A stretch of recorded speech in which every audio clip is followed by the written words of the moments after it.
Good morning, good afternoon, good evening. Welcome wherever in the world you are. Hope you're all doing well today. So, today we got a couple things in mind. One, new ship I got from Garrick yesterday. We're going to take it on its first long flight. But first, it may have to assist this ship here, which is, it was a little disappointing yesterday that I could not get to atmosphere from Alioth.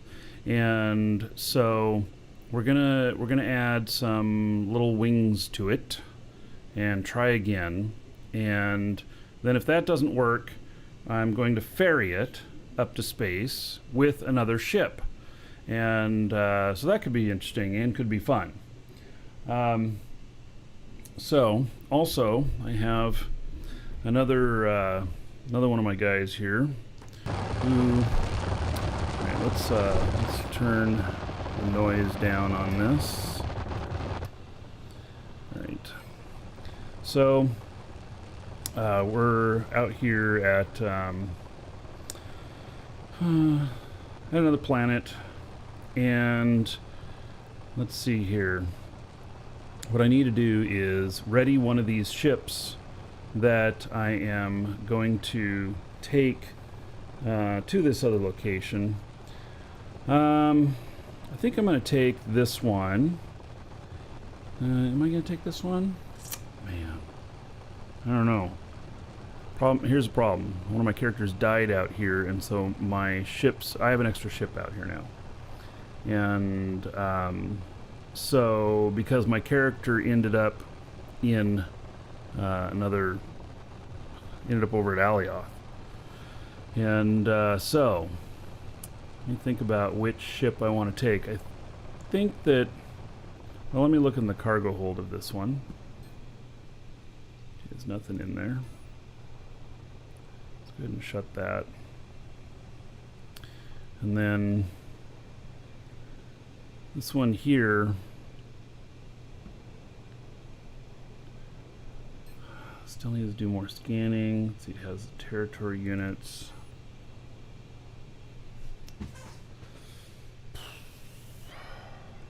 I'm just thinking about whether or not I want to do more scanning out here and which ship I should use. So this ship right here is faster at space travel than the other one.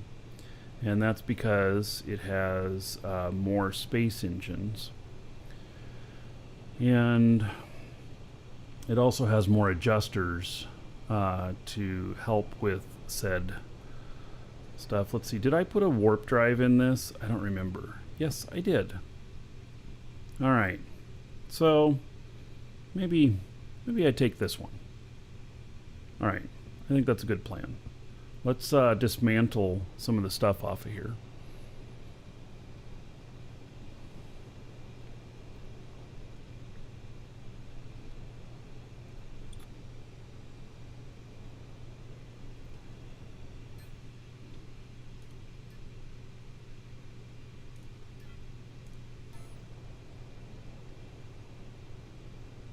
Actually, these should just go. Maybe I should connect up to this as my linked container. And then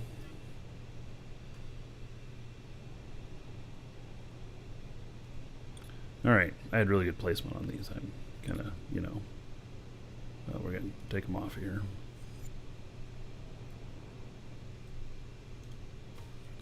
There we go. Okay.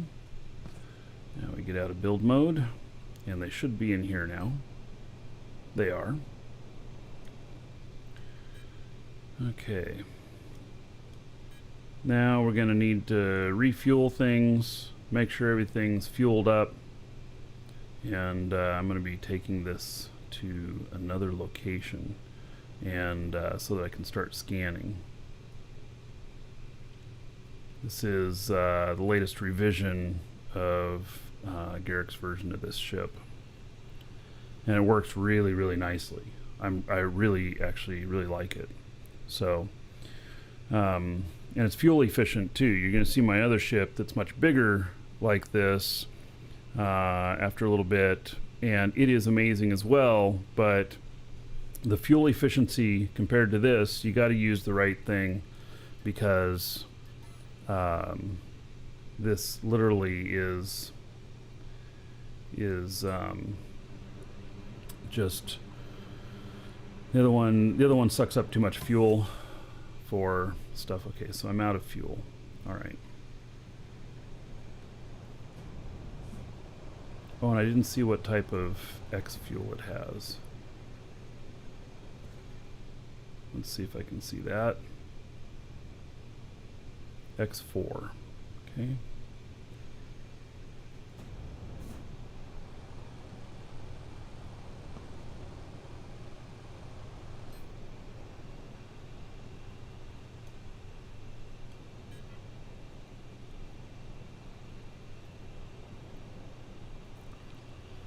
All right, let's see here.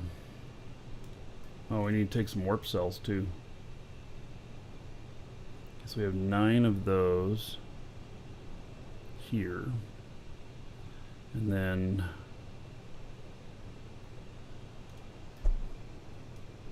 let's take one more with me. I have small diameter core. I was thinking about buying a bunch of these so that I could sprinkle them out on planets. It just requires carrying more stuff. So, you know.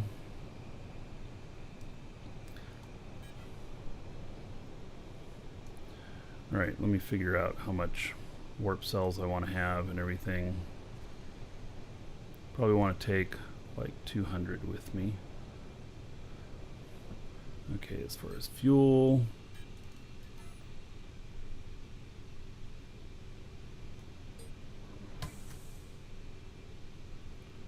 those are 2240.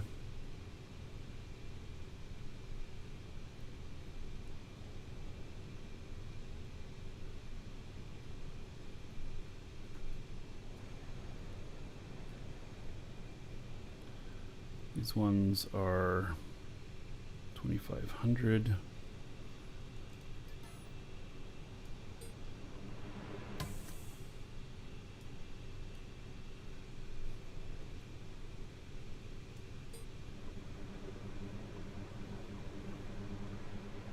I'm gonna have to take a lot of fuel with me because where I'm going I don't have any facilities.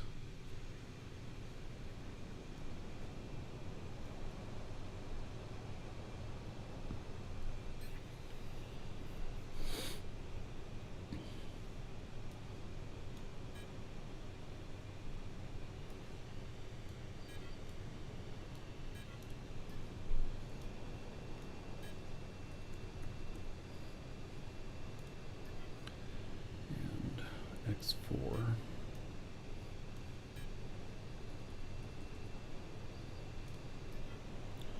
Okay, how much weight have I got there?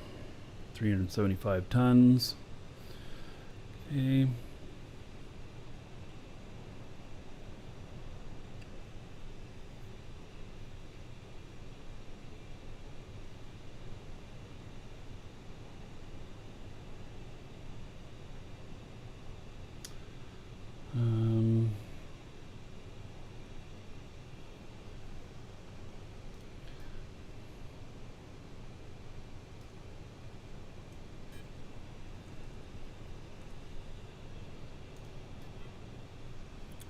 All right.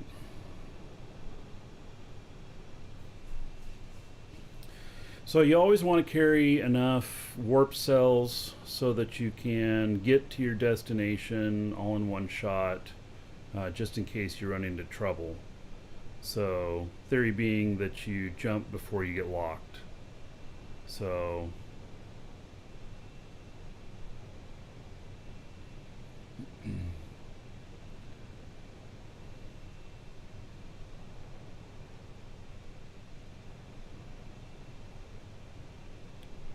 yeah, Apocalypse. You can show your new ship a little. I mean, like on the show? I don't think you're out where I'm at, are you? I'm on Felly right now.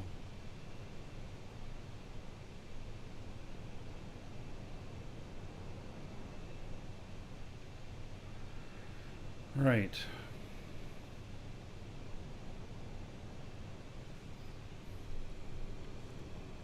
I think this is good. So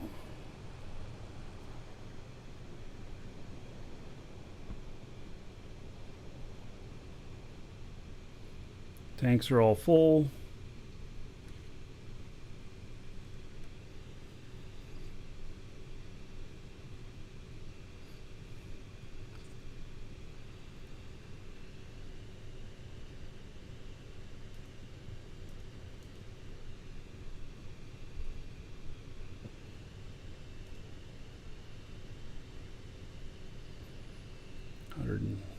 $121 warp cost.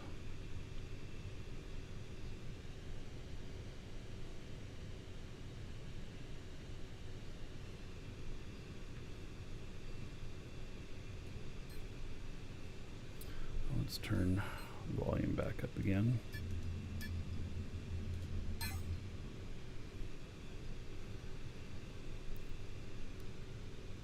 Yeah, I'm not over on Jaga right now.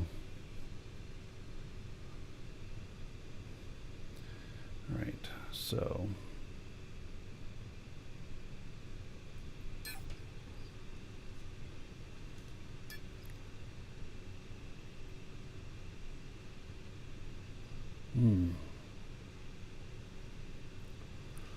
interesting.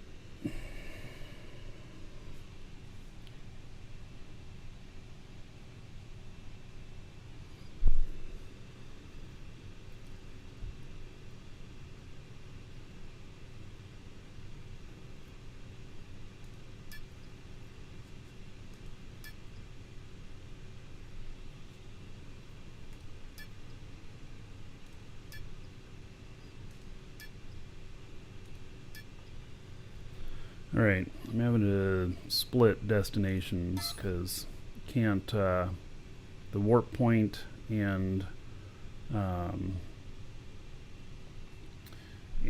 the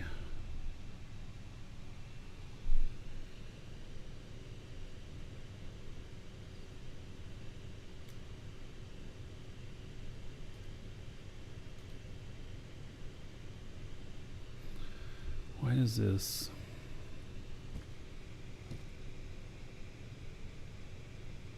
All right.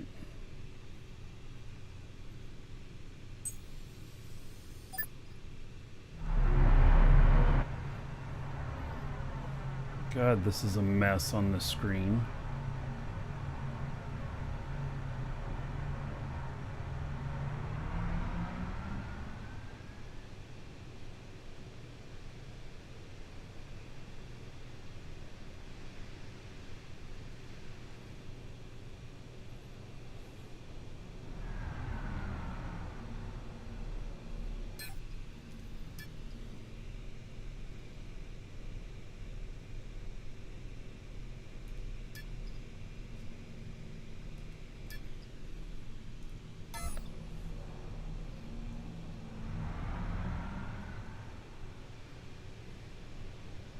Okay, this is a space bookmark.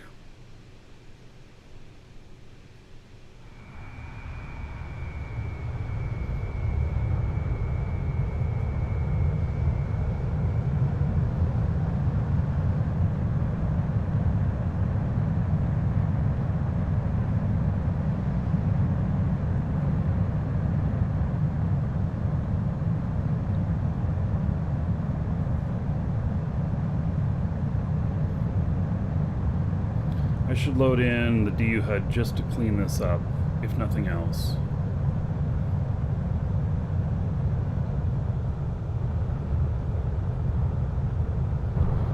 Yeah.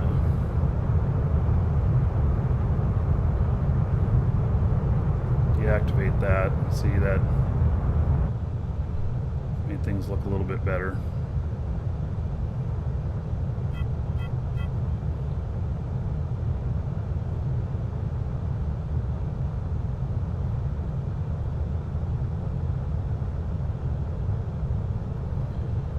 Geo, you can make a quick HUD for the widgets. I know you're really good at it. Yeah, I'm considering.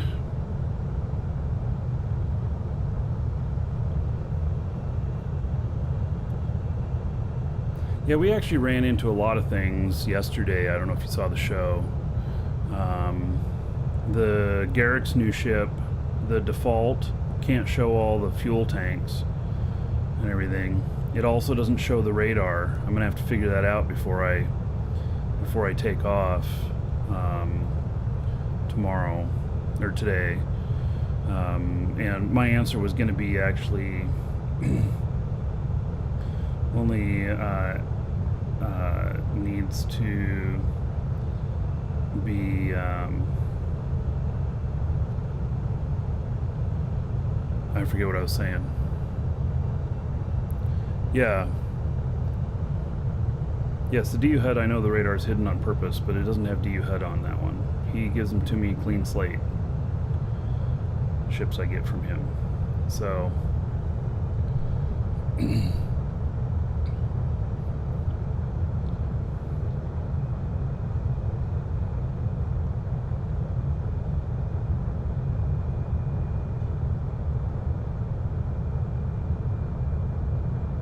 but there is a lot of problems with the HUD. I mean, like, even like, okay, so I can't show all the tanks. This is the default one. This one shows all the tanks, but my other one doesn't show all the tanks, and it doesn't show the radar, which means I'm gonna have to relink things and try and get it to where it does. But I know that like the DU HUD will show the radar when there is a signal, and it'll not show it otherwise. And I also understand that the DU HUD also then I also understand that the DU HUD doesn't have everything going directly to seat. It goes through the core, which is nice. So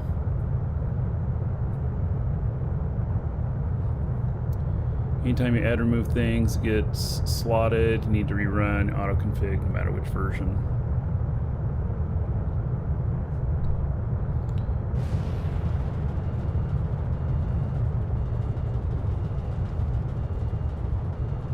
This planet is so much atmosphere. So maybe I'll load up the script before I take off.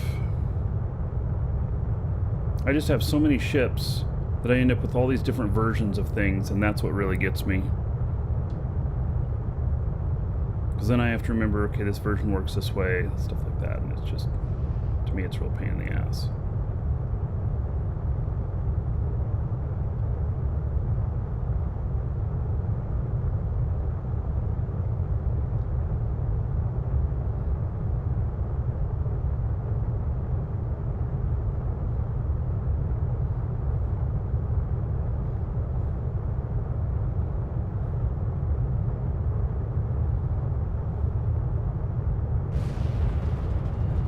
Really? I'm still in atmosphere?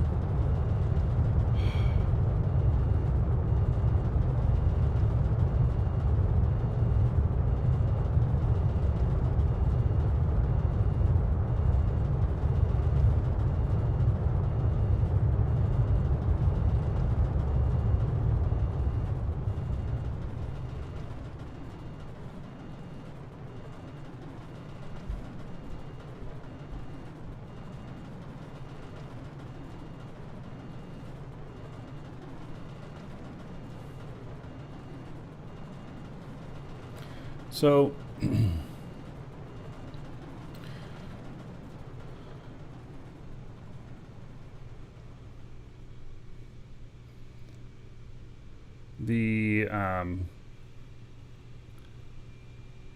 what I've done here is an Eve tactic, which is that I have a bookmark out in space that I bounce off of for things.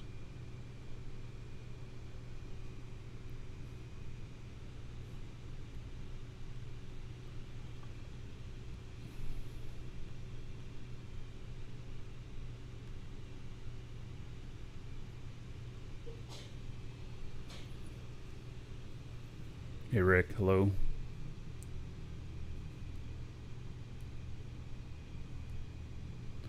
Alright, so Shell, Carnage. Really interested in DU, just wondering if there's things that can be running while I'm offline or playing other games. Yes, all of the industry will run. You can't fly a ship from one place to another, but all of the industry jobs will run and everything. So you can do a lot of manufacturing, come back. Skill training also happens while you're away. So it's not use-based skills, it is time-based skills.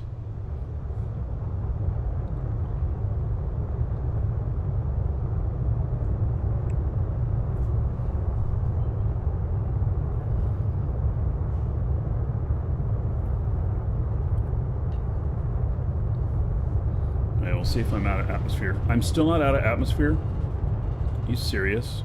Come on. Really? I should be far enough away by now.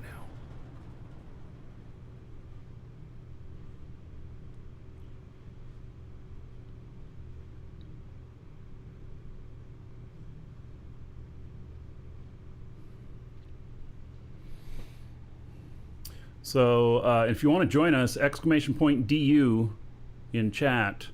And you can get a subscription code from us. The game itself doesn't cost you anything. $21 for 3 months is where you can start at.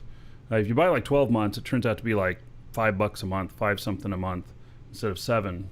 But anyway, you can join us in More Dragons Assembly in game. We have a great group, and everyone's welcome to join. And we unjoin asshats. That's all, you know. Right, we should be good to give this a little bit of speed now. There we go.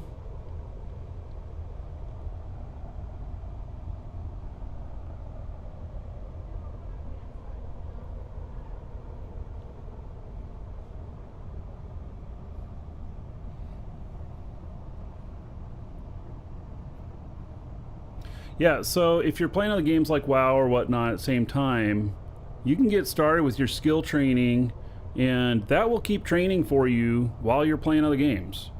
It's really nice. Really nice. So I actually have multiple accounts, and I have some that I don't log in very often, but they're training up stuff that's hard to train. And so I'll be using them more in the future. So you can queue up to 100 days of skills? No, you can queue up a hell of a lot more than that. I have some that are queued over a year. Yeah. Right. So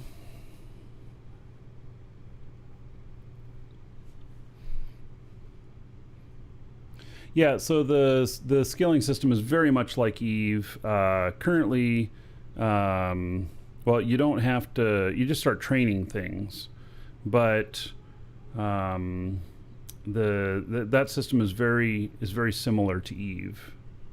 So, yeah.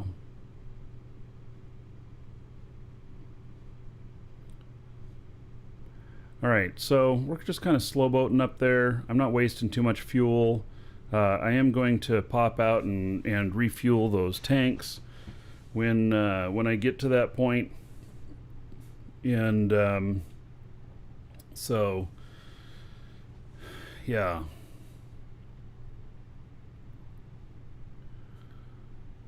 That'll be good. Also, I did try something, guys. So, you guys know I have the triple screen set up, and well, maybe not all of you know this, but I do. And so, like, I have another game client down here, and I have these 3 screens here, which are my laptop's in the way of one of them right now, which are all on the same machine. And I'm able to so I put it in windowed mode and stretched it out over the other 2 screens. It worked, but it doesn't work well. Because the menus seem to be hard-coded to be so far away from the sides. But what it would do if I was doing it on this ship right here is it could take all of that stuff off of the screen. But the problem is when I bring up like inventory or whatnot, then I have, you know, if I have two containers or whatnot, I have one over here and I have one over here, and it got all this blank space in the middle, which is fine, but they tend to show up in between the monitors, and so it gets a little bit hard. But once we can move stuff around where we want it, like if all of these things here could be moved to where I want them, I can make this look much more logical. There's a couple things that I can do. One is my warp 2 location. It gives away a location that I'm headed to. And, you know, for PvP purposes or Stream Sniper purposes, I don't want to show that. And so I could move that under my camera. I also, all the stuff that's not as important, like the volume in the space tanks and everything, could be, you know, set in other places, and radar could have a prominent spot, and you know, your speed, your command seat controller could have a prominent spot and such. So, you know, it's like that would be good. And there's other things here too, like there's other room above command seat. Why doesn't gyroscope go up there so that it gives me more screen space? Or what if I want radar to show more things, or I want to show less things? It'd be nice to be able to expand and collapse those, or, you know, redo those. So yeah. All right. Okay, we are getting very close to that.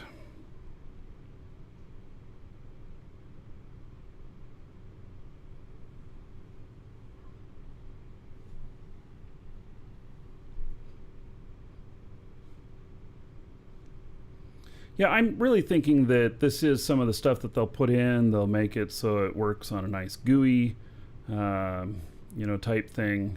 And it won't be a big deal. We won't be complaining about this in the future. And then like ArcGeo, the DU HUD, you know, which through Lua scripting they set things up the way that they see fit, and they've done things like hiding the radar unless there's a target and stuff like that. They also have changed fuel tanks to just be numbers on the screen, and some other stuff like that. So it's pretty good stuff what they've done. All right. So now getting out of my seat here, and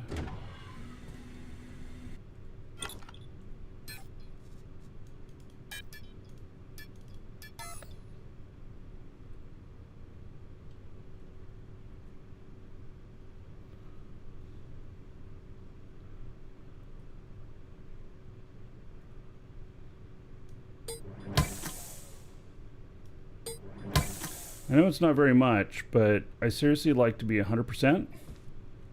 I wonder if those tanks are boosted all the way. Well, after I get my tank stuff done, training, may do that more. All right. So now,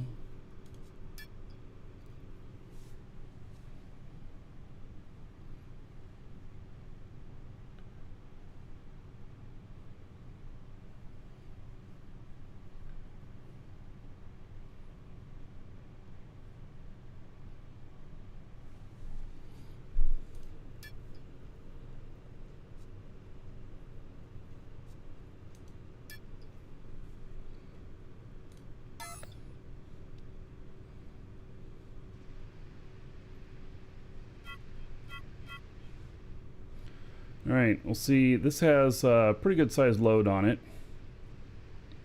Let's see if it can get to full speed before hitting PvP space. Should be able to, I believe.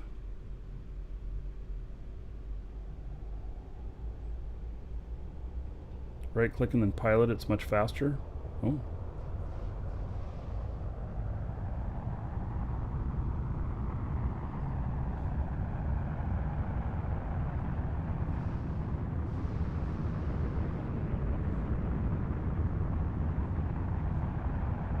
No, I'm not going to warp. Warp is a get out of jail free card. I also cannot warp the whole way. If you notice, because it's over 700 SU away, you can only warp 500 SU. So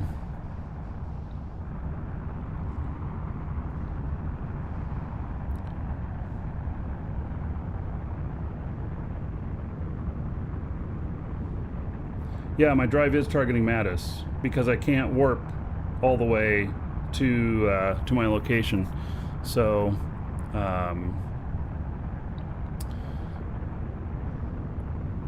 yeah, just not possible to warp all the way.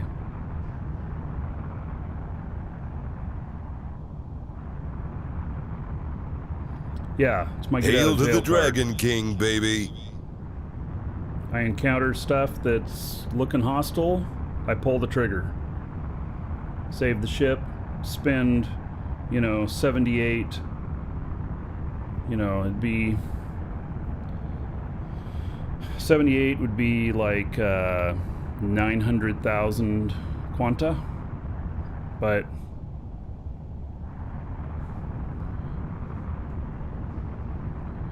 there it would be. All right, we're at 10,000.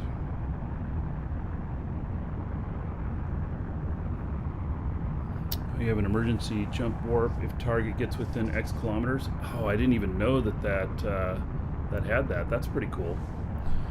Warwick, thank you for 21 months as a sub.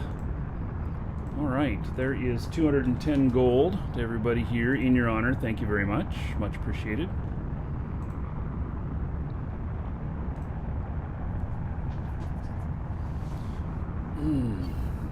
Yeah, that's a good idea. Oh, I'm entering the PvP zone already? What? Oh, well, that safe bookmark didn't work out too well. That was the one that I used for Chago. So it's probably on the opposite side of Chago and not where I'm going.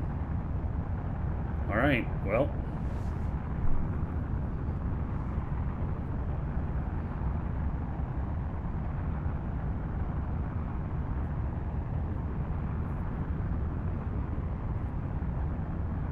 There's nothing on radar, so. Does my ship have armor? Well, it is a steel ship. So it does have limited protection. This is really meant to run away from trouble.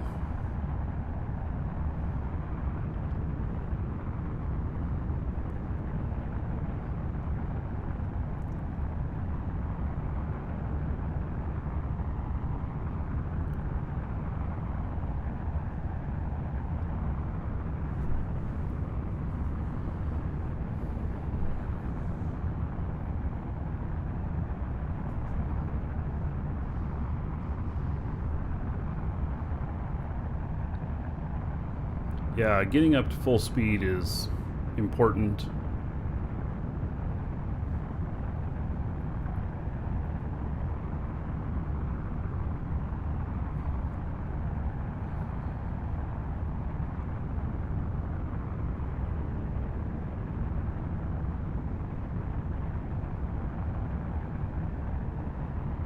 So I asked Garrick to kind of redo this model a little bit and added more adjusters for adjustments at high speeds, also at high weight and atmosphere, and then added 2 more space engines, removing 2 of the atmospheric engines. And so it gives this a good amount of thrust. I have 352 tons on board as well, so it's doing quite nicely.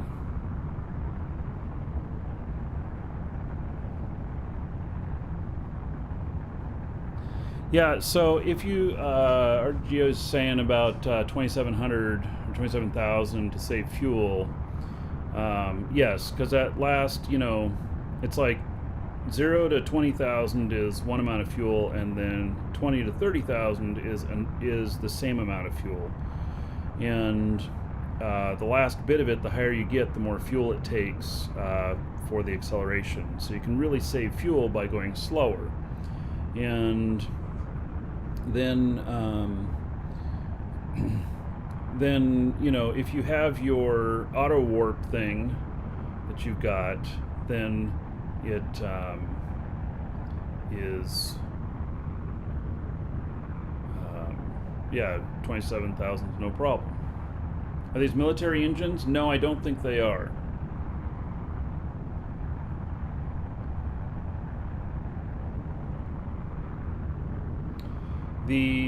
I'm not sure that the fuel tanks are big enough to handle military engines. If we were able to stick more fuel in, then military engines could become more viable.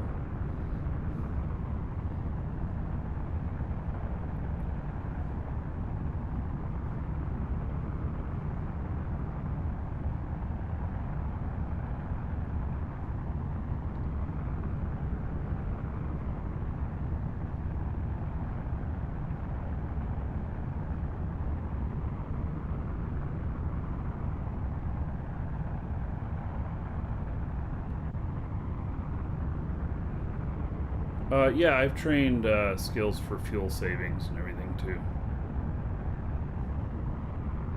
Alright, we're almost up to speed, and then can just let him go.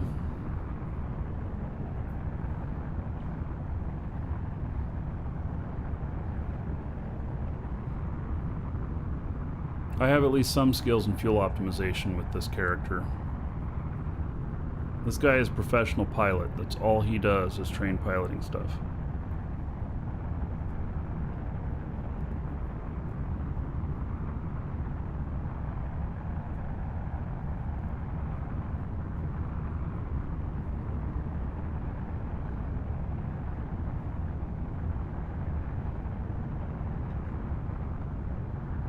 Since I fly so much, you know,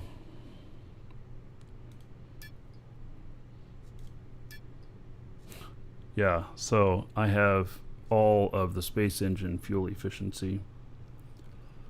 I have level 4 of everything on this guy, and he's working on the 5s. So they're all pretty long too. Oh wait, vertical booster efficiency, I only have 4. So some of the things I don't use as much, and then I've never even done rockets. I put rocket stuff at the end. So yeah.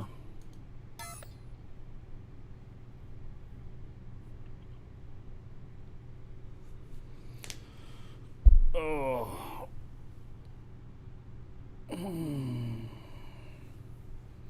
Yeah, this flight's going to take a long time. So it's about at this speed, it's about 150 SU per hour.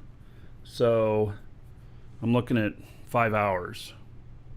That's why I started this guy first on the show, so that you can keep going. It's also why I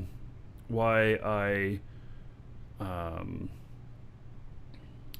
it on my laptop, so that if for some reason I need to, I can finish the flight, you know, on out in the other room or whatnot. So, all right.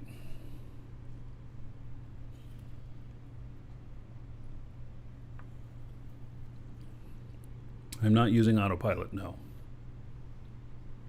And the I can cut down this time. I could be there in 10 minutes, but but the truth of it is that it would cost me an enormous amount of money. So it would cost me somewhere in the range of about $1.5 million, and I don't want to spend that. Now I will spend that if I get a target closing in on me in PvP. Then I will we'll do that. Otherwise, no, not gonna worry about it. So, all right, he's good to go. Now we have this guy, and so this is a little ship that that I'm having a lot of troubles with today. So I have not been able to get off the ground, and it's been pretty frustrating. I haven't been able to get up to space, and so I have a plan now for getting to space if I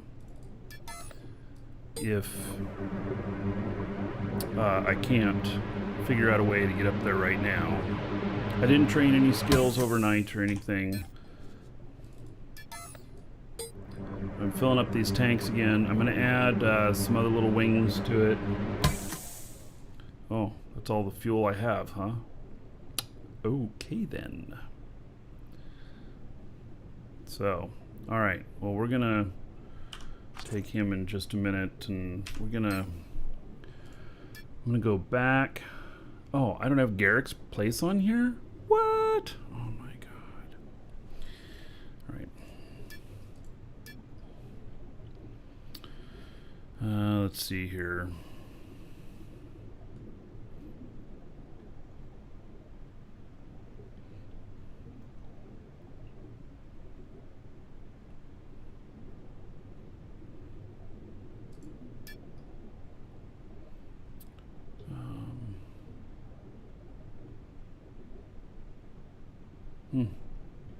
Marge's other ship doesn't show up on here. I wonder if I must have never turned that one over. Alright, so we're gonna go there. It's quite a ways away, but it's fine. Okay.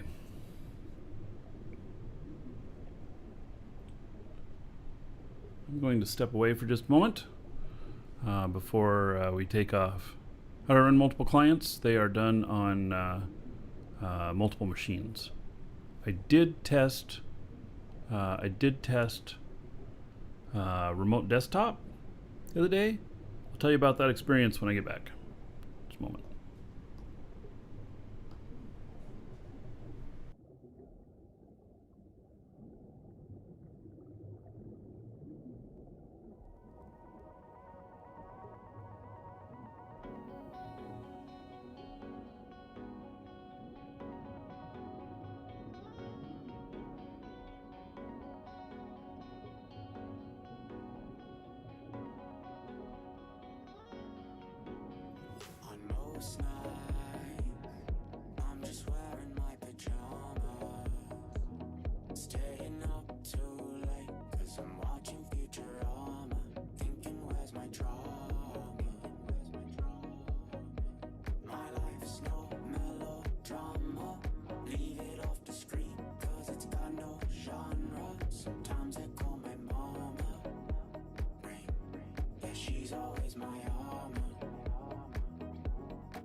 To fly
Alright, so I'm gonna fly him back. I wasn't able to break atmosphere with this guy.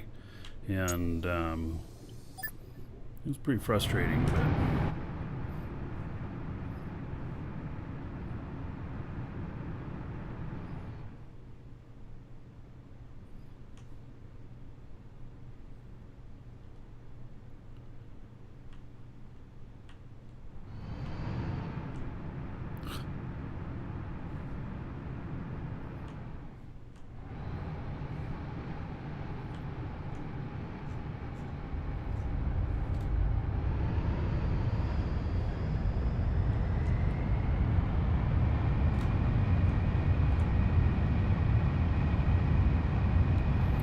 alright.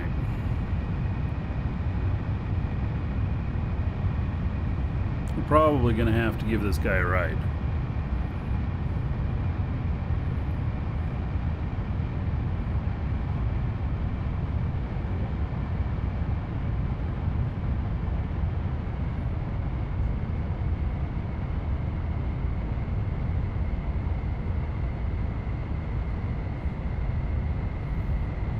Thanks, Garrick. I actually do have it, I just didn't have it bookmarked. And, oh, I gotta go. Actually, I'm not going to Garrick's. I gotta go to.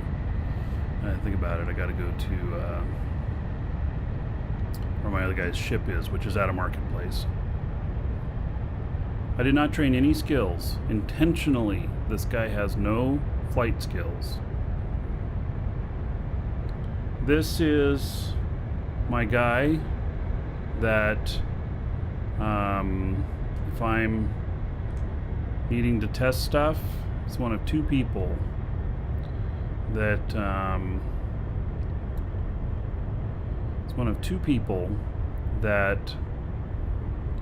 two characters I have that have no flight skills intentionally so that I can use them to test ships so that I can give accurate information. Like if I'm building a ship and I say it can get off Alioth with 1,000 or with, a kiloton or something, then I would prove it with one of these guys. And then that would be the thing. And then all the skills beyond that another pilot has, they're going to have better performance. So,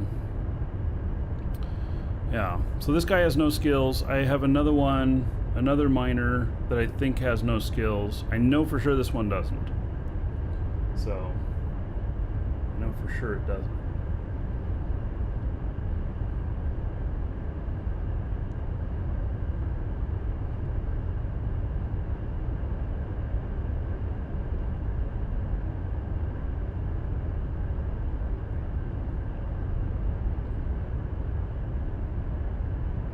Wouldn't it be funny if, for some reason today, I was able to get up into space? Not gonna happen, is it?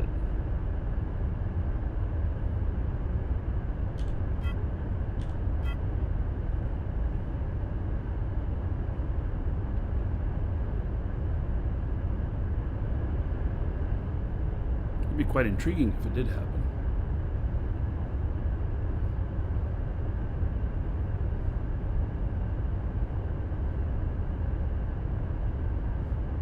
There's a spider in the backyard cam. Oh, I didn't notice. Really? It's not surprising.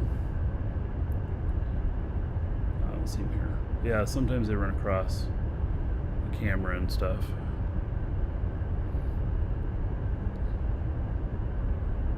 Yeah, I'm losing altitude now. All right.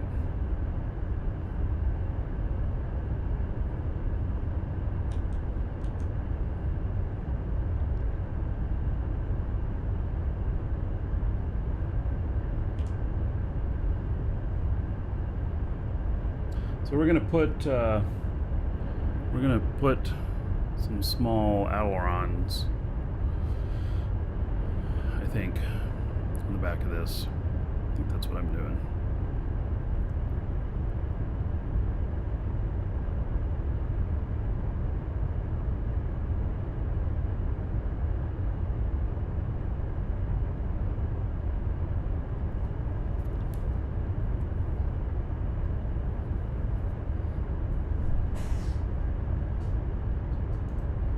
What do we got? We got an announcement from... Welcome, Elder Dragon. So, you think you're worthy of being a Marquee Dragon subscriber? Duke isn't so sure of that. So, Pat, thank you for subbing. Much appreciated. Here is 1,000 gold to you. Spend it however you want. Dungeon raids, dancers of the Space Prince, and another 10 gold to everybody here in your honor. Thank you very much.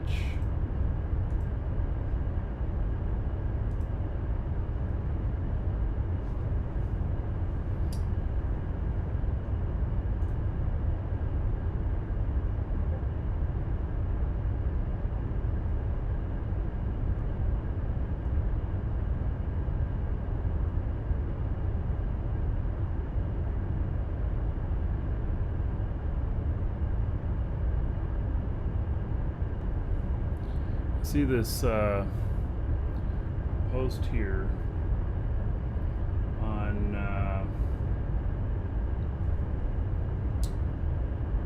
who was it that linked this? Interplanetary,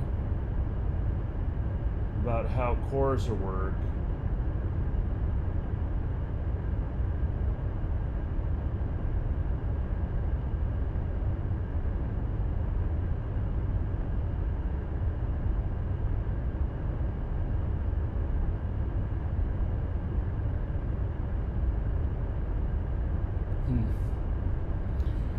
So it talks about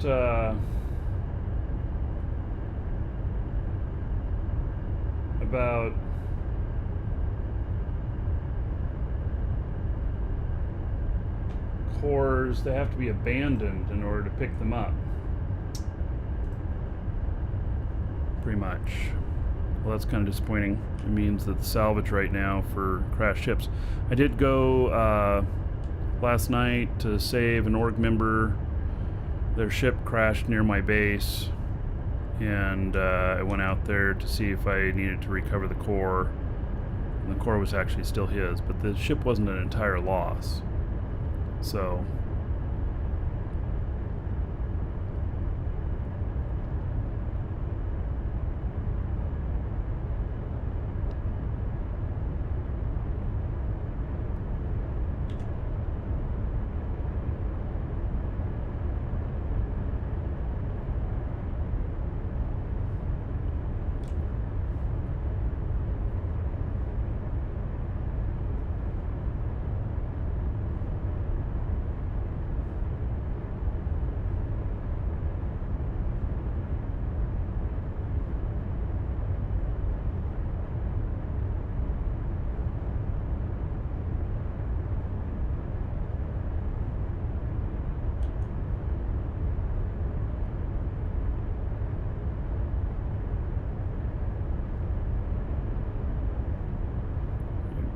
conserve fuel a little bit. We got an SU of atmospheric flying to do.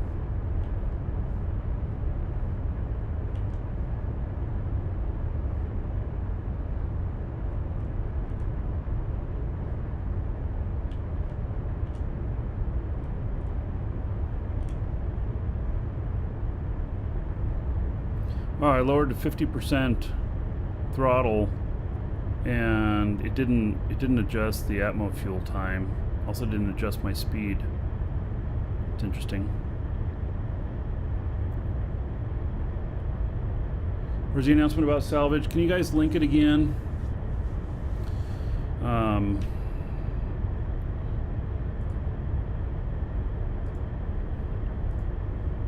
And it's just here. I found the link. It's just an announcement from one of the NQ staff about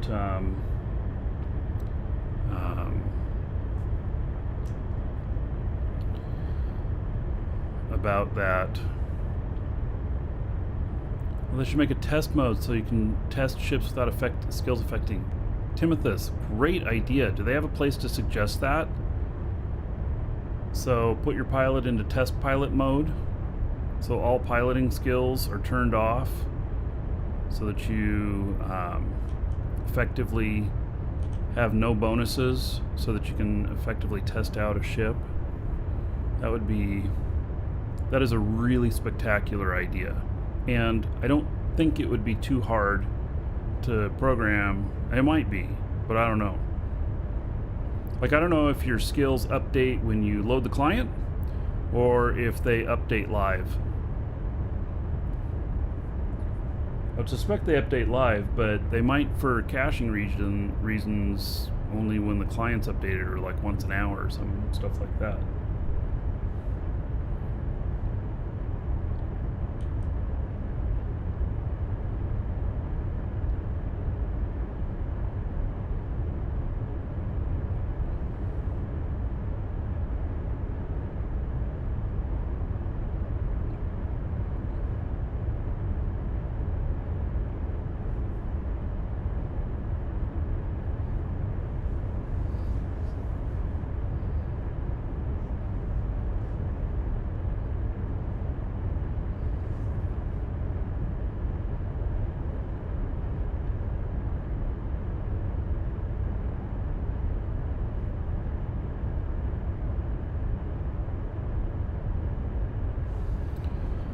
Oh, VR gets rid of talents, so just allow your pilot to do it in VR mode.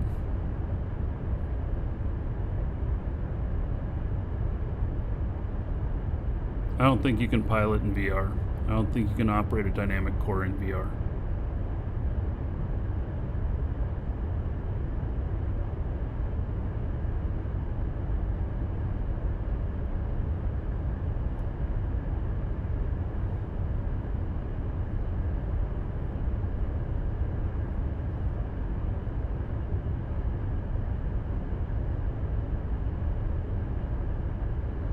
Yeah, I don't know about piloting stuff in VR.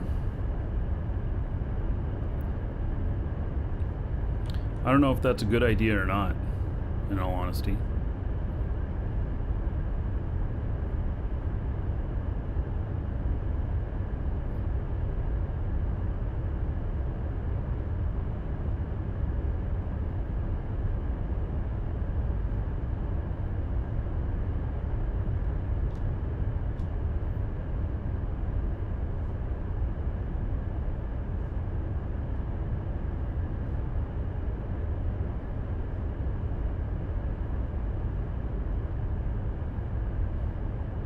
Hello, Eugene.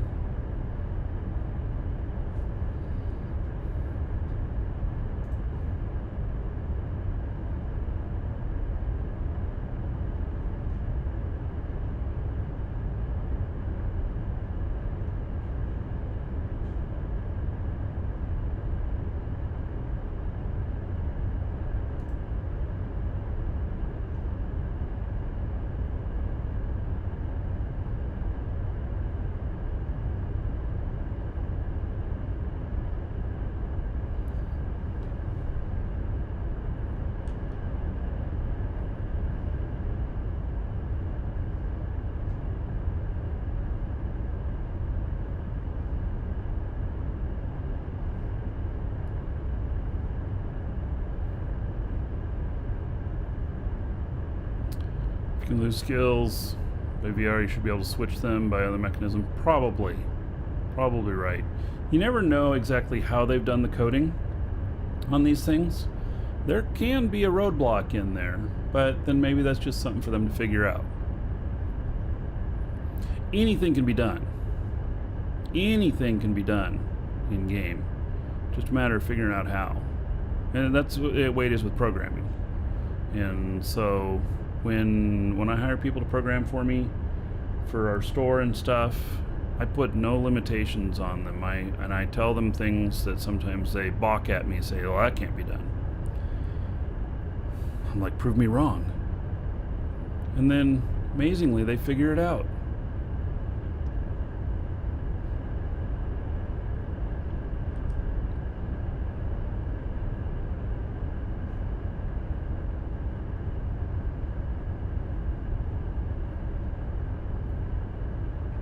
So DeLag, the Alt F4 break is been officially labeled by NQ as not an exploit.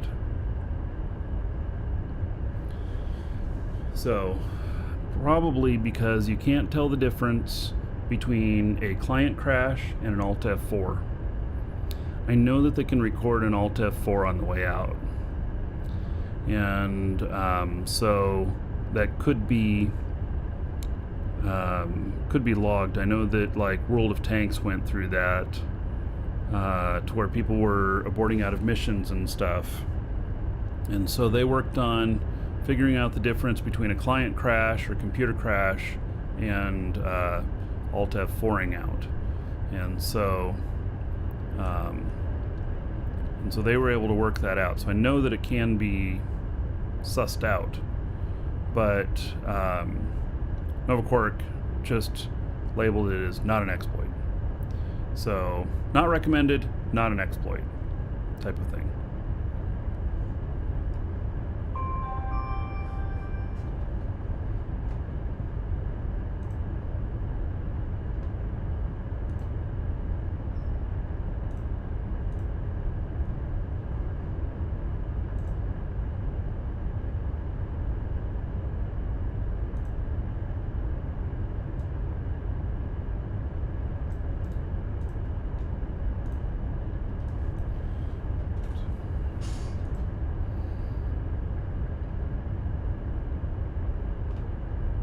Customer here.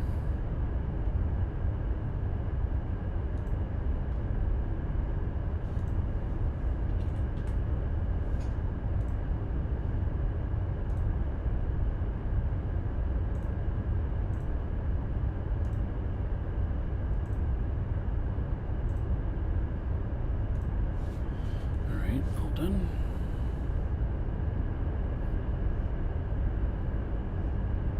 Amazing that I'm actually getting some more height there still.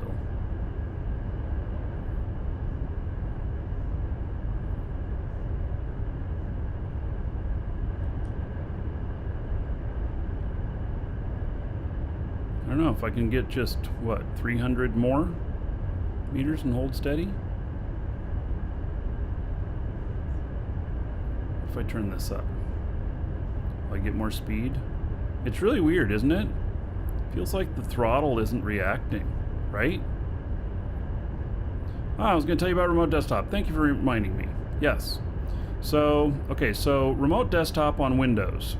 It's where you can terminal into another computer through Windows, Windows computer to Windows computer. And then you can operate that other computer. You can put it in full screen on your computer, you can put it in a window, whatever you want to do. So I have one Windows Pro machine here. It's my one with my 32 core processors, and it I'm able to run a client on it. So I put a client full screen on the main monitor of it and did a remote desktop connection to it, and it worked. I was able to log into it, I was able to get in, I was able to play the game. So I was able to have one screen up here for my computer, and then I was able to have another screen up for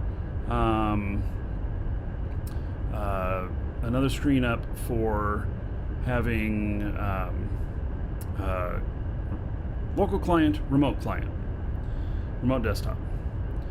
And I was able to operate equipment. It looked fine. It was using the GPU of the machine that I was terminaling into, but it has one glaring problem that I have not figured out.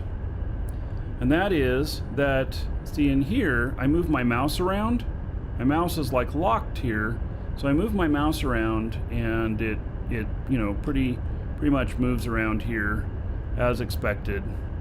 And you know, I'm using it to look around my ship. Well, in remote desktop, what happens is that your mouse pointer is simulated on the screen, and so when I would move my mouse, it would do something like this, and I'm just moving it just a little bit, and it's going around all the way too fast and everything. So I haven't figured out how to slow it down. So NVIDIA Game Shield and Moonlight, and it works great. All right. Oh, hey, look, it's Taco Tuesday. So anyway, that part didn't work. But if anybody can get it working, you know, remote desktop another way, I'd be interested to know it. So, and I think everybody else would too. I do not believe that that it would be an exploit. So, I believe that it is not an exploit because you are actually operating the other computer. It's not some remote commands of a bot, which is the thing that they really that is the thing that they object to, command replication bots. And so I think remote desktop is a viable solution. So you guys are talking about using Parsec and Slashtop.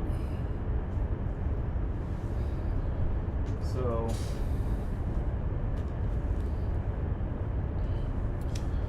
write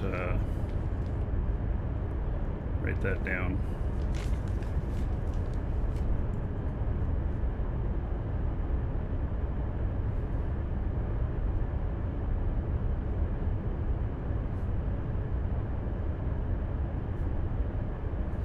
So check that out. See how it works. The only real issue that I've had is the thing with the mouse tracking.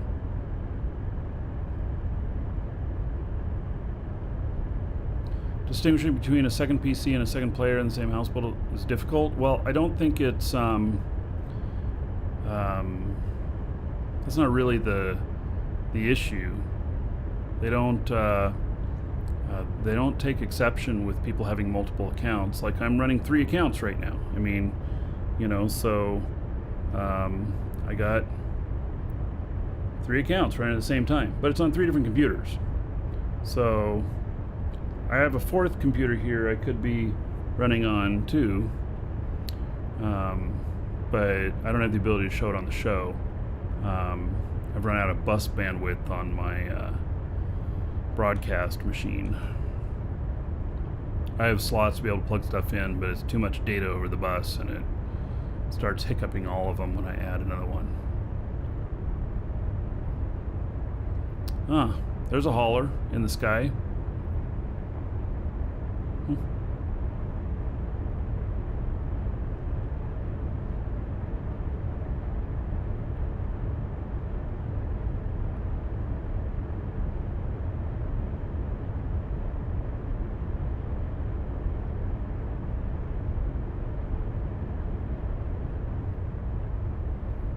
You say if it's they didn't want people to do it, it's too hard to police. Well, but we're not. This isn't a this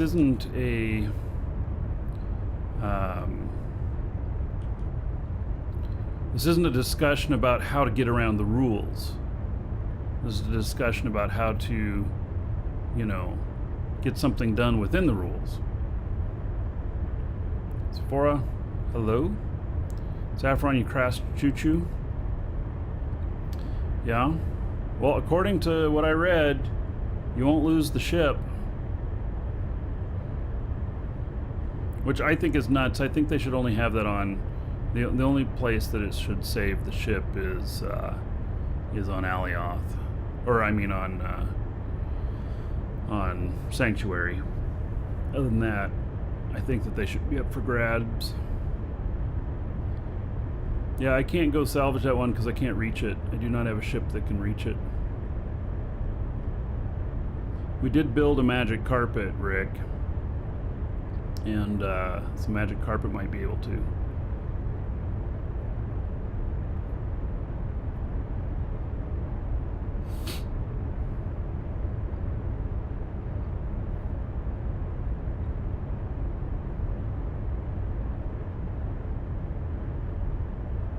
Yeah, well, I'm 2/3 the way there.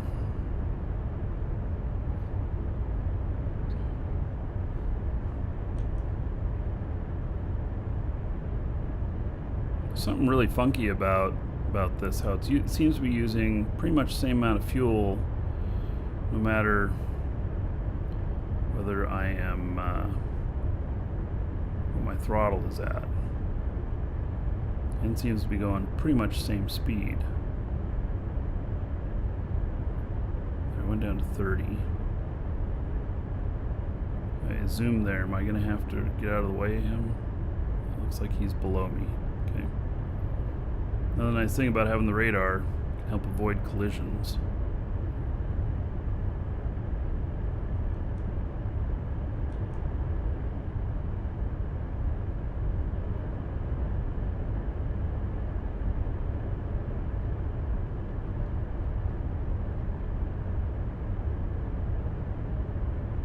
Yeah, Rick, I know you gave me one called Magic Frame.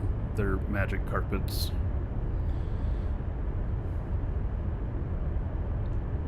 We built one of all the blueprints I had. They're all on Jago right now, though.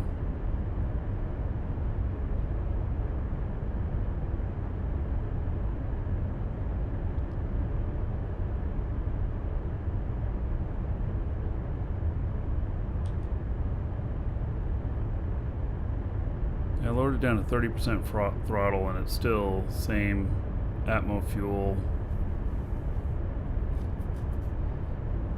It's strange. I should be slowing down and saving fuel, but it doesn't seem to be. And I turn it all the way up, and I don't seem to be like going a lot faster. Strange.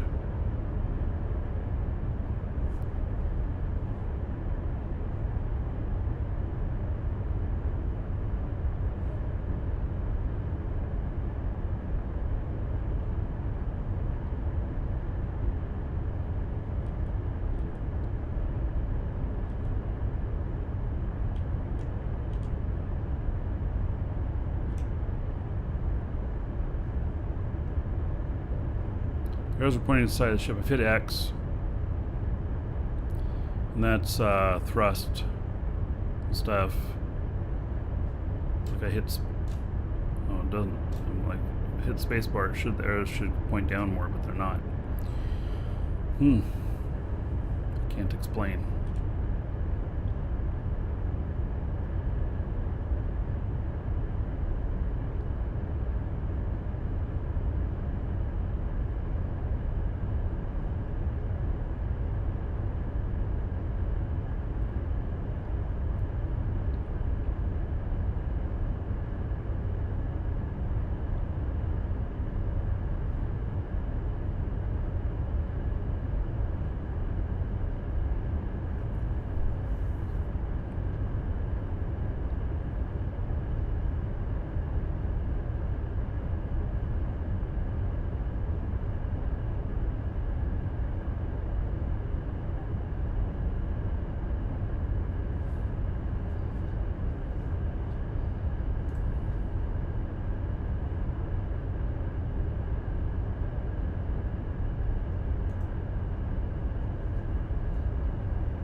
Zipporah, you should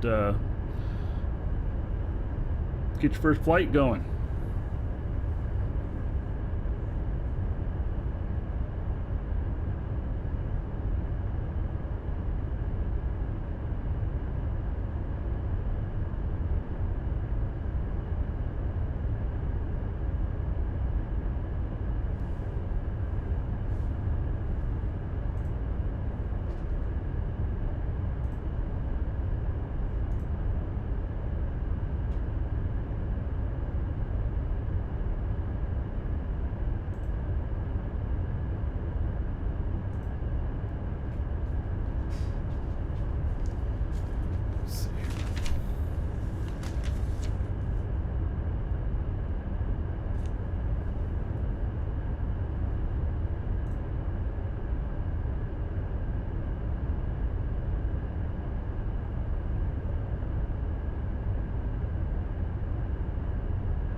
Garrick is just sharing some information about the boosts.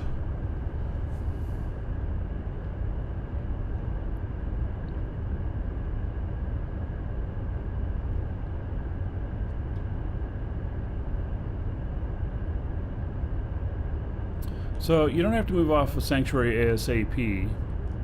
It's a good plan. It's planned though, because Sanctuary is your, your I lost everything point. So you set up that as like a base you can go back to if you lose all your shit or something like that. So it's a lot easier for you to rebuild. It is possible to lose everything out here, and so that's why you have preparation for that.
So I'm getting close.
Alright. Getting closer here. We're going over to this marketplace where I have my ship.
we can run into that beam of light.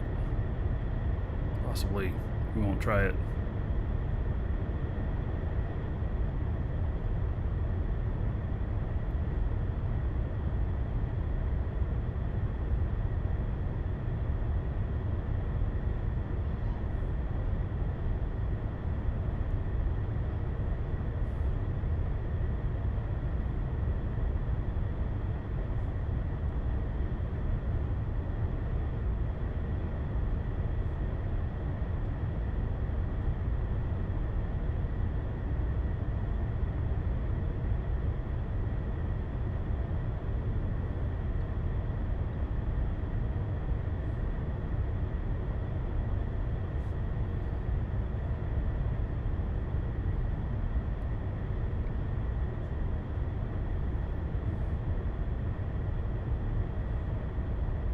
Hopefully, the simple act of putting a couple ailerons on the back, which is what the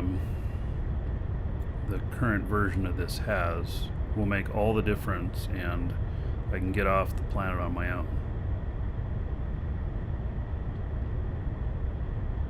I don't know if that will be the case or not. I'll have to find out, but we'll see.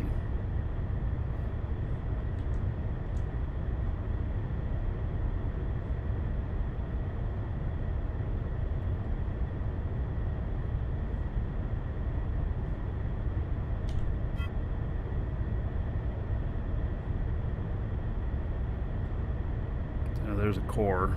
It's probably underground.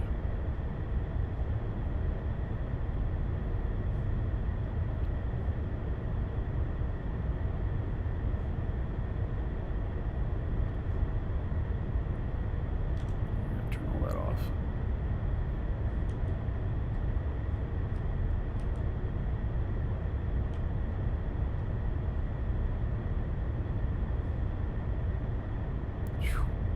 Is close.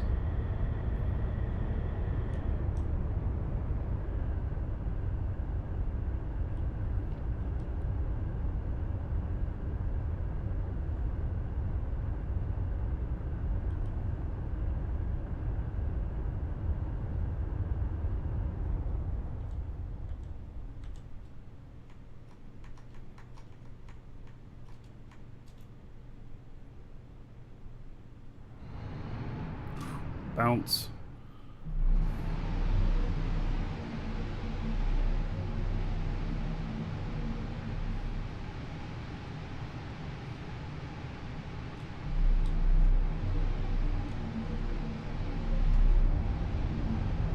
God, look at all them hovers.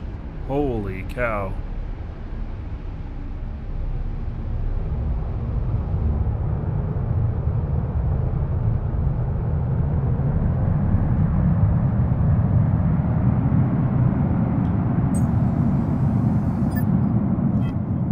Thing is nutso.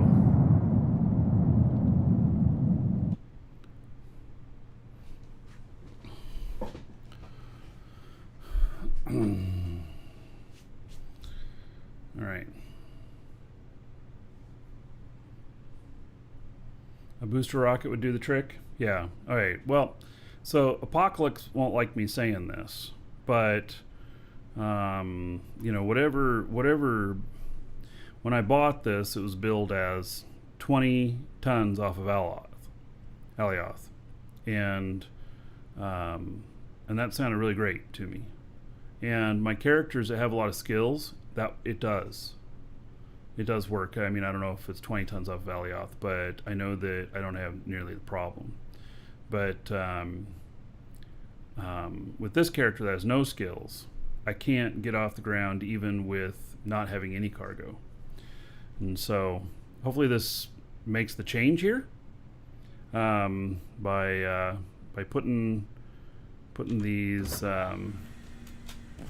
ailerons in. Or, you know, the other thing too, and let me just blow everybody's mind. The other thing too is there could be somebody logged out in this ship that has weight on them.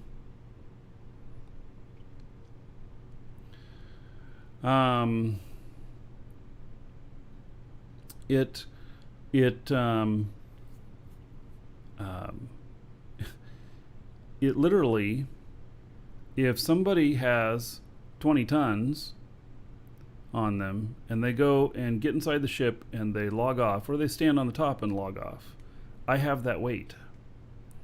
So so that could be the whole problem too, is that there's really no problem with the ship. That it's just I have somebody logged out on it that has some weight on them. And but I have no way to know. No way to know. To check build helper. Well, so does build helper actually tell me, like, that there's someone there?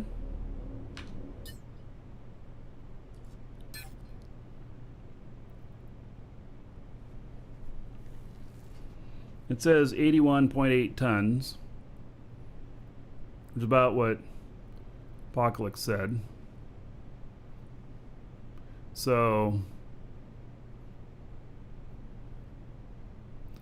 click on mass.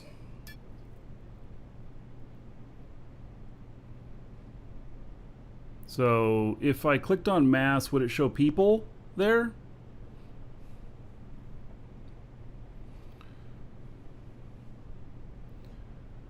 So, you know, well, it shows them as cargo, really. So I have 1 ton of cargo, and that's about right. Okay, well, good to know. Good to know. So that's how you can tell, because it would show as cargo. Okay, got it. Learning something new. So these right here, wing. Oh, and what's supposed to go on the back? Ailerons? Huh.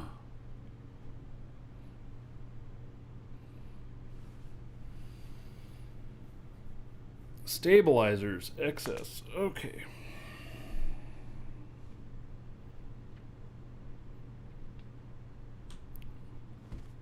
It must be on the other side here. There it is.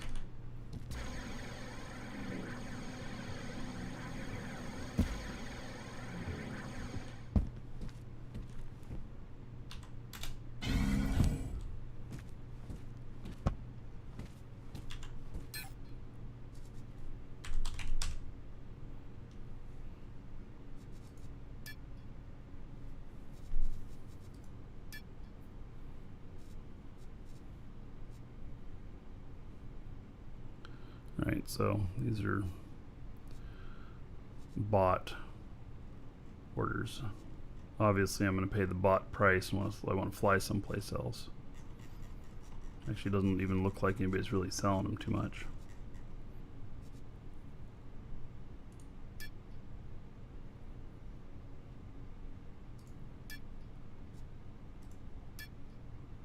Actually, I'll go instant buy. They'll just automatically give me the best price.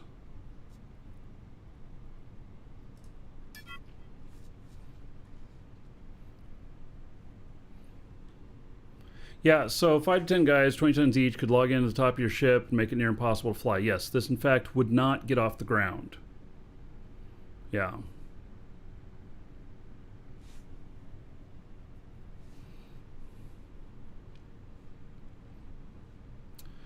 Well, okay, so Rick says that people have claimed that when logged out, it doesn't count the mass.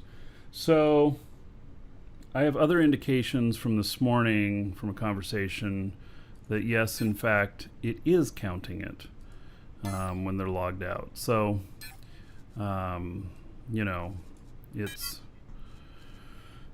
probably needs to be tested. Yeah, probably needs to be tested.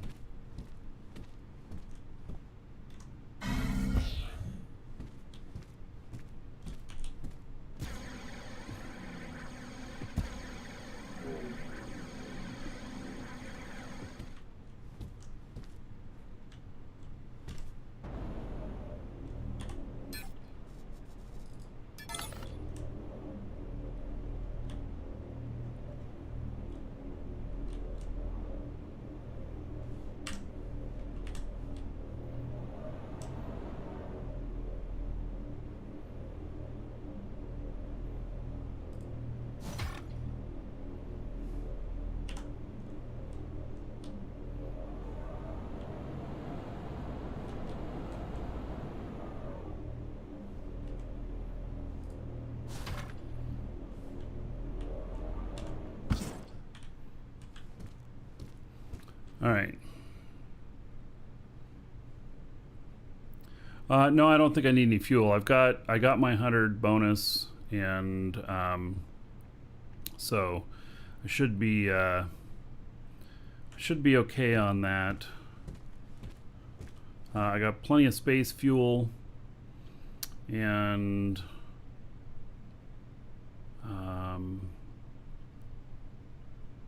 yeah. Make sure they're not obstructing engines.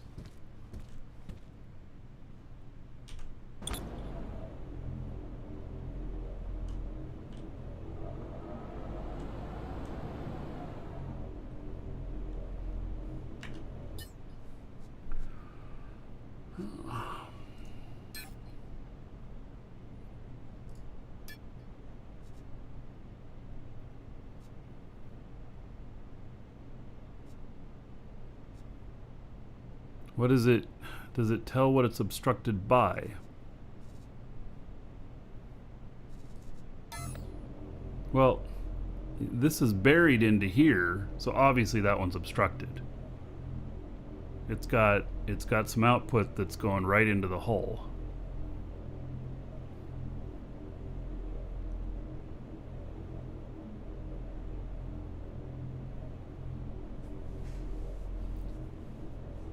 So I think it is the whole thing of logging off and counting the weight. I think that is working as intended. It's so that you don't get free transport of weight.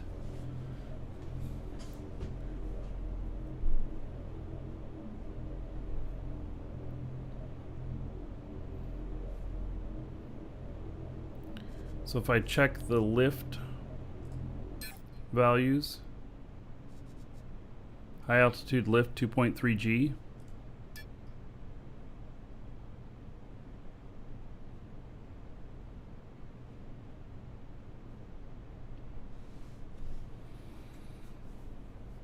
I don't know how to read this to know whether or not.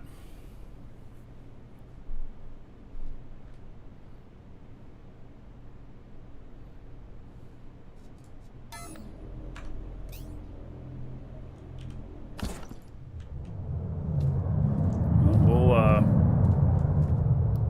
we'll try it, see what happens. Boy, I'm not a fan of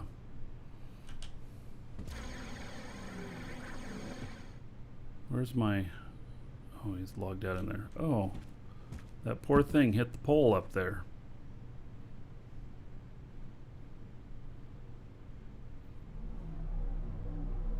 Doesn't look like he's landing very well. That thing is a behemoth of parts thrown together.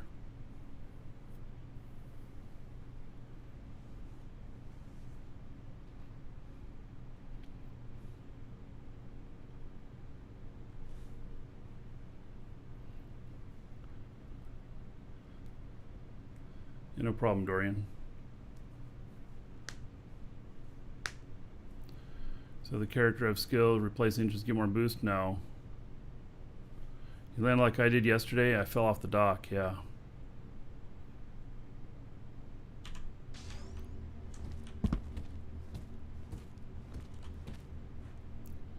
Oh, Garrick, since you're here. The door button, opening and closing the door and everything. Just put another switch down here. Just, you know, just add another switch up in here or something like that. Hit that switch and it'll close it or open it.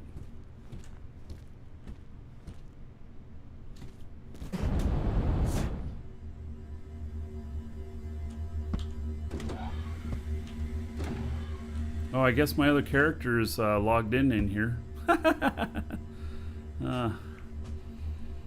Yeah. Yeah, just another little button that opens this up. Put it down there.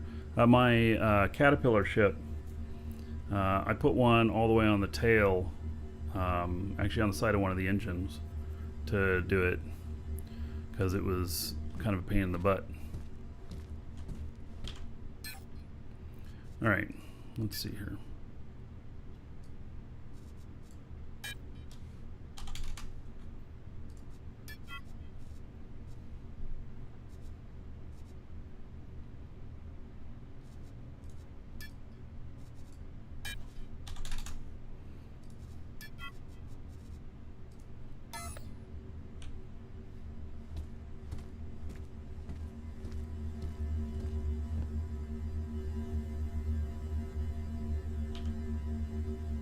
can't close these doors.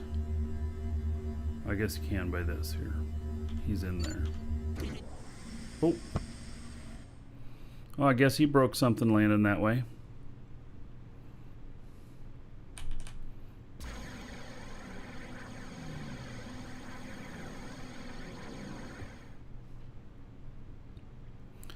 This is a case of extreme engineering.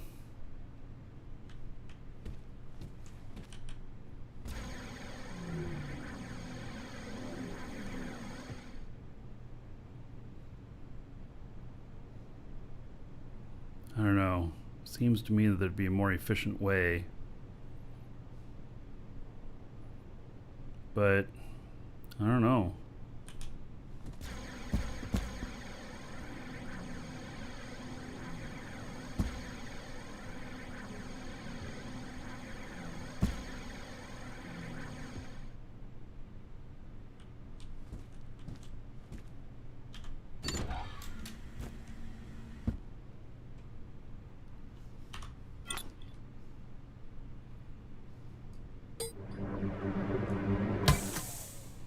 Alright, just wanted to give that a little bit more fuel.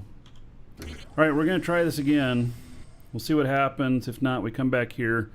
We get a ride from the other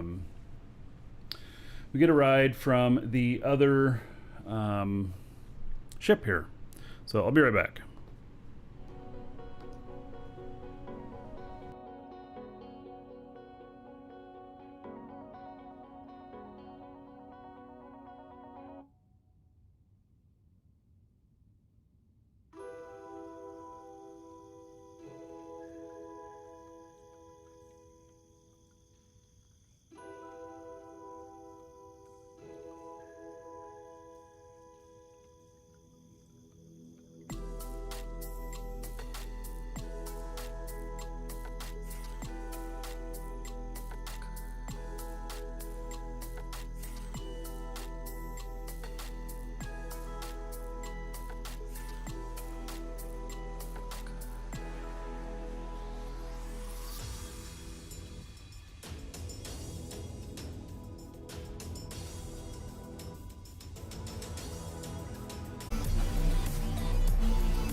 Hail to the Dragon King, baby. Oh darn. 25 months as a sub. Alright. How about 500 gold to everybody here in your honor? Thank you very much. Much appreciated. Okay.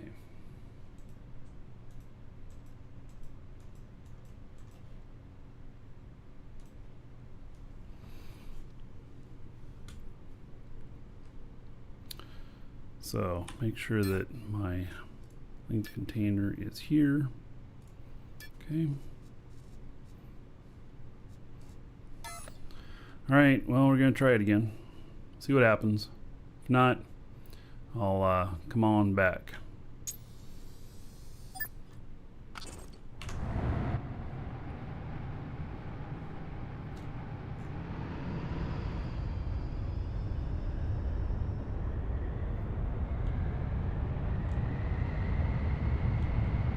So it looks like one of those engines is not even firing off.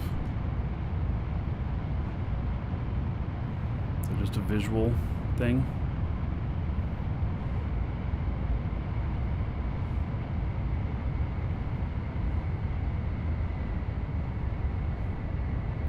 Days do I stream Eve? I'm not streaming Eve right now. I'm on a little vacation.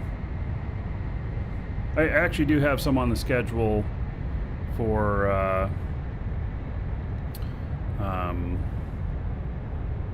into this month. A couple of days of it. Hello, Tyson.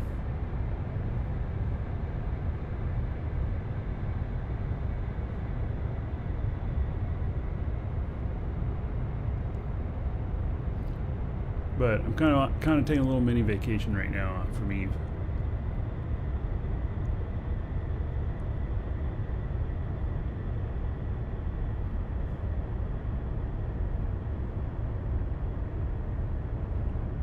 Eve plus Eve sale, troll PayPal accounts. It felt like, I don't know what that means.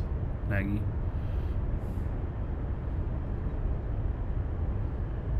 Game looks cool, but you don't have to know if you have time to get into it. Yeah, I mean, you know, there's definitely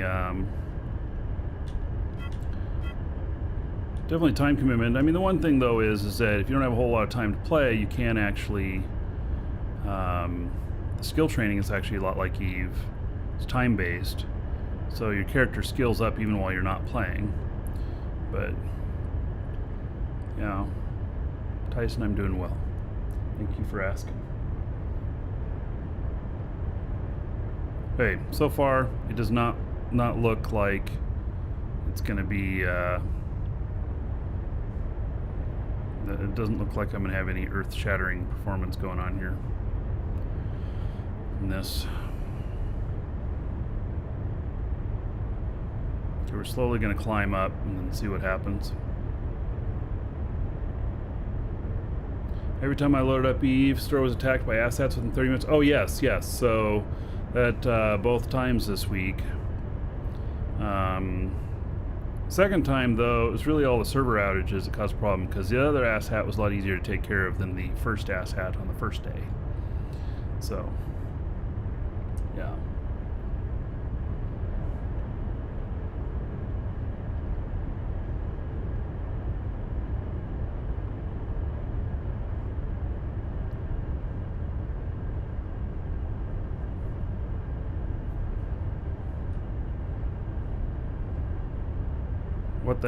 What is an asshat?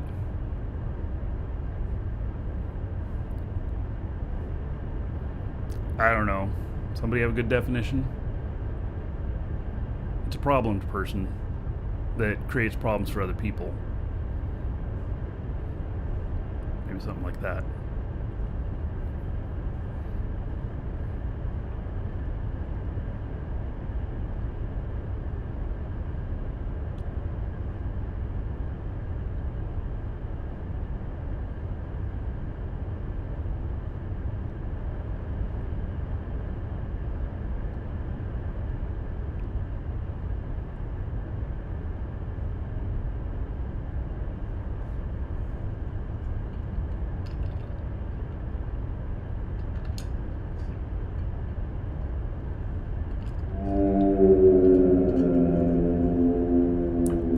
Yeah. Asshat is like a troll, but with lower IQ. Alright. 100 gold to everybody here. Thank you, Fincia, for those bits. Another buck on the show fund.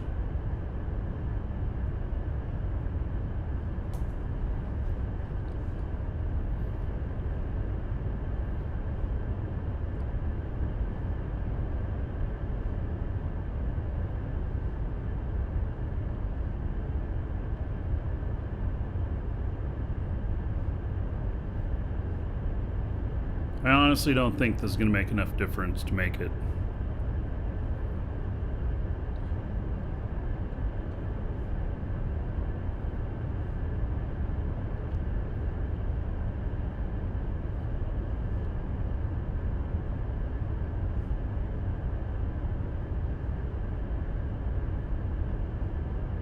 We'll see.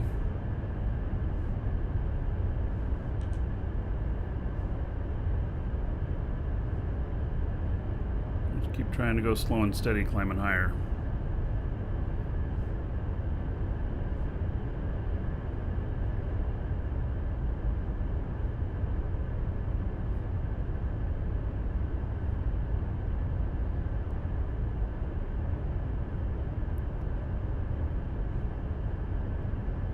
It is getting, I would say, about 40 more meters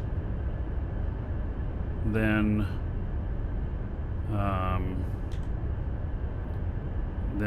what I was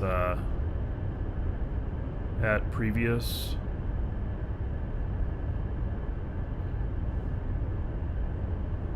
Yeah, we're losing now.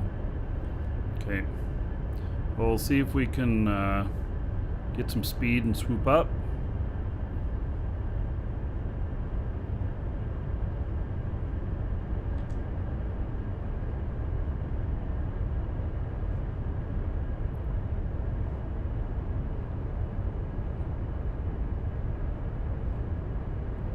Yeah, I get up there, I start to actually gain some speed, but then I fall back down before I get to a point where I can get up and out.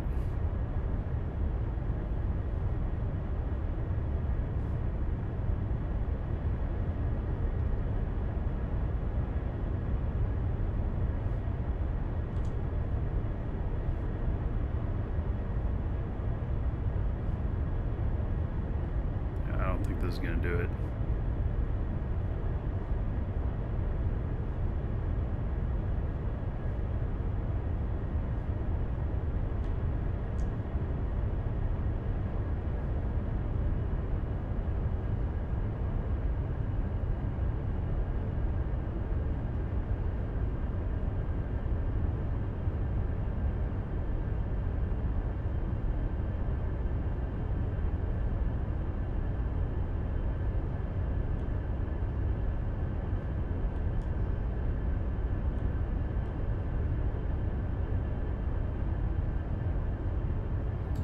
No, I wasn't holding spacebar. I'll do that.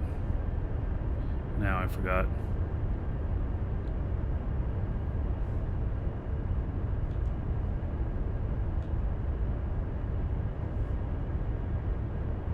Hey, am I over Waz's place? I see one of his ships.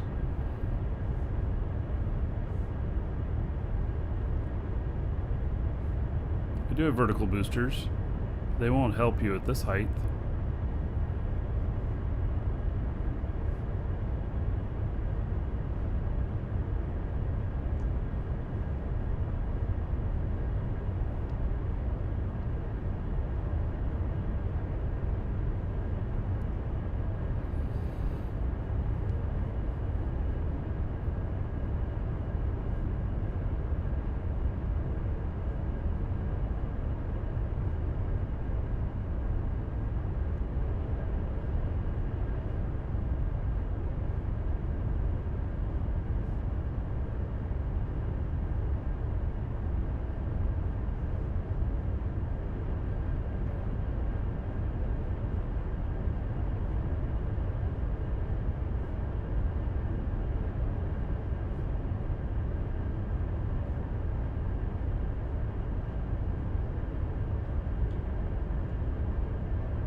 I'm holding down my space bar this time.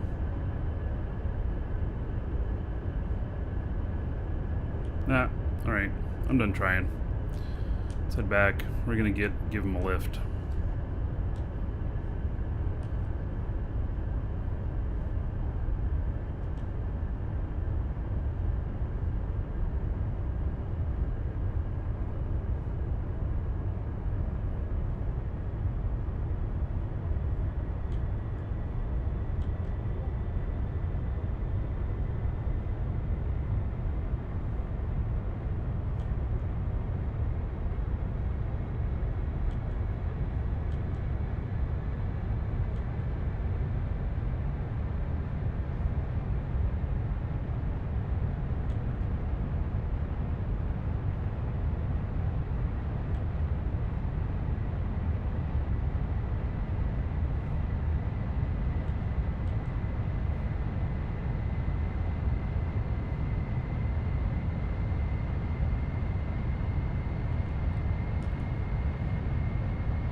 Uber?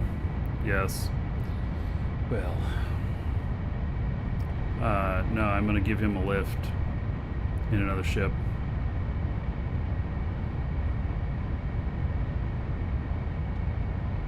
Rocket engine for the extra boost, and then we have to have a rocket tank in here somewhere.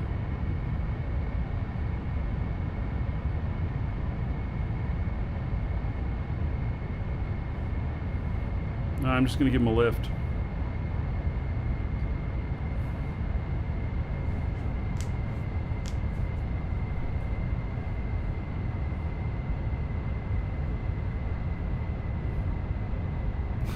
That wasn't a pun against Uber or Duber and Lyft.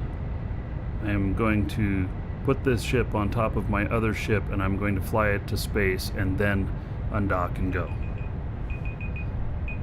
That is what I'm going to do. I'm going to lift this ship into space.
Yeah, so burying half the engine does seem to give some performance problem, about 15% on each one of those.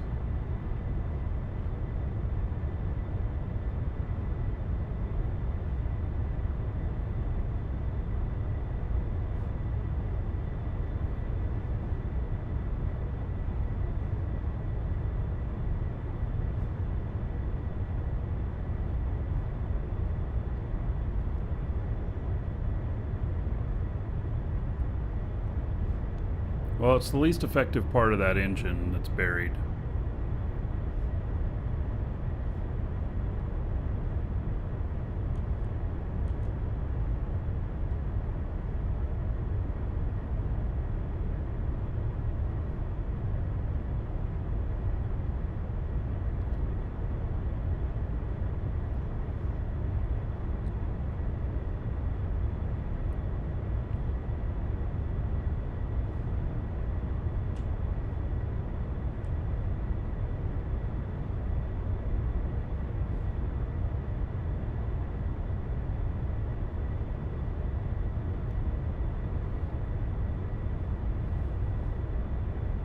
There's a Fumblebee.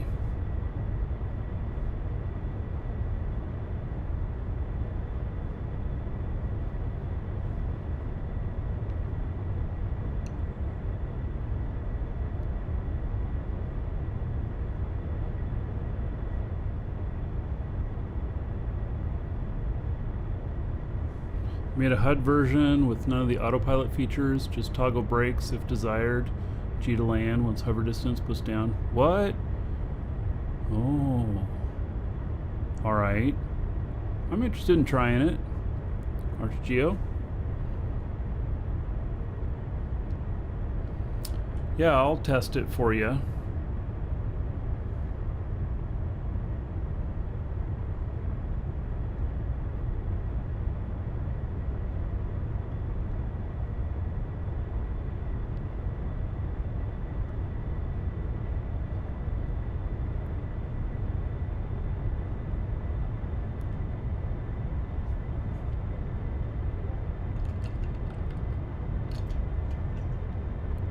Where I get the shuttle, Apocalypse, and it's on DU Creators.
Don't mistake that for an expert landing. That was purely by accident that I landed so well.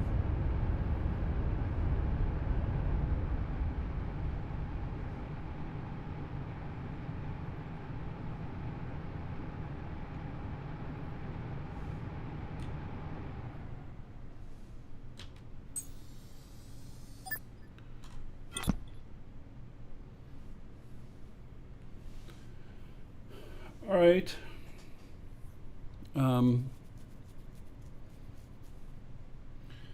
Hey, let me think about which. Do general? Okay. Let me see about that. Okay, let me put some more fuel in here.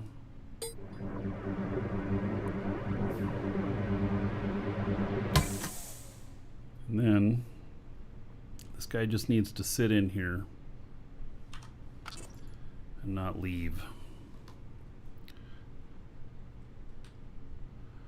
Then we got this guy up here.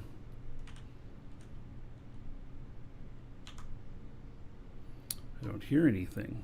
All right. Is my audio off on that client?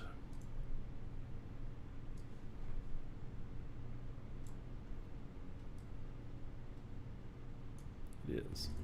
There we go.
Right, ship did not fall off. That's what I was going for. Make sure.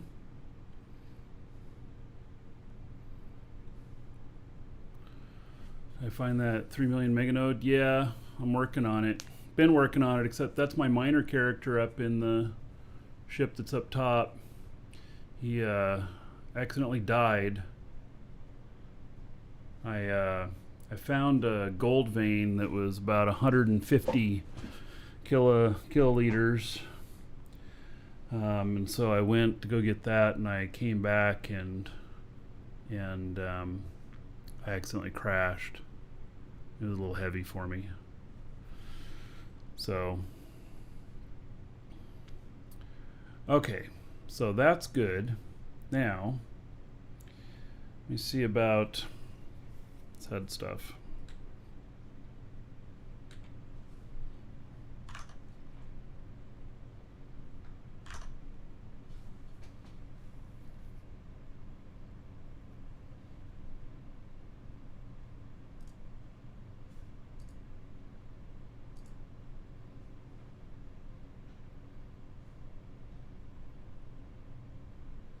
Answer any questions, talk me through any issues. All right, sounds good.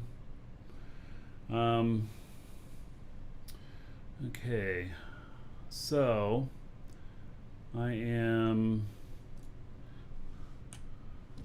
on the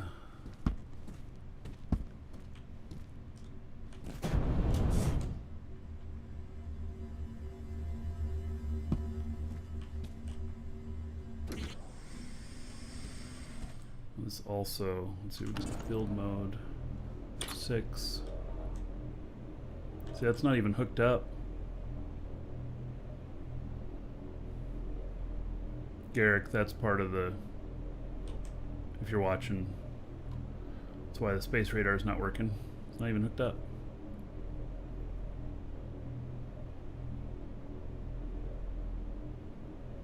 Maybe there's just not enough seats for it. It was hooked up? Well, somehow I unhooked it then. Alright, let's see what these say real quick.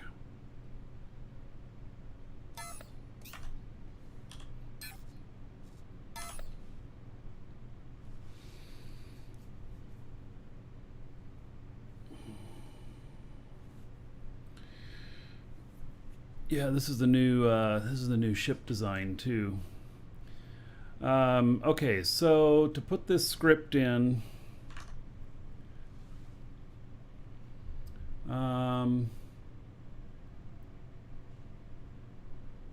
I believe I download it and then I put it into a particular folder.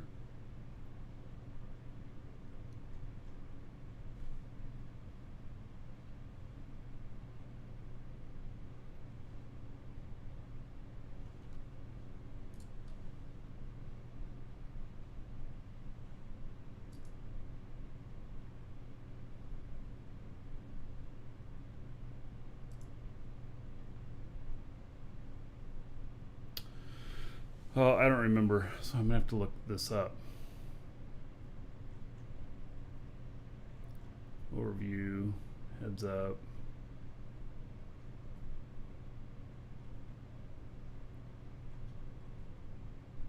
Installation.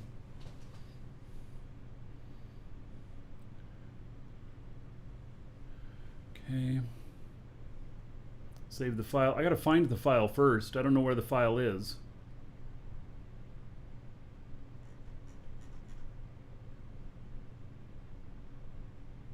I don't know which one to download. You put it in Discord for me. I clicked on it,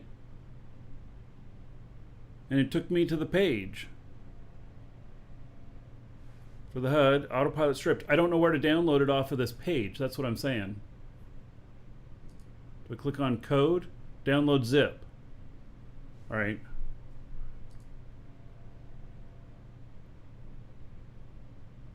In Discord right above it. Oh. Okay. Sorry, I didn't see that one. There we go. I missed that. Okay. So,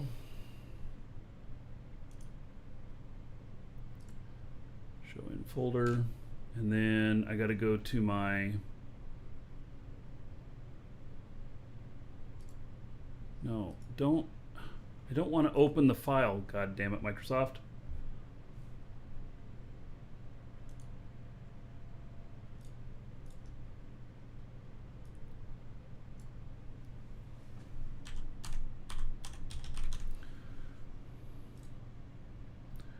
Okay. Copy.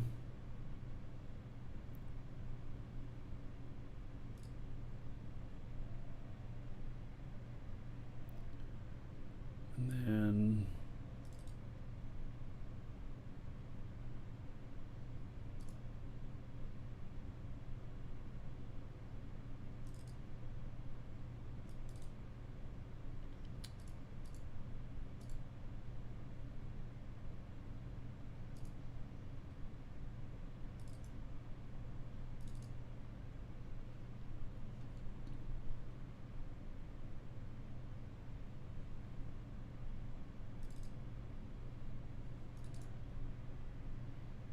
I had to find it because I don't have a normal installation. I'm in there now.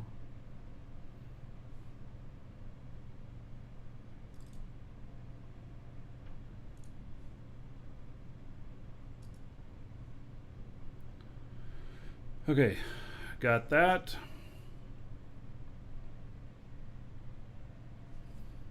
Yeah, I can't do that. I can't just copy and paste it because it's not in it's not installed in the same thing. I don't do normal installs. I install all my games together under a folder And so program data just never applies to me. So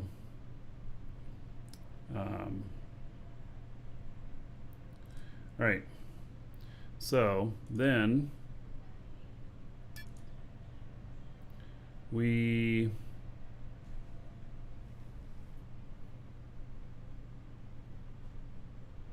advanced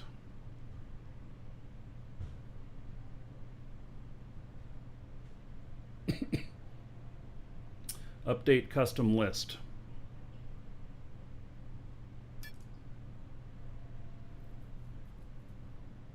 All right.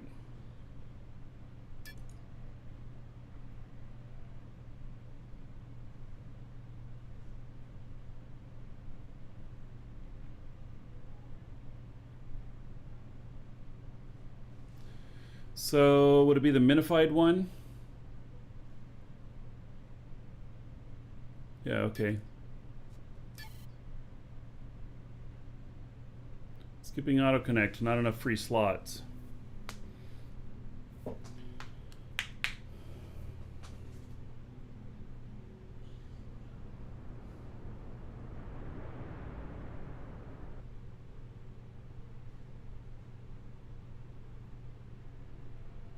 All the tanks I have connected to the chair. So should I break all those connections from the tanks to the chair? It'll still work fine? Okay, we'll try it.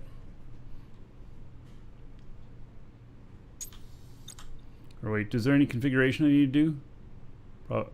Probably not on this one if it's just really basic. It's up to me to freeze up slots if I need it, if needed.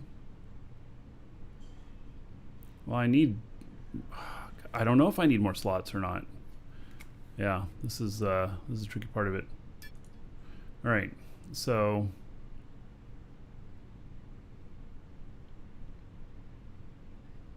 keyboard mouse.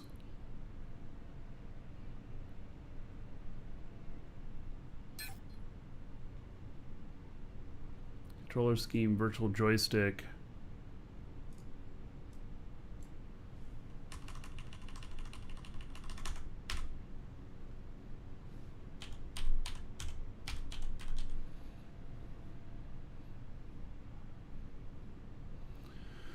All right.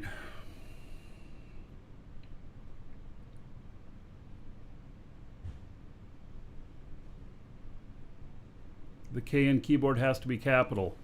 All right. Programmer love there.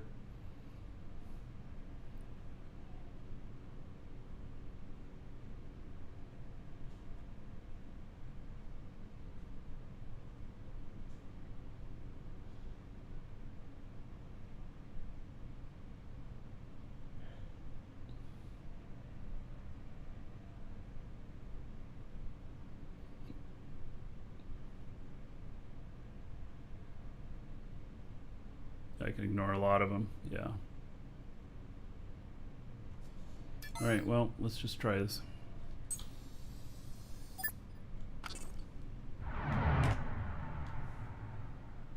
Oh, I'll say this is minified. Let's see here. No.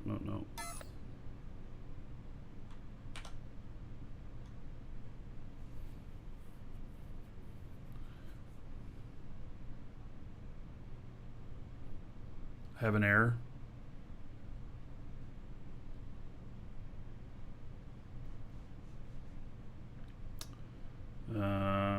Okay.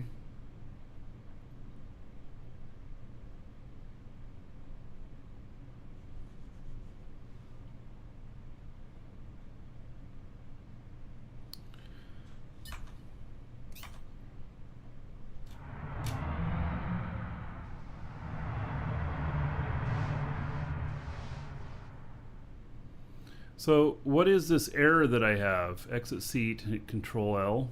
Okay.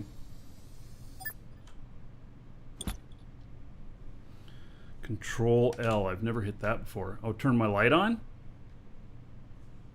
I turned my light on while looking at seat. Oh, okay. Control L.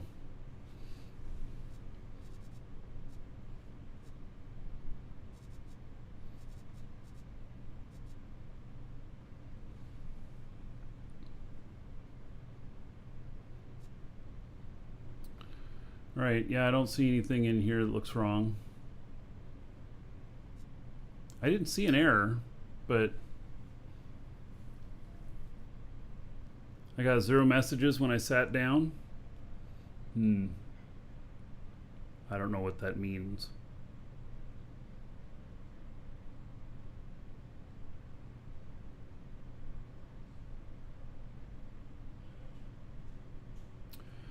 Okay.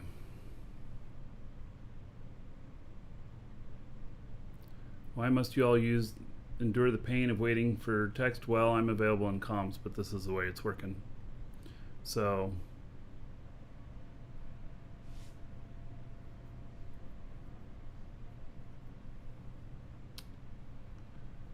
yeah.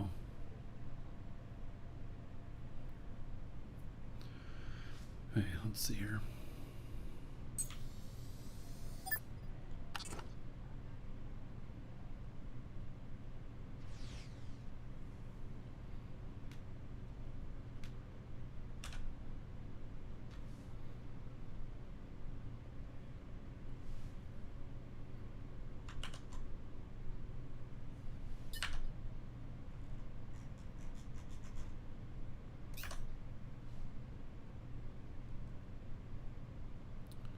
Wonder if other scripts are interfering.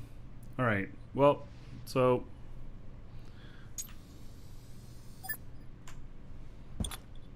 let's just if I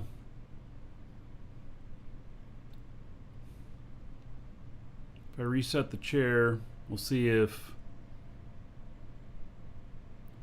things are okay. I'll refuel for a second here. Let me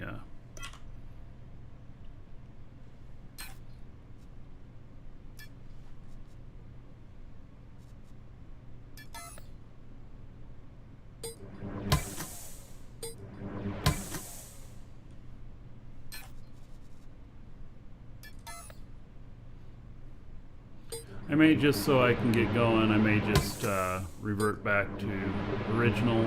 As long as I can see my radar while I'm flying, I'm good. And then you can look at that script and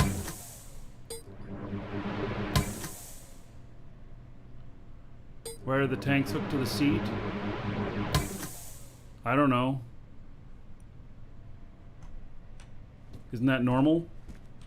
And so that you can see them in the HUD?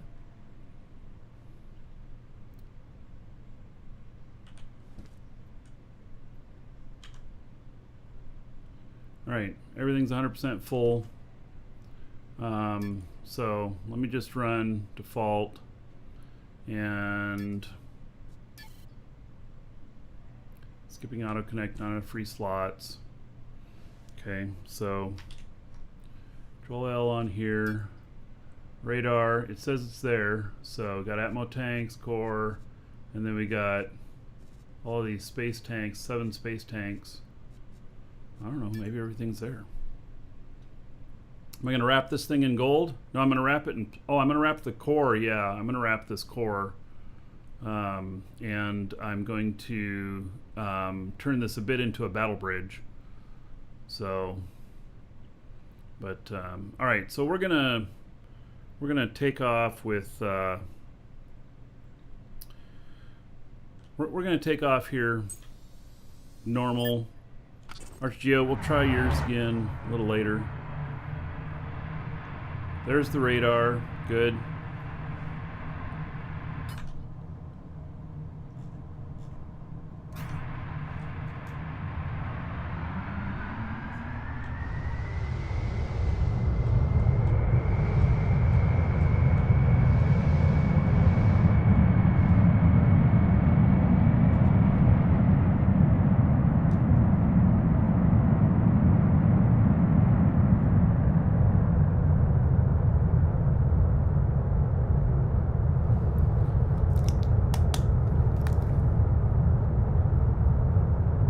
Yeah, so Sweat Archgeo. Thanks for trying on that, and I'll check it out again after you've taken a look at it. Okay, so my other guy is on the top of the ship. He's the one who I could not get up to space. I was having troubles, and so now we'll get this guy up to space, and then we're going to undock him, and he can fly away.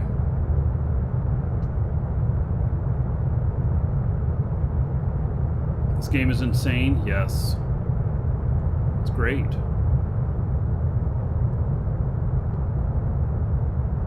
I wish it was light.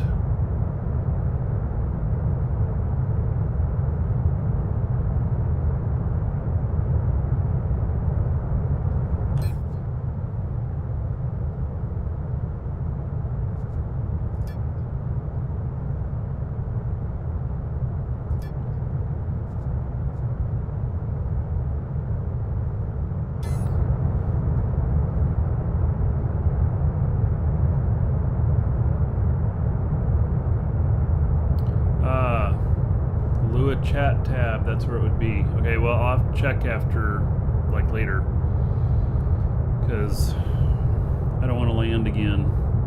I got to get this guy underway. I need to get them going to the places they need to be. If that makes sense.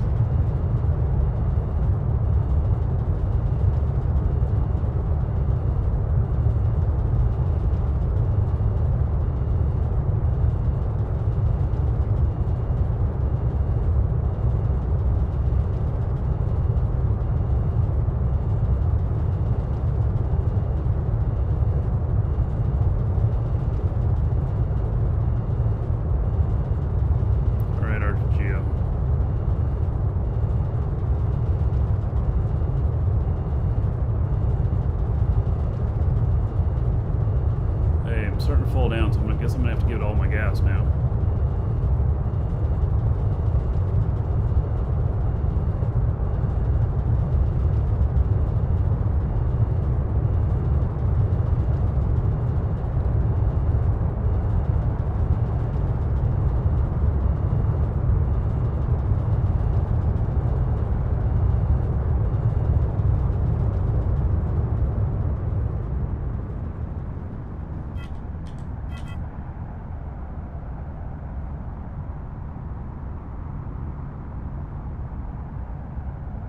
How long have I been playing this? A couple months.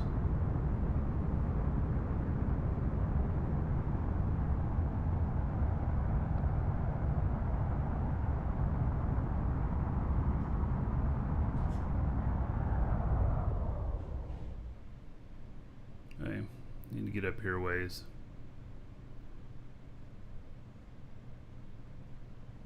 I'd also love to have an offset of my ship or focal point, something like that.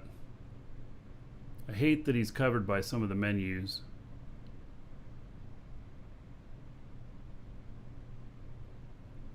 Archgeo, I'll give it a shot here later.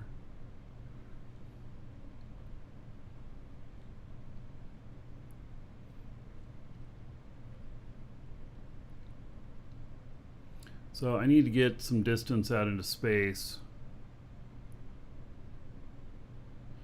And then my other guy will hop into his seat and take off.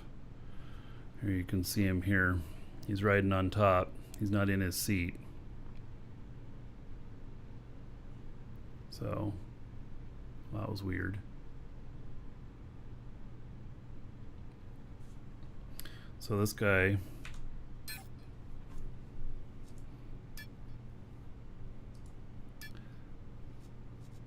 set warp point.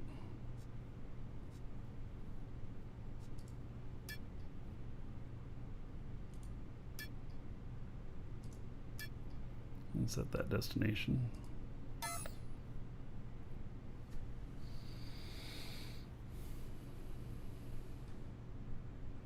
Yep, so he effectively hitched a ride up here.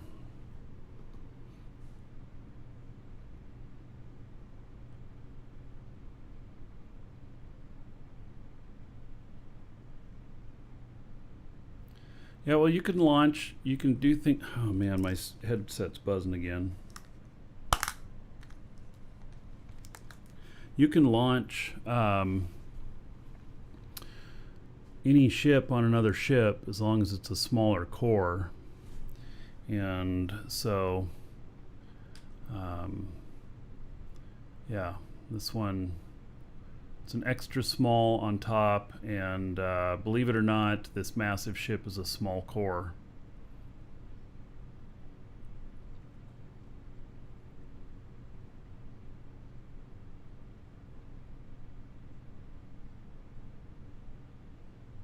I always go with an anti-grav unit. Yeah, so, and that's appropriate in some cases. I have one ship with that. It's not always a good choice.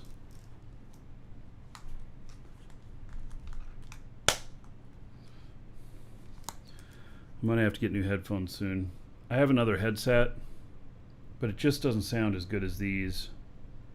The other headset I kind of use whenever I have to listen to comms. It has 3 inputs on it. It's not as comfortable as these though, and it's good for being able to hear the game sound and everything, and then do comms on another machine and be plugged into there so that I can participate in comms when doing stuff where comms should not be broadcast on the show. So, love you, Marky. Yeah, thank you. Oh my god, my headset's buzzing again.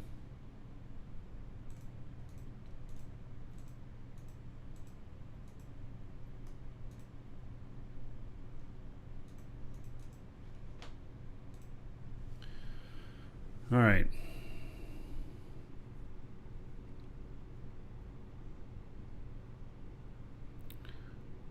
Does it come with a mixer? No. Oh my god. This buzzing sound is going to drive me nuts.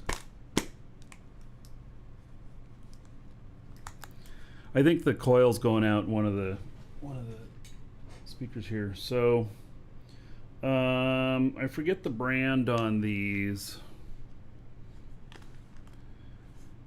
But this has these ones have 2 headphone jacks, and then it also has Bluetooth, so I could connect it up to my phone at the same time. It's a nice little headset. All right. Okay, so I think we're good. I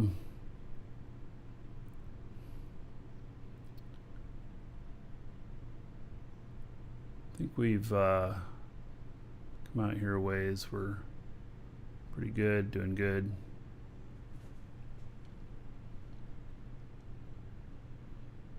Oh, where's my warp drive? Shit. I don't have my warp drive on this now. Alright, well, we're going to have to... Okay, we'll go out here a bit further. I'm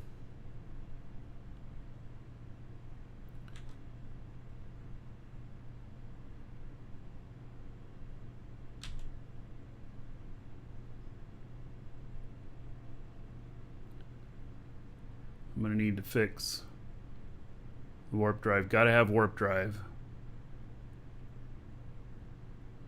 I did set my ship to keyboard. Oh, I'm talking to him. Okay.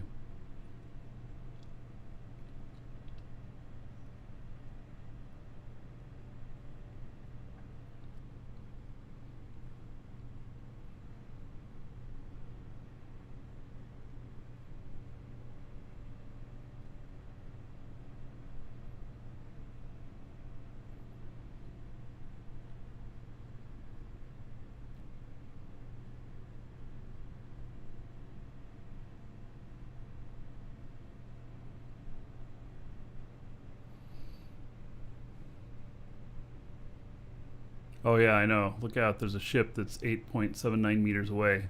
Mm-hmm.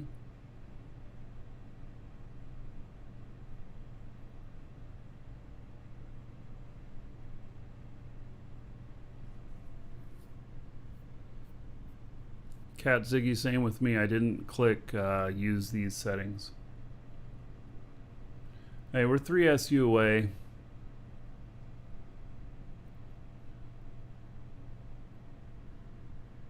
What game is this? This is Dual Universe.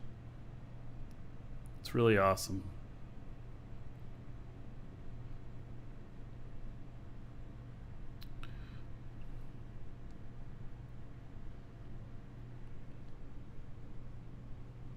This ship does have a data bank. Yes.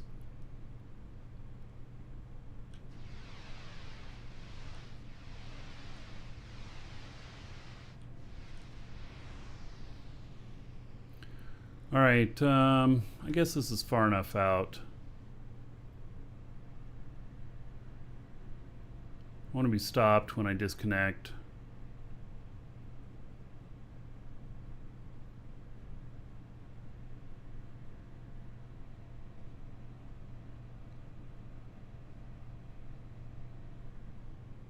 You have to wipe the data bank, ArcGeo?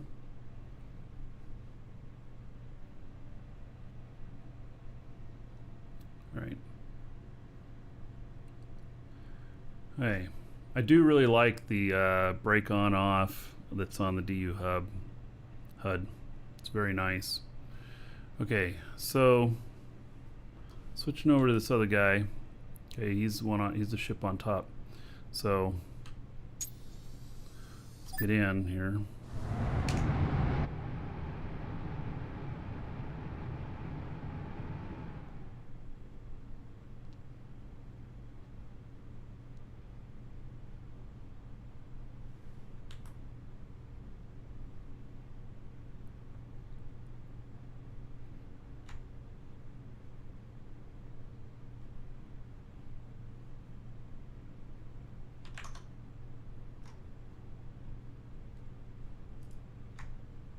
Trying to see if I could keep those brakes on. There we go. I got it to stay on. Okay. I got the brakes to stay on the other ship by moving away from the that keyboard and mouse. Okay. So I did that. Okay, so now I should be able to just warp there. There's my other ship. Isn't that cool? I used that other ship to get up there.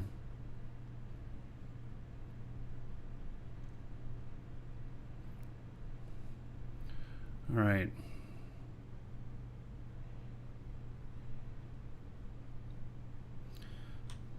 Well, I'm going to make sure that I'm a little bit away from my other ship here before I engage warp. I'm not too interested in messing that up, running into the other ship while flying out of here. And I got to figure out my radar on it too. All right. That sure is sexy, that ship out there. Garrick did a great job with that ship. All right, we're going to be at a complete stop. And activating warp. That's the good thing about this little thing, is that it's cheap to warp.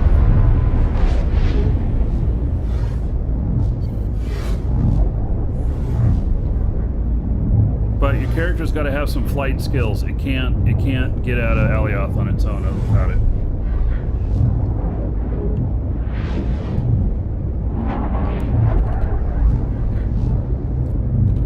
ArcGeo, Apocalypse is your guy for one of these.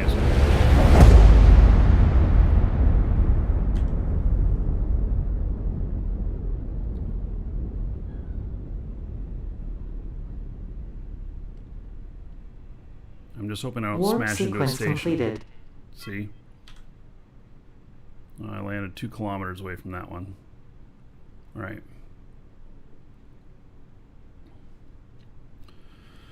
All right. So, believe where I'm going is the other side of the planet.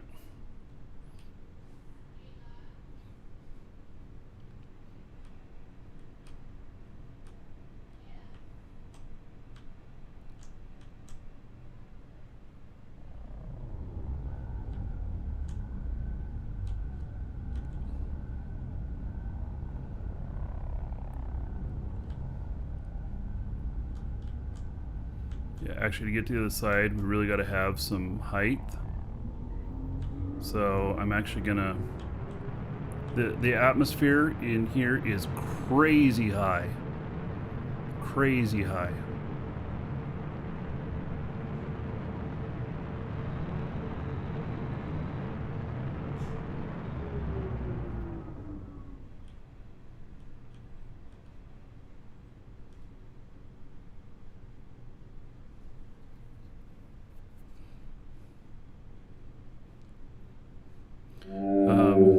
Yeah, this is a meteor that made the hole over here.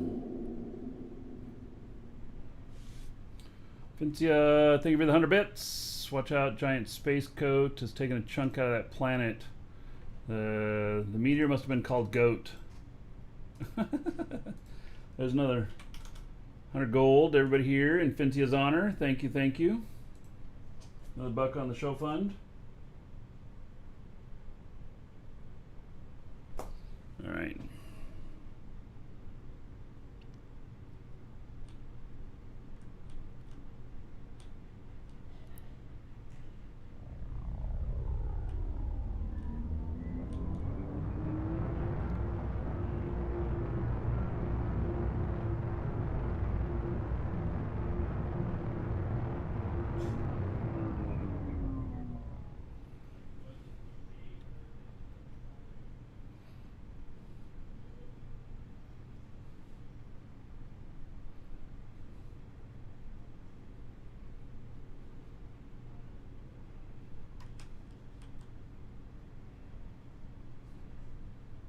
So with this planet here, this is Feli. And with this planet here, the atmosphere reaches up beyond the height at which you can measure the ground. And yes, last time I was here, I crashed into the planet. You can see what kind of explosion it had, right? No, just kidding. So it is pretty easy to land on here, but you have to be very, very careful about the atmosphere here. It is super high. It is higher than the measurements go. And so that's why, you know, I'm being a little bit cautious about it, and why I increased my height from the planet. Yeah, this, once they turn, okay, so I'm a little disappointed that you can't salvage ships at the moment. I don't know why they made that change so that you still own your core. But this would be a really great place to find wrecks. Because first time people come here, they, yeah, they're going too fast.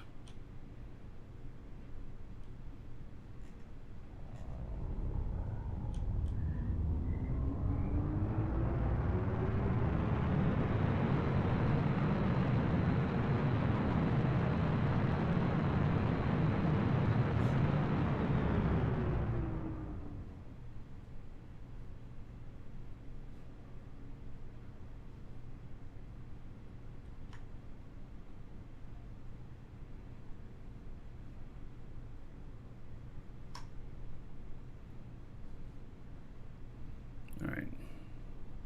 Trying to get an orbit around to the other side.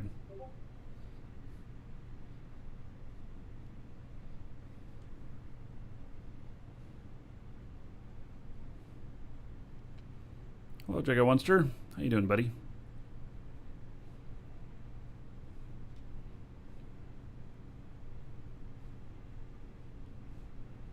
Yeah, this would be a good meme. I once thought I was invulnerable. Nope. Yeah.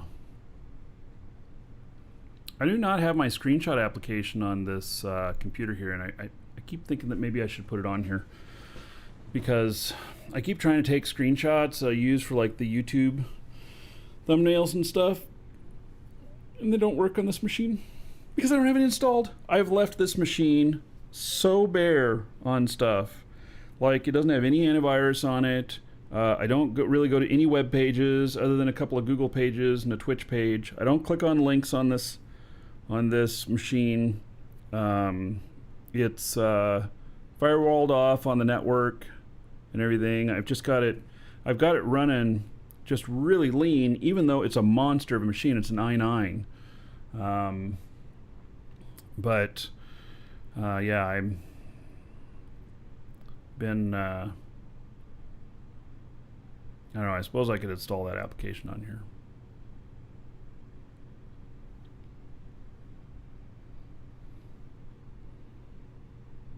And it's kind of like, I should go make myself lunch right now. I probably have time. Except, if I accidentally start entering the atmosphere, I'll come back and I'll be in the crater.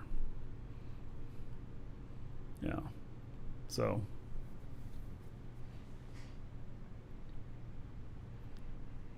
So we'll get this landed, and then I'll deal with my next ship.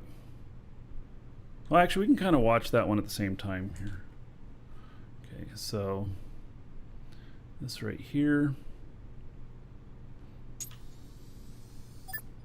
Okay, so my warp drive is not connected. Let's go into build mode. Holy shit, right? And where is the warp core in this?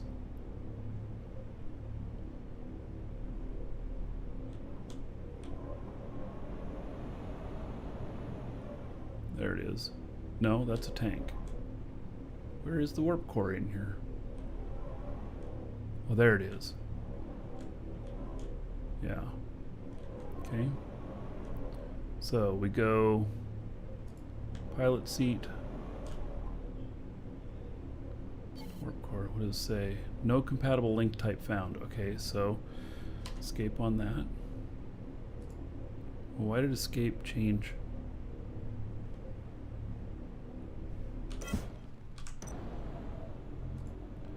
Warp core to the seat. No compatible link type found. Wait.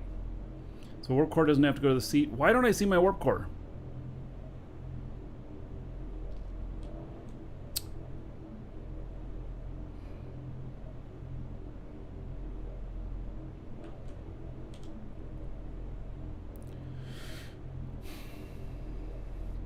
Doesn't the warp core have to connect up to the seat? I thought it did.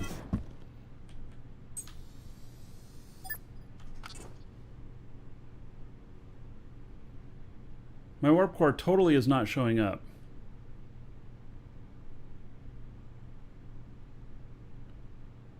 Warp core to container. Alright, well. Rerun auto config. Yeah, okay, I'll try that again. Oops, see, I do that all the time. Alright.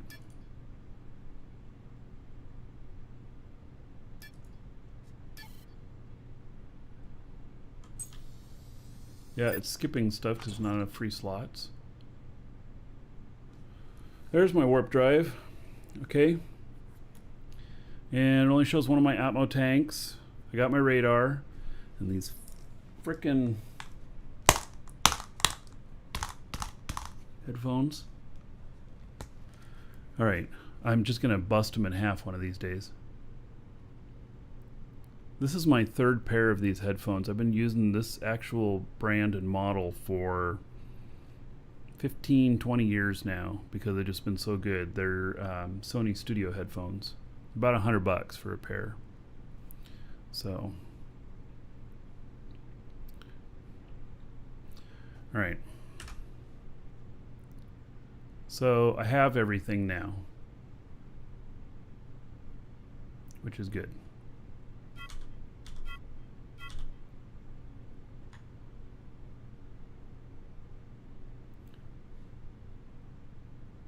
All right, so let me get to my other guy here.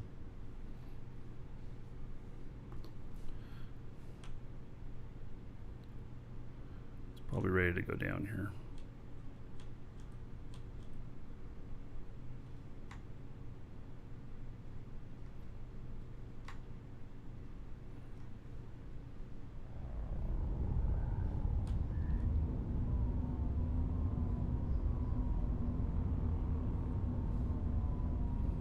I don't use anything that's wireless just because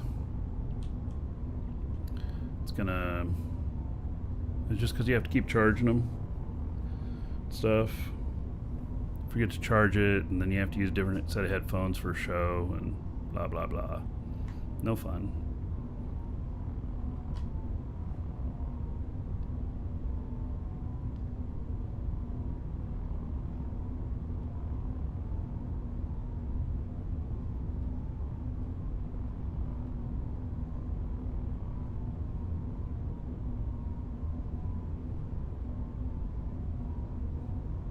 Alt print screen paint.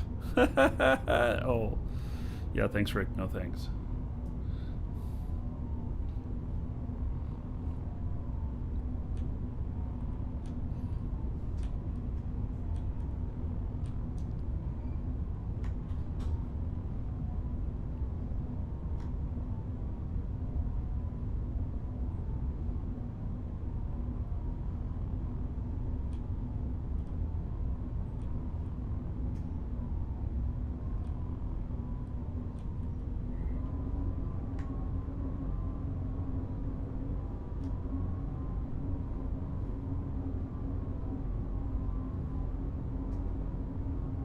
Yeah, I still don't like stuff with batteries. I'm averaging probably about 7 years with each one of these headsets. And they're so comfortable. Colored lights are coming for Christmas. Oh, for our ships? Sweet. I approve of that.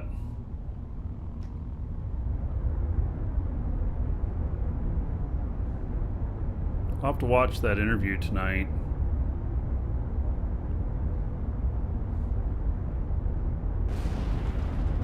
Alright, there we have it. Entering atmosphere.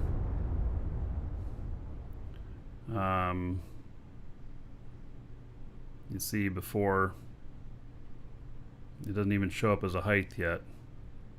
That's what I was saying.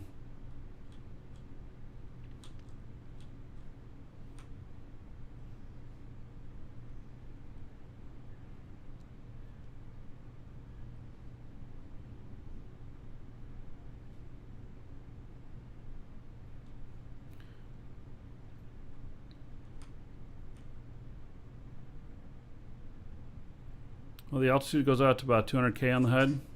Yeah, maybe I should just load up the other one again, and then as long as it's working well. Well, that's another thing. It has to be installed on each computer, doesn't it? It's not just installing it in the ship, but does that file also have to be on the computer? Or once it's installed on the ship, then it'll always work? How does that work? Because I play on multiple computers, obviously, and I switch ships around. It'd be so confusing if I had to install it on each one of them.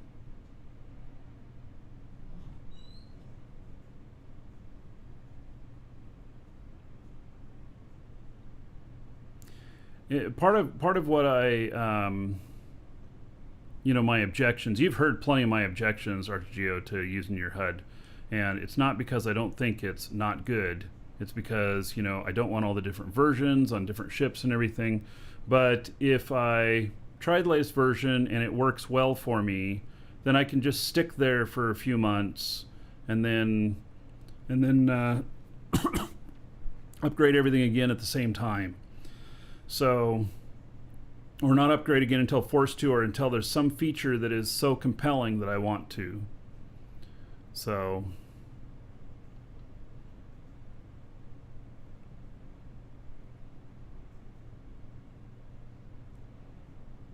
I have a hard enough time remembering how to fly my ship as it is.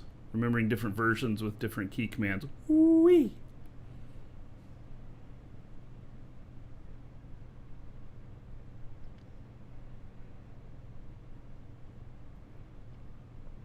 That's also another thing I was talking about, Archegeo.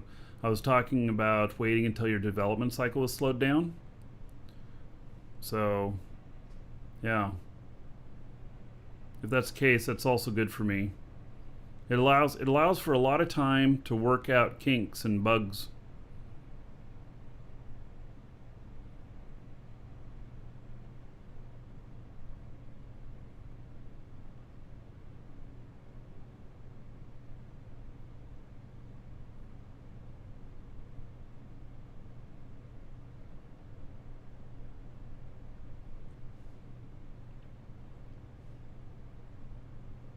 I still don't have my radar up, my mini map.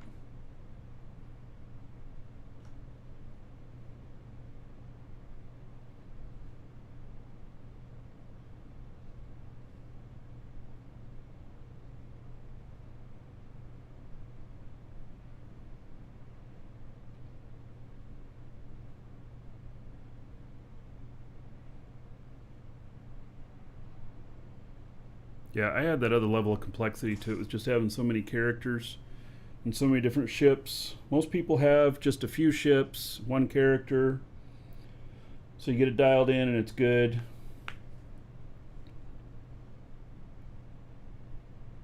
I want to go faster here, but I don't know if that's going to happen.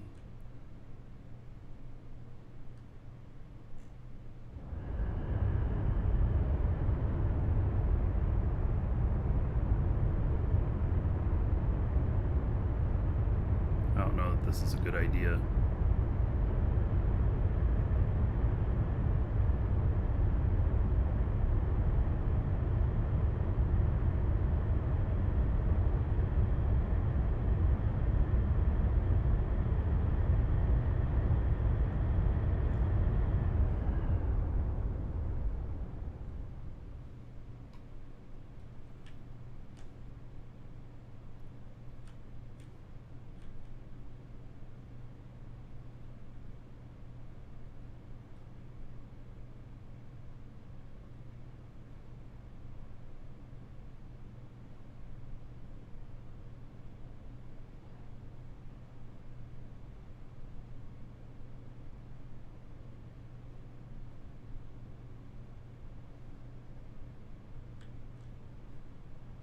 Atmo's not at 18K.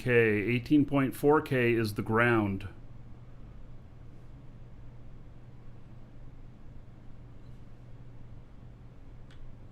Yeah, we're going to have some forward momentum here. And then we're just going to have to swoop around as we come down.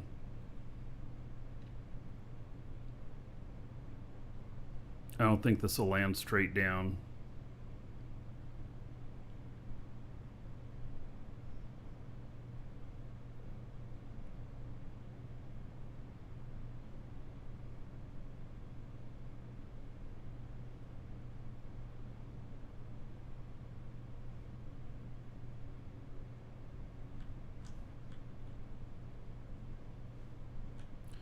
All right. There's my other ships. Detect them on radar now. Cool.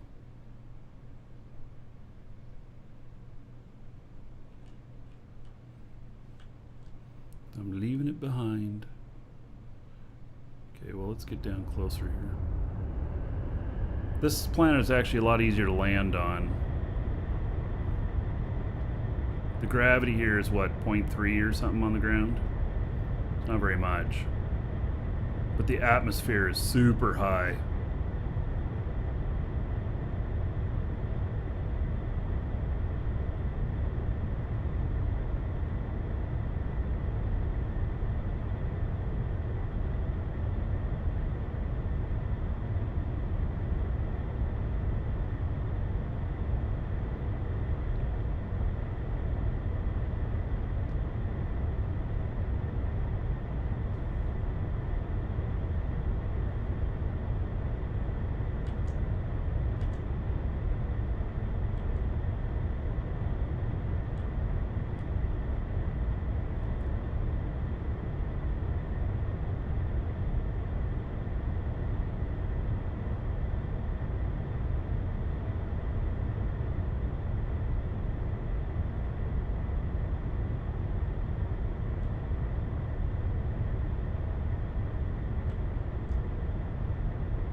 If you guys want to see a supernode, if you haven't seen one before, I'll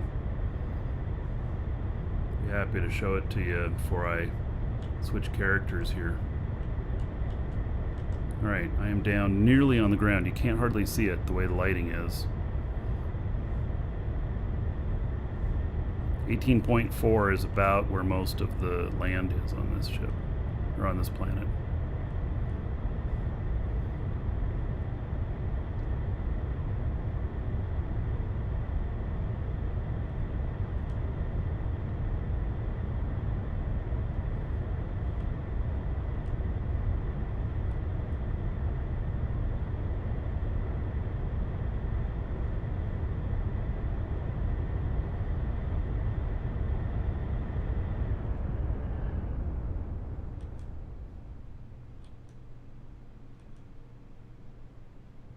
It's also good using this long distance projection thing to see where the ground is. Because like here, it's so nondescript. How could I know where the ground is, right?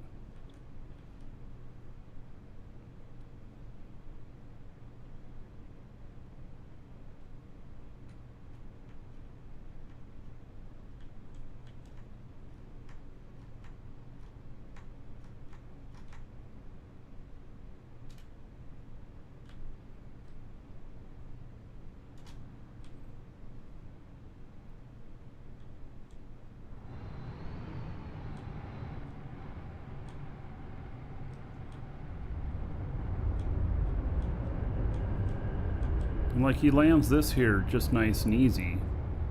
But Alioth, completely different story. Alright, we made it. Woohoo!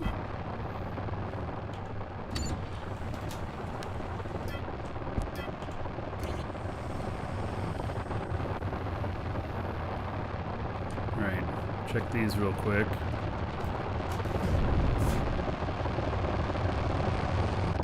There's anything in the box here. There's not. Everything's jammed up waiting for more product.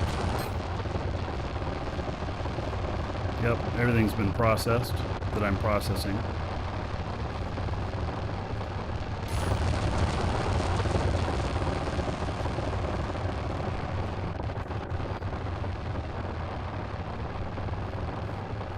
Alright, so this is my base here. That stuff's loud.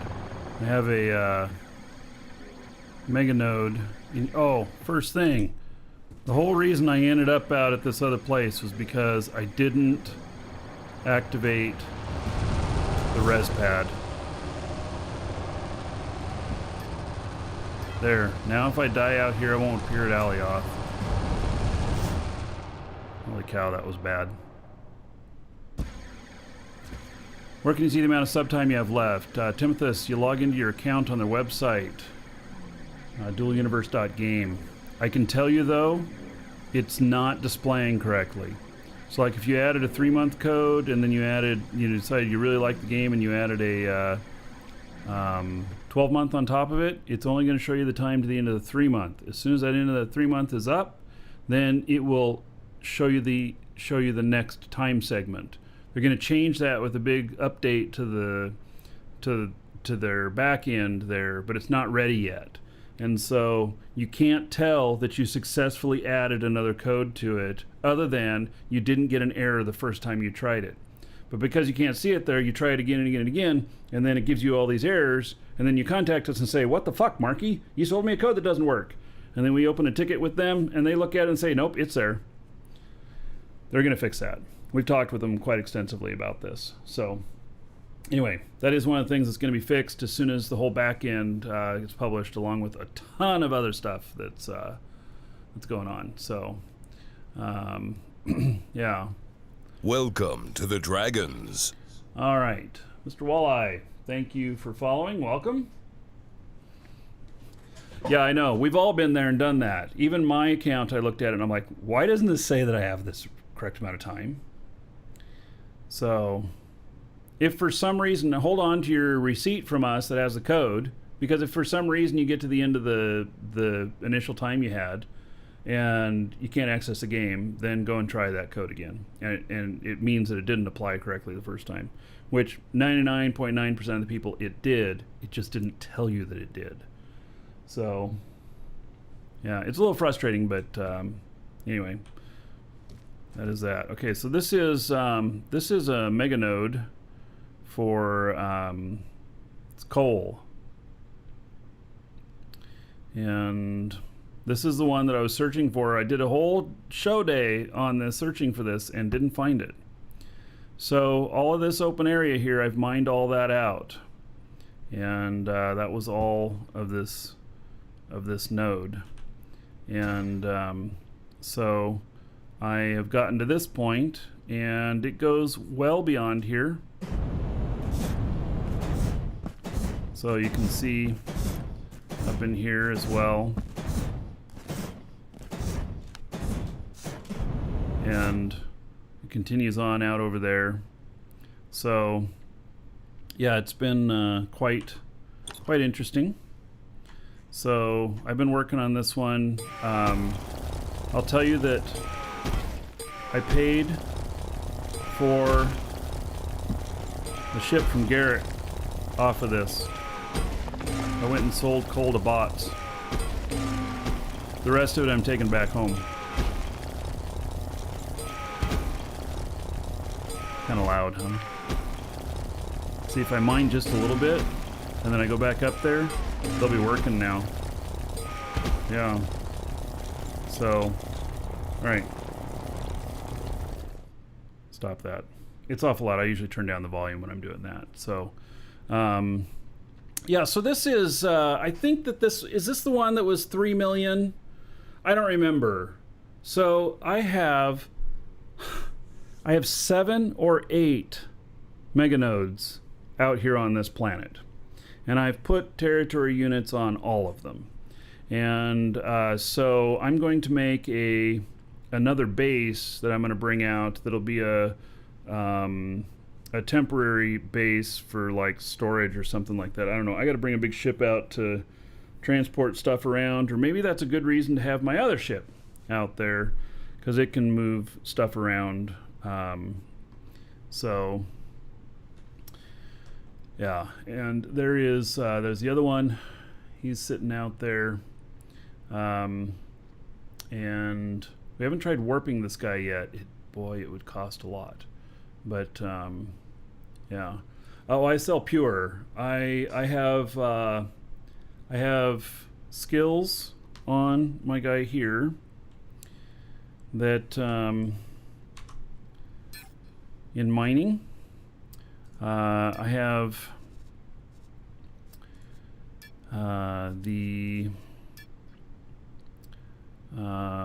let's see. Where is it? It's under Dredger. Mining efficiency. Yeah, mining efficiency 4, which gives me 20% more ore extracted. And then on the inventory stuff, or on the refining, I have 5 on all of the tier 1s. So so that gives me an extra 18% efficiency, or a reduction of the loss by 18%, because there is a loss when you do 100 liters. It'll come out to what, 75 or something like that, 70 pure, but I'm getting 18% more by having that, also the refining at level 5. So anyway, yeah. All right. So this guy here, I'll just leave him here because he can come back here and mine later. I also sold out the markets in here a couple of times. Let's see, pure, it's carbon, and then buy orders, buy distance, and so there's none of them here over 18. I sold enough to them that I took out all the 18s. I took out most of the 17, so 17.55. Somebody else has been selling up here too. And so it's an okay rate, but in reality, if you sell this stuff back on Alioth. If you were to take it back there, let's see here what the cheapest price is on Alioth right now. That's one of the main markets. Are you serious? Sell orders that expensive? Okay. Alioth 16 doesn't count. It's too out of the way.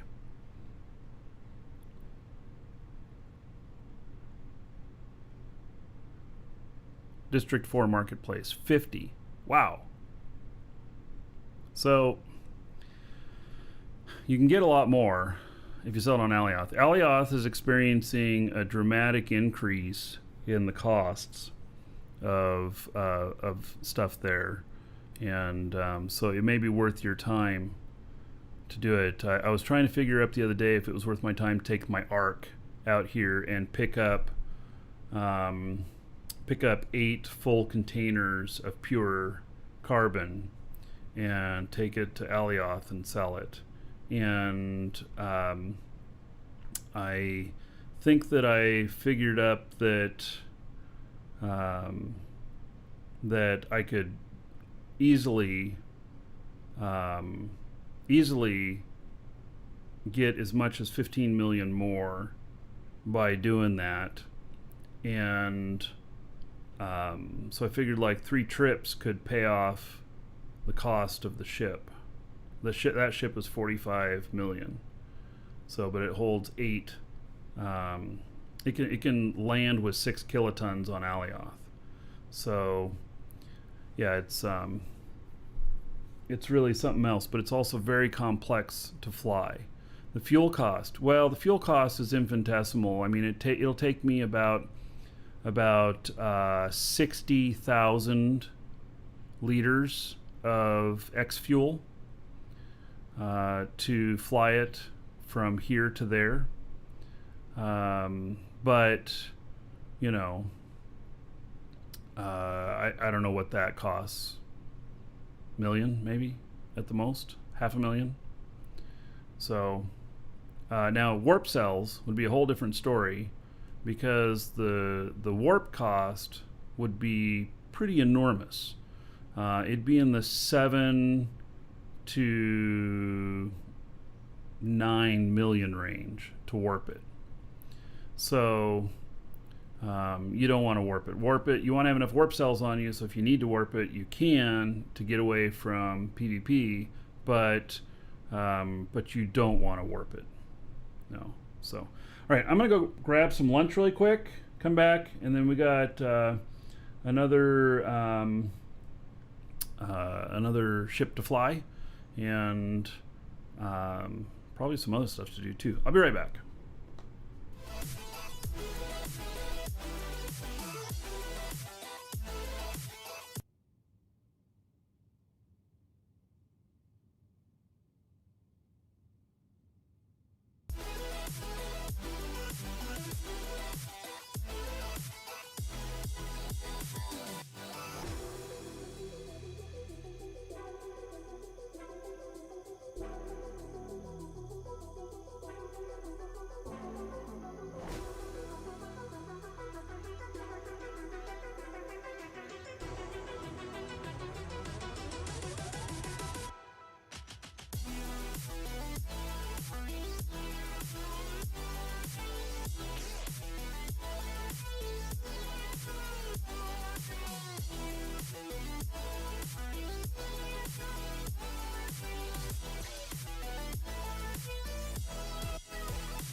All right. So,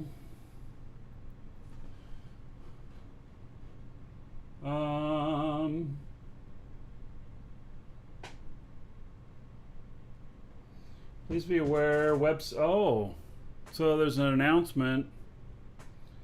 Scheduled maintenance, please be aware their website will be offline for maintenance Monday, November 9th from 9 a.m. UTC until 1 p.m. UTC. Many account features will be unavailable. Plan accordingly. You know, I was talking about them publishing new stuff, and there's going to have a whole bunch of fixes in there. That would be it. So, very good. All right.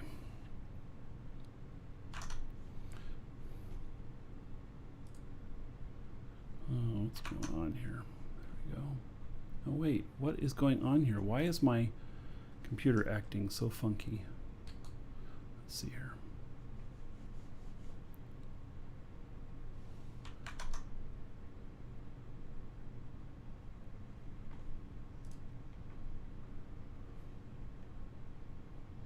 My computer's not playing nice.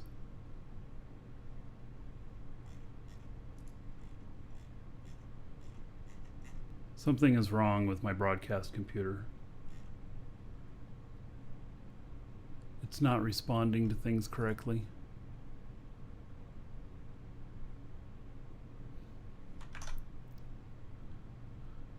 Do I have a keyboard stuck?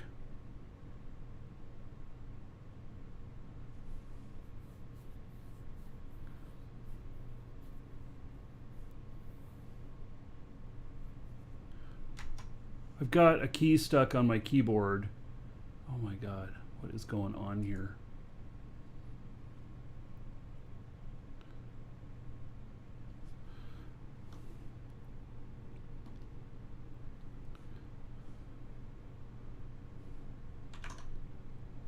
There we go. I was hitting Alt-Tab and the tab menu was coming up and staying up as if it was still held down. All right. Are these logged? Yes, I have all of these shows. They're all on YouTube.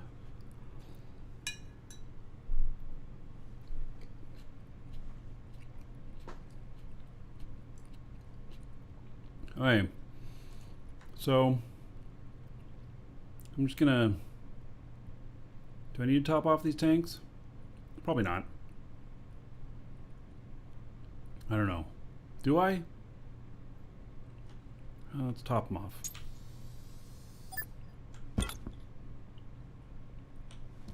Just because I can.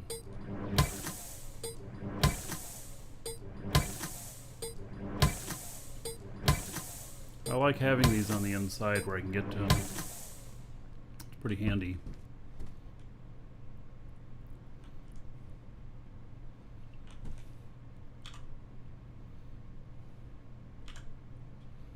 All right.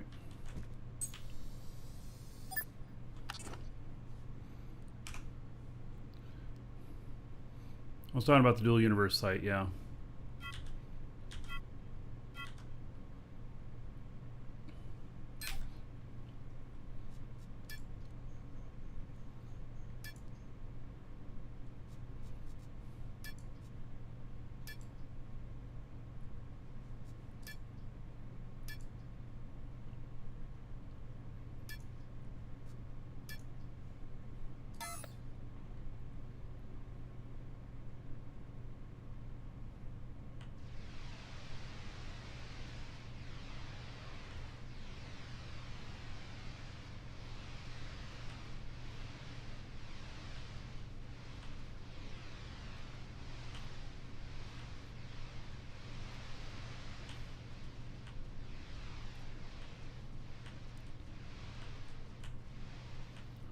All right.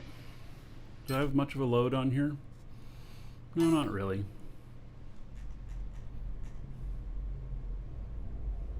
Even with not really having anything loaded in here, it's still be 128 warp cells to warp it.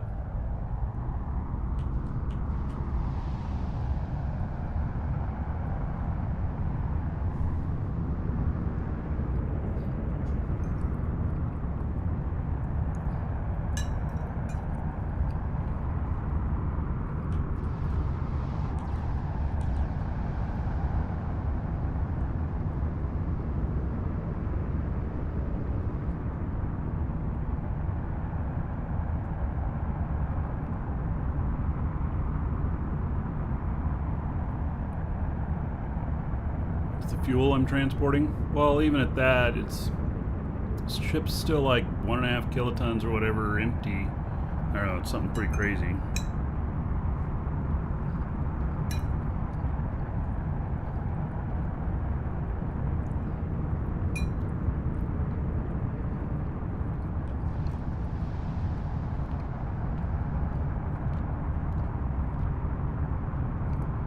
Warp is just my get out of jail free card.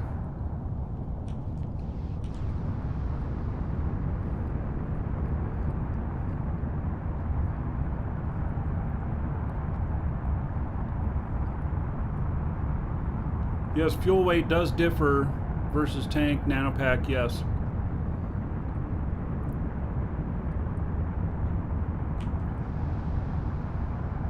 It can be lighter in my tanks. Up to like 25% lighter or something like that.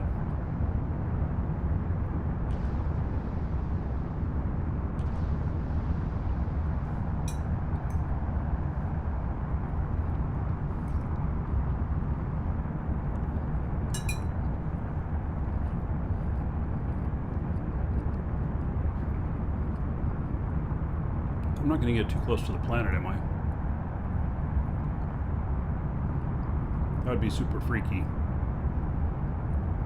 I noticed my space radar stopped working.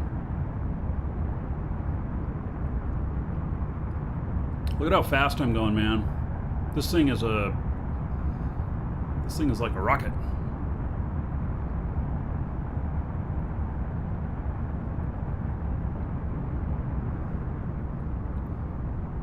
I'd love to have a warp core efficiency skill. I don't think there is such a thing. Oh yeah, look at that. I'm within 83, 82, 81, 80 kilometers, 79, 78. All right, that was getting a little close.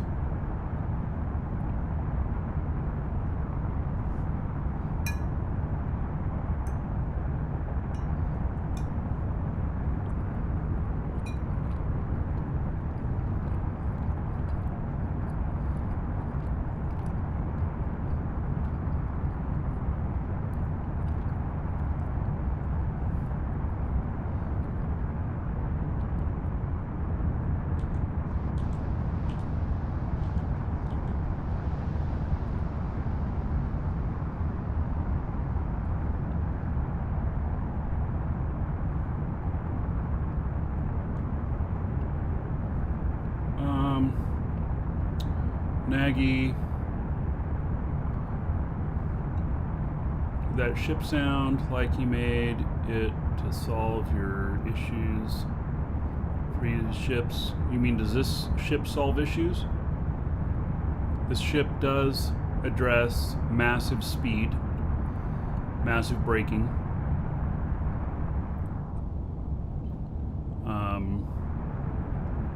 I think even at this weight, like 5 SU, it gets all the way up to speed.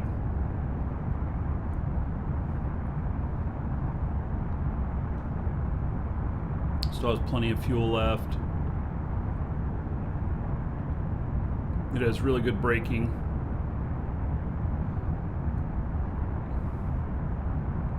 Yeah, it still needs force down on space stations. I have not tried landing this one on my space station yet, and I should. All right, so without even leaving the safe zone, I'm at max speed now. So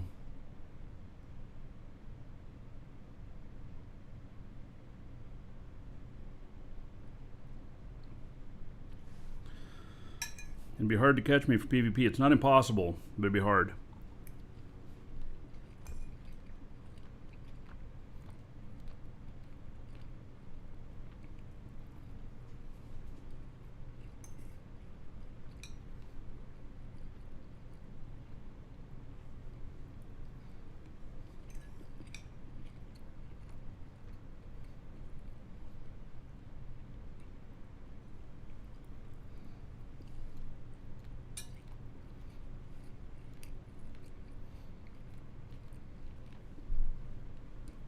Are the engines boosted? I'm sure they are, at least somewhat. I don't know how much. I'm sure somewhat.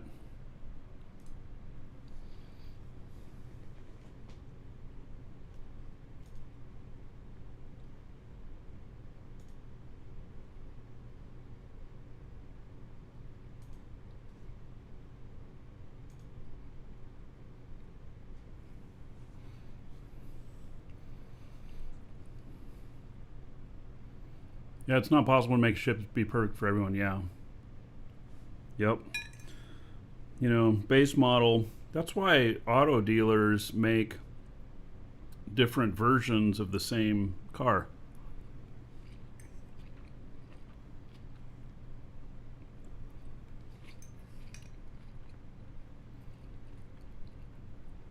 This one's pretty dialed in.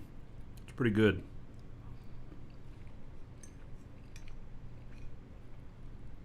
Maybe just a couple little things I'd change with it, but nothing earth-shattering. Most of them are convenience over functionality, like a button for the ramp and door down by the engine. So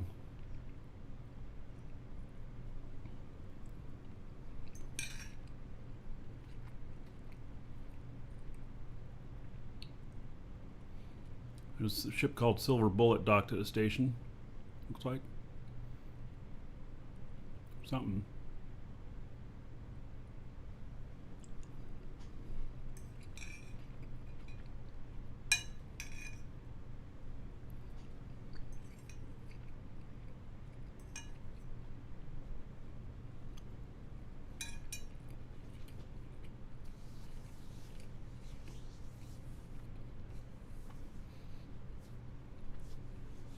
I'm the only person to request it. Yeah. So,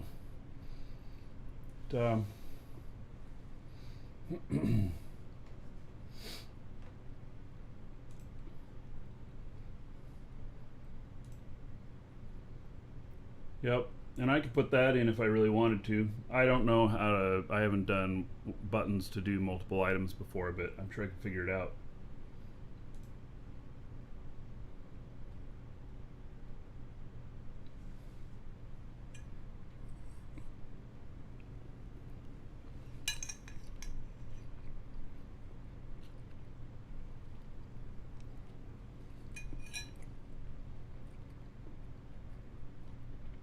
All right, well, so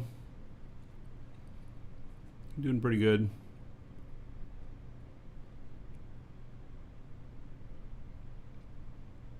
Connect both buttons to an operator and then relay connected to both doors. Ah. Does that matter how many buttons you have? Just one button you have to do that, or two buttons you have to do that?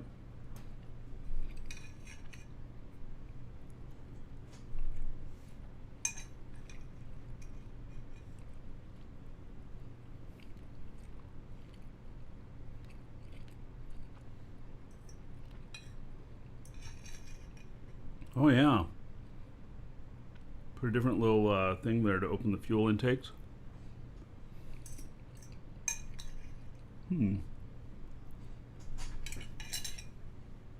of the small little hatches. I think they're actually called hatch.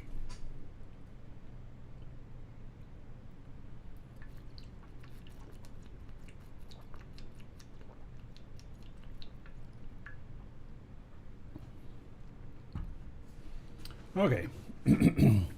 So let him go now. Takes at least a couple hours. So at 30,000 speed, it's about an hour and a half, or about an hour per 150 SU. So that's kind of roughly what it is. Hey, so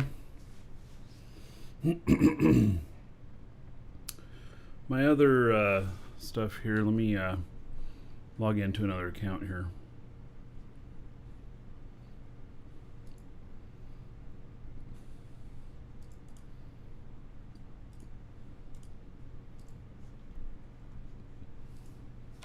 Before I switch screens.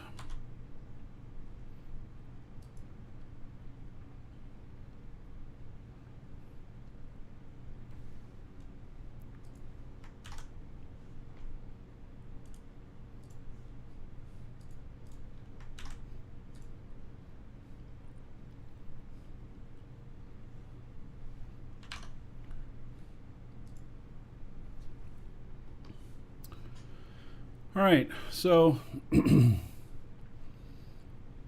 loading into my main character. I'll check to see if there's anybody who wants into the org that's waiting to be accepted.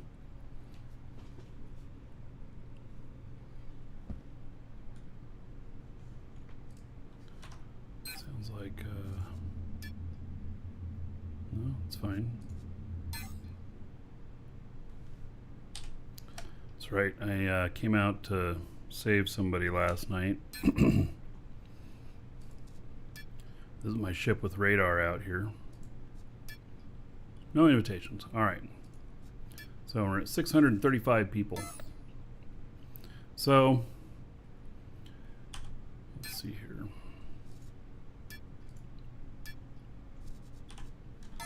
This is one of our org mates out here.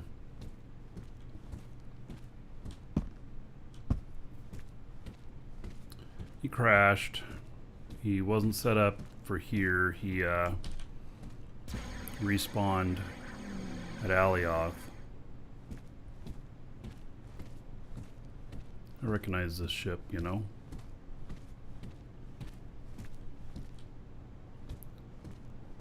Can't exactly get up to it to do anything. What is this hole up here? It's kind of weird. I don't recognize. I remember that being a thing. Uh-oh.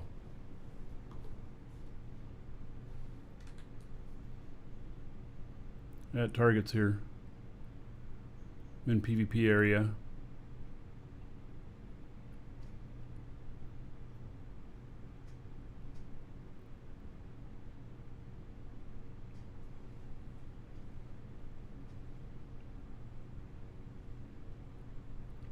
Should be fine.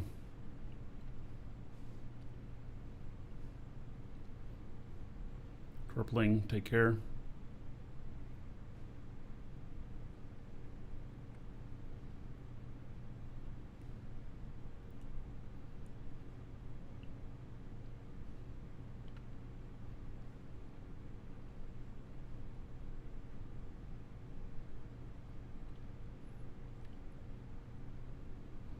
All right, everything's off radar now.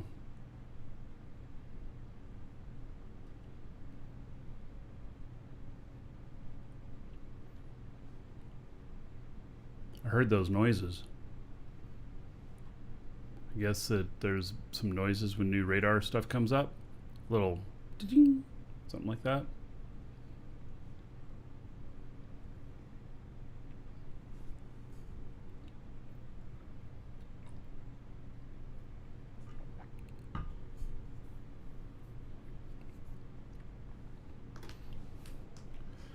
All right, so yeah, this is one of our guys. I think I'll just give him a little bit of repair here. He's not on the planet anymore, or he had to come back from Alioth out to Jago.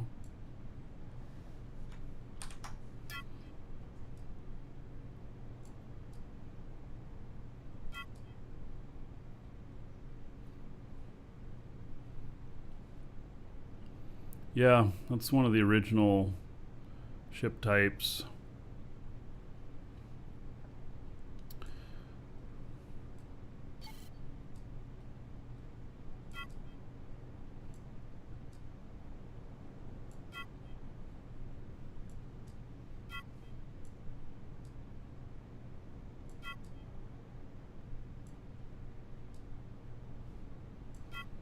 I'll give him a helping hand here so that he has, you know, oh, I can't repair that in there because I can't reach it.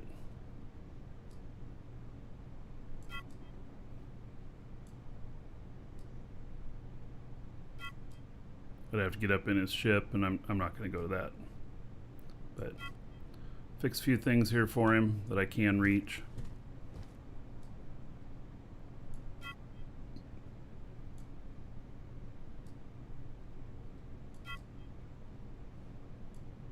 Right as I logged off last night, I got a ping Discord. Help, I crashed. Save my ship.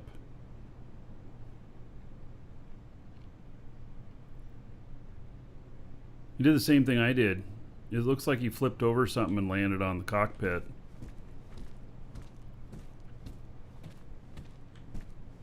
That's what I did. I died that way in here with this ship once.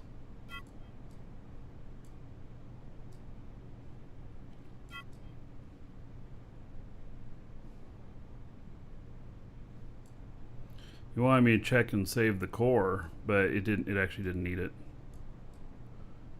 So I guess they are truly not. You know, even if you blow up your core, you still own the ship.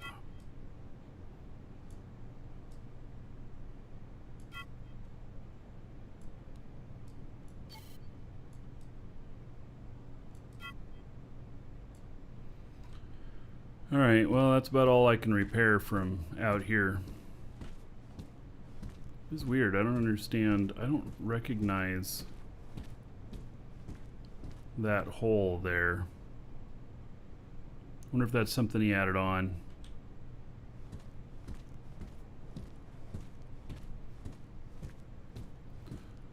Alright, well, when he comes back, he'll have it.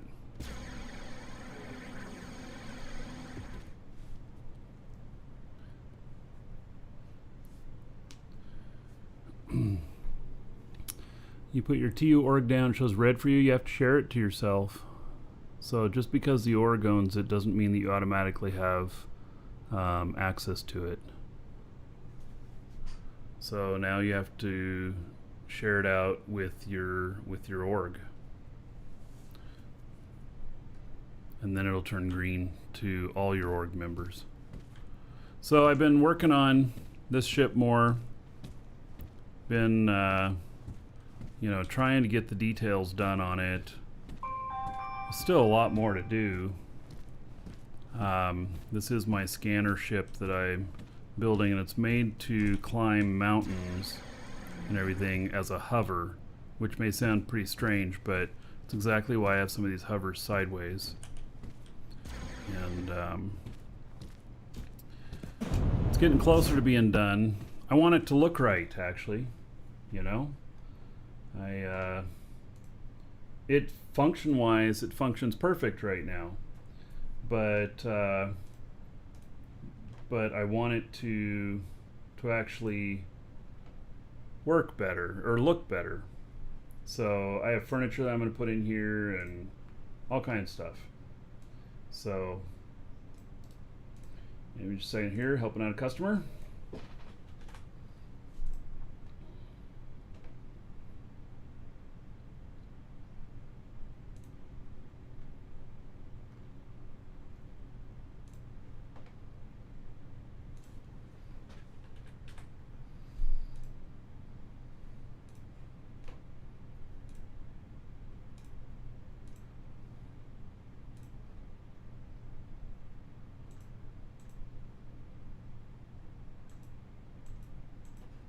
Right. So fly this back up and maybe work on this a little bit while those other guys are flying.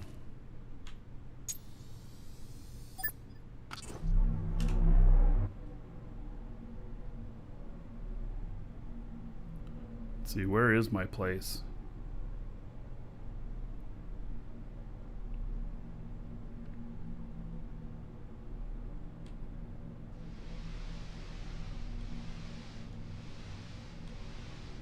I have the radar on, so there it is.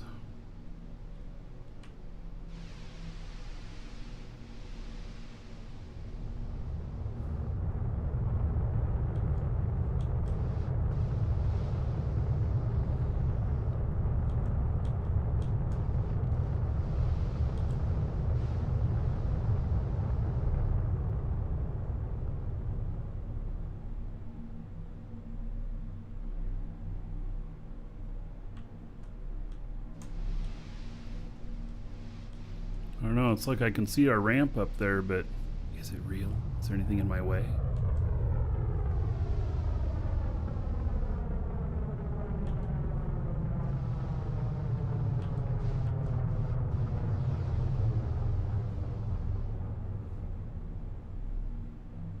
I think they have a whole bunch of ships up here. This place. Oh no. Look at that. Holy fuck. I'm gonna have to be super careful of that.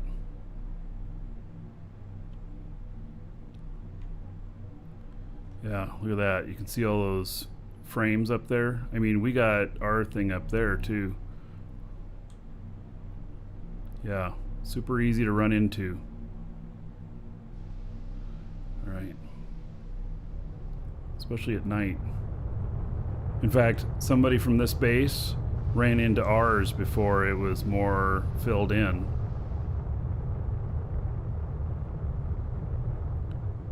That's a pure spaceship. What's out here? Huh. These are my redneck neighbors. All their ships in the yard. Oh, really? Oh, wait.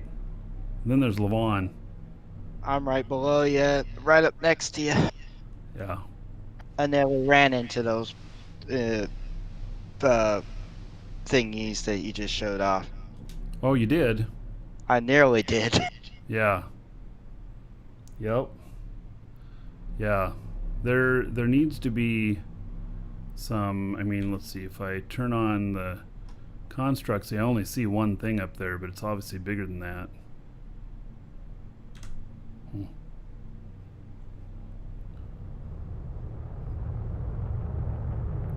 Yeah, I understand we're gonna get some other colored lights and stuff. What we need is we need some special lights for high structures.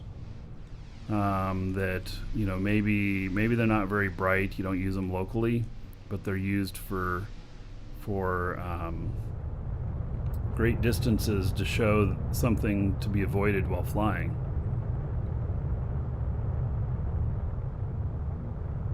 So here's how this thing climbs.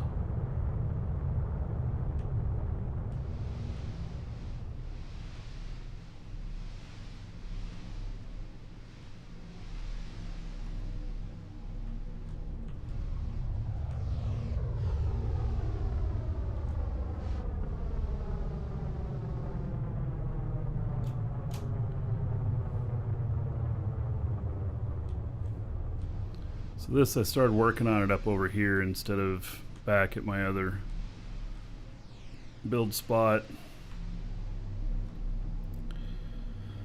Just kind of worked out that way.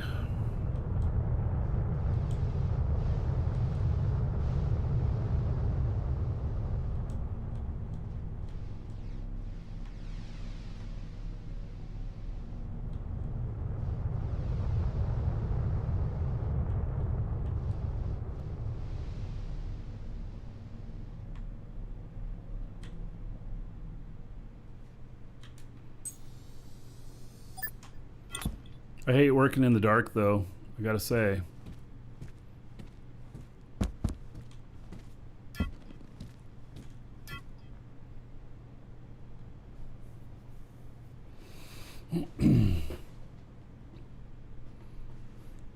Leave decorating to the artist in the family?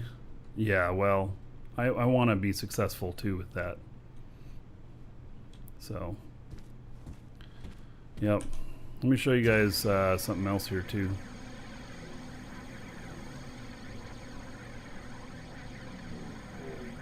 It's going to change where it's parking. There's the arc.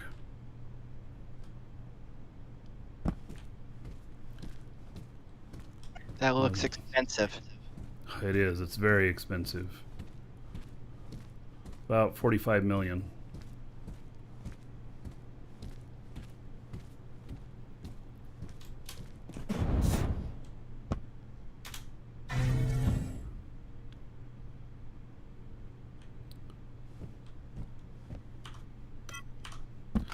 Yeah, so yeah, this is it.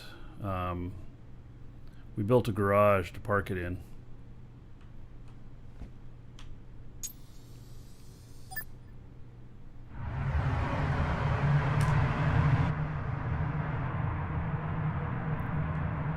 Why do I have another ship right over the top of me?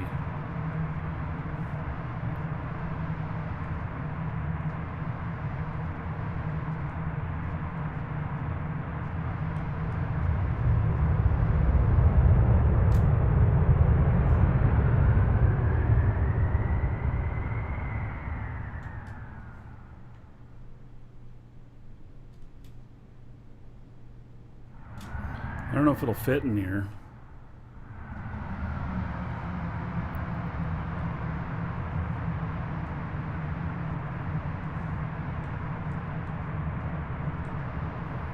There you will.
Yeah.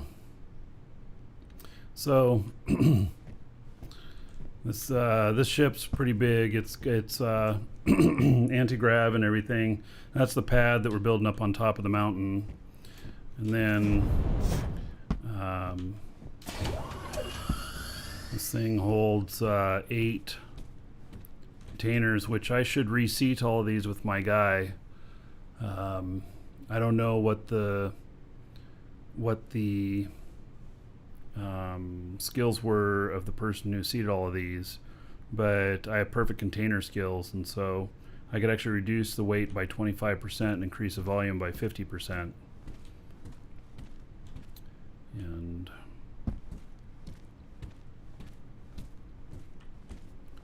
so, pretty massive ship. I really should do that myself on some of these, on my ore ship, because I'm level 5 on all that stuff. Hmm.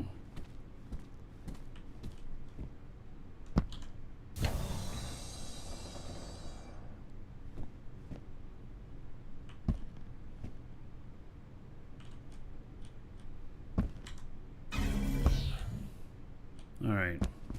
We don't have any elevators down here or anything. That means I have to run up. I think we put stairs up, though. Nice big garage, huh?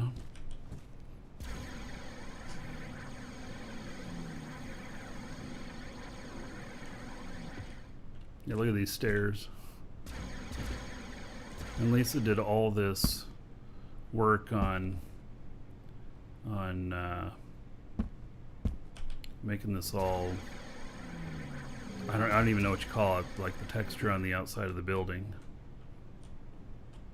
So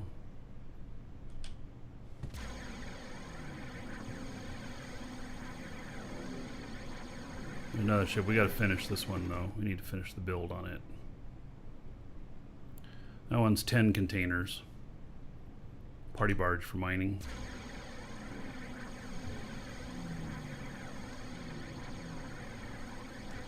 Here's our warp core plant, or warp cell plant.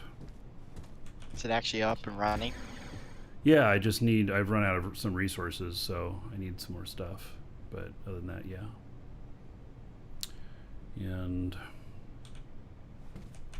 this is Lisa's refinery and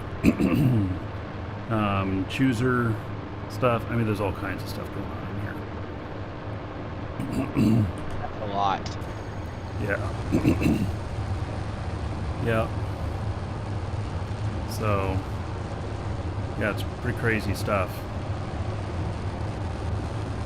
She hid all the spaghetti back here. Look at this.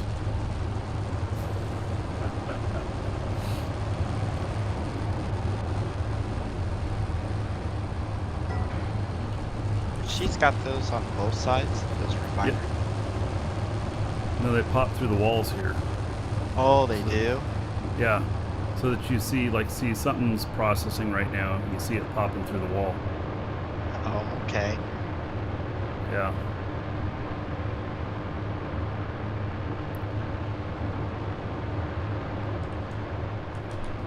Yep, and we've got all of the raw ore types here, and then all of the pures here.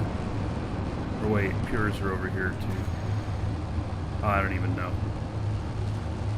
Yeah, pures are over here. Oh yeah, we put in the raw stuff over here.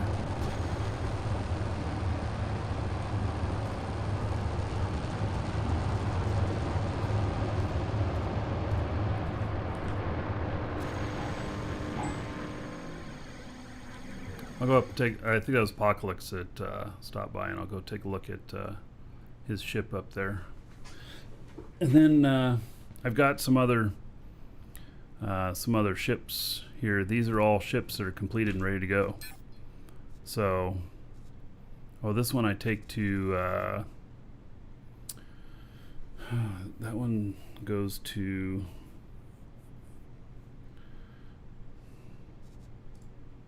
Sanctuary. This is another space-only ship. Here's a TIE fighter. Finally got everything together to build that. Here is one of the Magic Carpet ships. Another one of the barges, which I've got to take out to another place.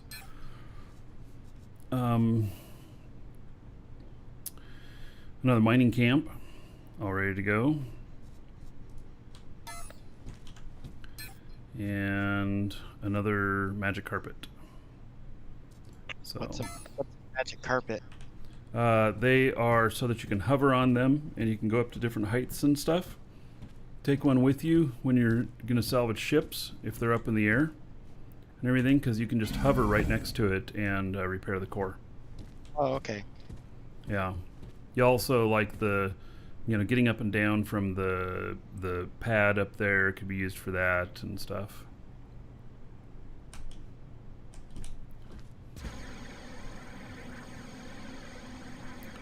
All right, so it's Apocalypse ship.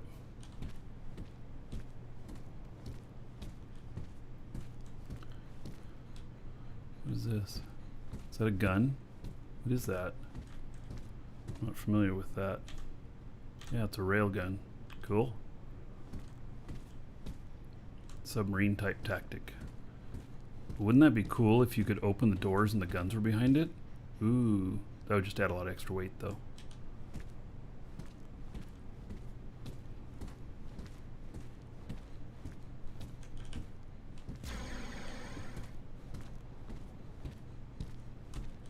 And this has massive space engines. XL space engines. I like the curves you got going on here. Those hovers?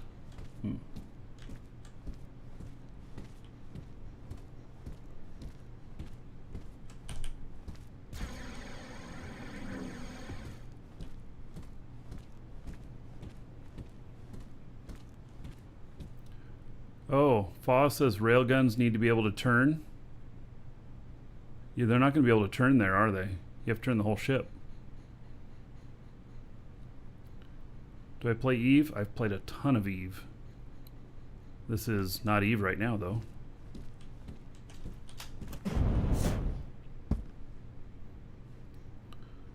All right. Tons of brakes. Fuel.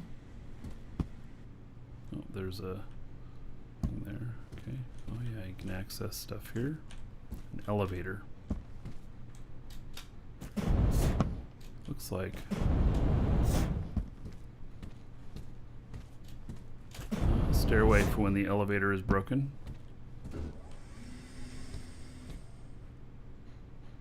Do these just automatically open? Oh yeah, look at that.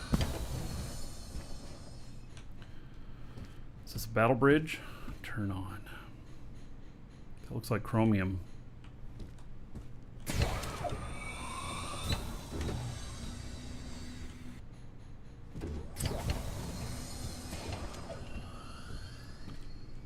Sleeping quarters. Yeah, it looks like a lot of chromium. Chromium works pretty good for... Welcome to the protection. Dragons. Actually, you know, having had that other ship shot up, and it looked like it did a pretty good job of protecting the battle bridge and stuff. Which shot up. The Inquisitor frigate, the big one, like what I have sitting up by my build area. Okay. Yeah. Yeah, it had the whole side shot out of it. And they still made it to safety.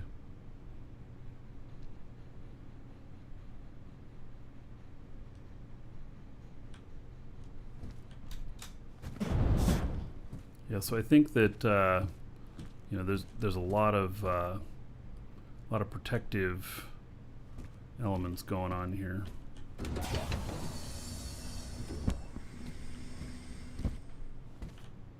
I don't even know where I'm getting a little lost. Need signs.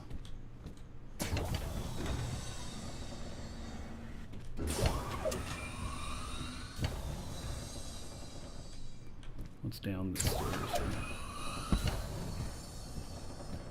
Oh yeah, look at that. So some large containers, large ammo container, container hub. What is this? Oh, a large radar. All right. Guns. Yeah, so apparently, I'll bet you haven't taken this out for a spin yet, but apparently these need to be able to twist around and aim. So probably gonna have to rethink these guns.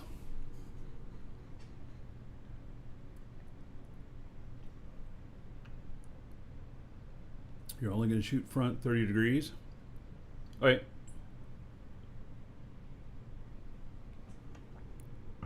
You're gonna get berated for that. I'm just saying.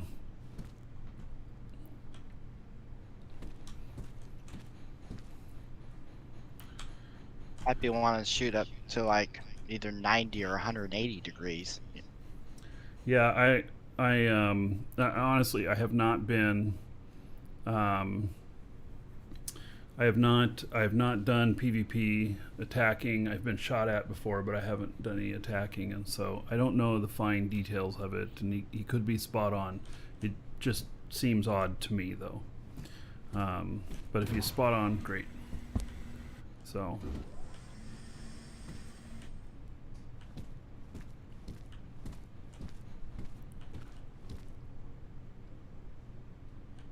all right, cool.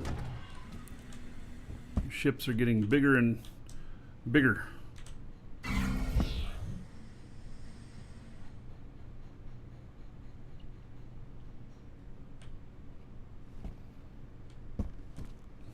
You wouldn't know it from the outside that had all that armor in here.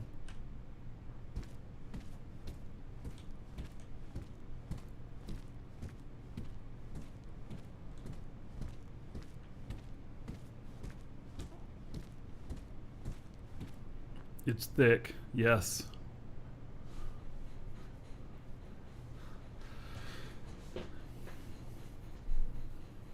Cool.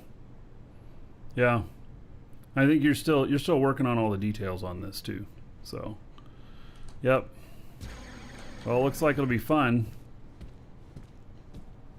It's one of Apocalypse ships that he's working on.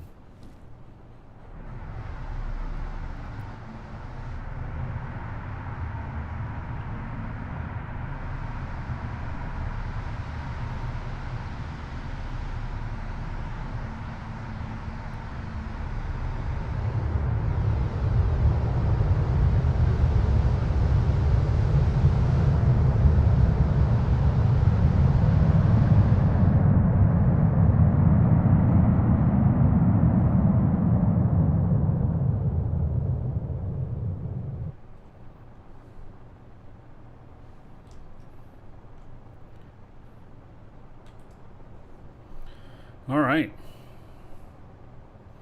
So, I've got a couple of ships I could build, or I could continue working on this one. I really wish it was light, and I hate building in the dark, even with all these lights. I also got, this is another one of the ships Apocalypse built, and I have some more work I was going to do on it. I'm going to double the brakes, and The one I'm currently building. this big one. Yeah, I bought it. Bought the blueprint for it. All right. Yeah, it's a fun ship. So, and yours will have the updated brakes. So, Yeah, I just got like the small minor stuff, all the big engines and stuff. I've already built them.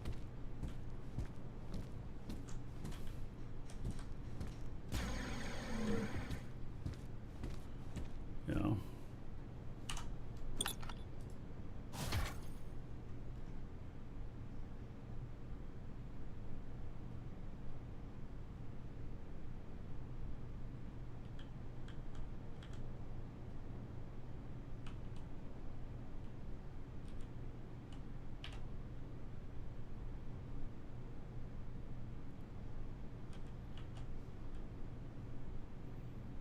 It doesn't like all these posts here and everything.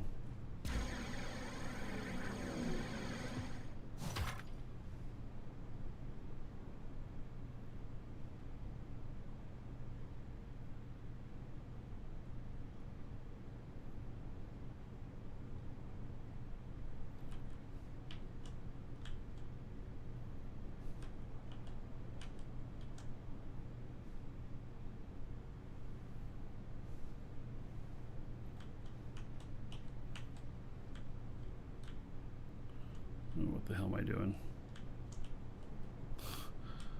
Obviously, I don't know what I'm doing here. There we go.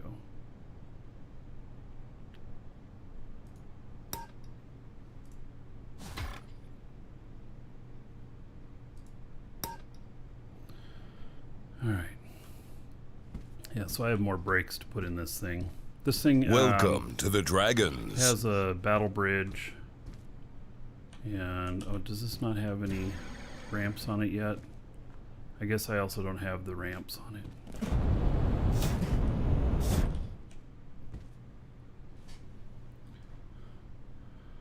Let's see here. Amended, thank you for the follow. And Belthars, thank you for the follow as well. Welcome.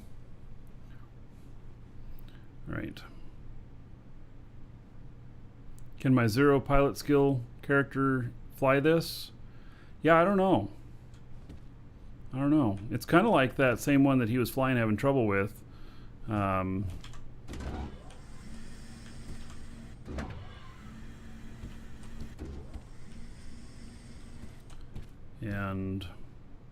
I forget what's down in here. Clean out the pipes.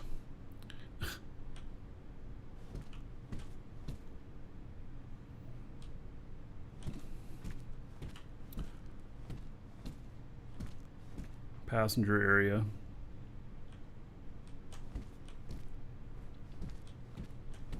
More passenger area. And then here is some storage stuff. It can fit a couple more containers in here. And then I was going to slide in more brakes here. We're going to double the brakes. So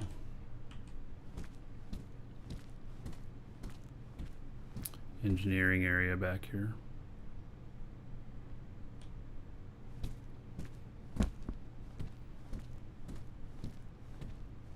Yeah, this thing is a really good looking design.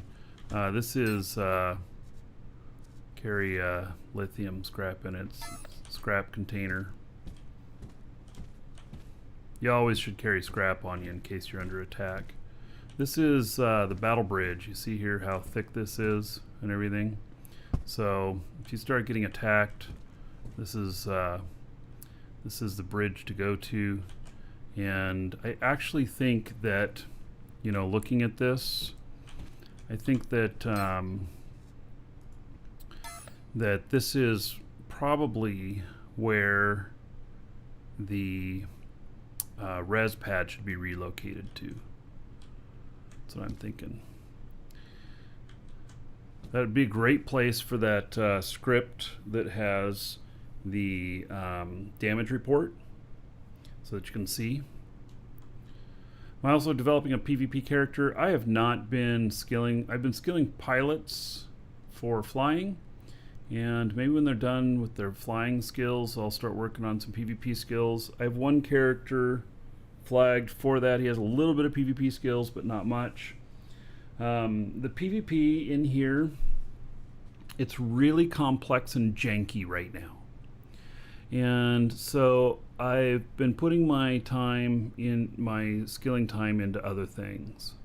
But eventually I will have a dedicated PvP pilot.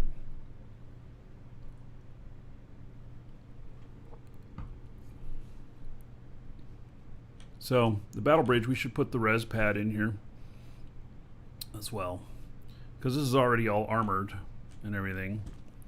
And that way, if you die, you appear at that. And see, here's the regular bridge. And so this is what you would normally see while flying, and where this pad goes to. But then if you get attacked, like let's say you died, then you'll appear at your res pad. And there is the res pad back here. And we could actually reduce some weight on this by taking that and putting it in the battle bridge. I actually think that would be a good idea. It'd be quite efficient too, because then you're right next to the stuff, and also the battle bridge be another place that you hold scrap. So there's a couple of. Go ahead. I was gonna say, so you see battle bridge, but so if you get under attack, you get out of that seat and run down there and get in that one? No, I think if you die, then put the res pad in the battle bridge so that you res right next to the, right in the battle bridge, and then you're quite protected. Okay. So that's kind of what I think. You won't need it most of the time, except for if you get shot. Otherwise, you can do everything from the other bridge. And I wouldn't exit my seat, because you might need to keep the gas on, or the brake on, or whatever. And if you get out of your seat to run down there, those things will stop. Your ship won't stop, but those things will stop happening until you get in the seat again and you start telling it to happen again. Okay, that was actually the question. Yeah, okay. So let's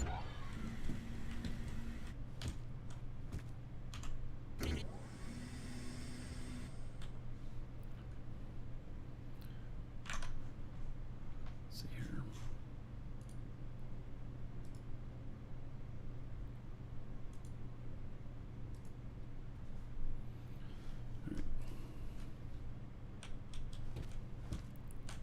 So another room. I'm trying to think of what could be done with these to make them more useful.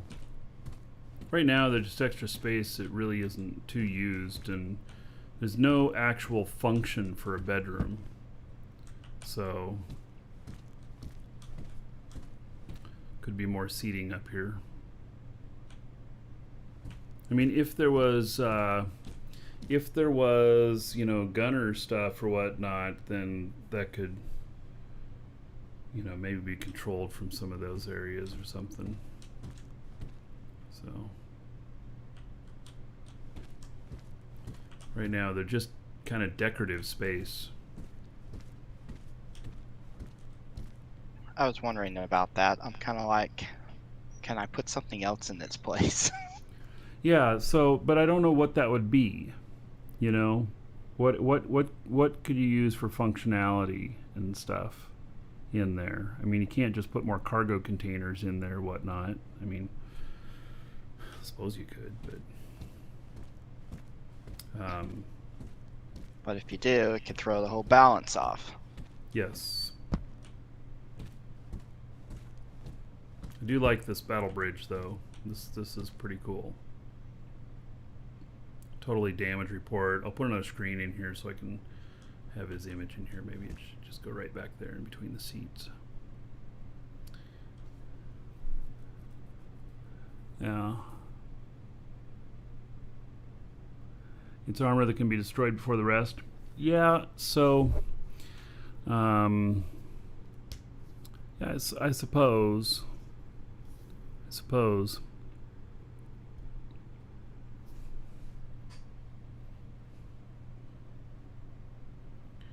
Have I corrected? They have corrected the last post in DU from 11th to 9th. What post is that?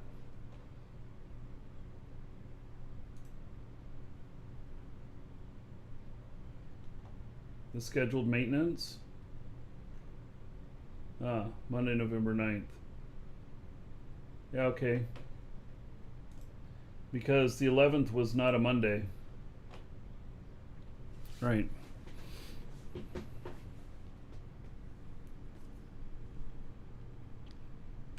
Yeah, so this is another spot where I should, load up with more scrap and stuff.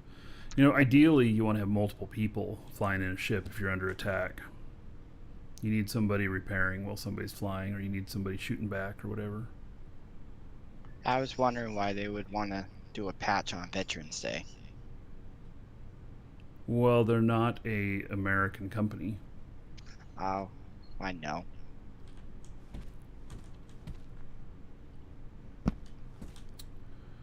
So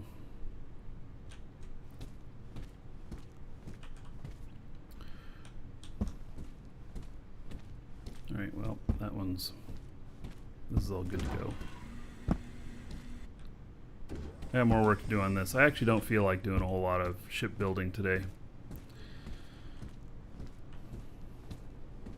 That one, it's pretty good to fly. It has pretty good speed too.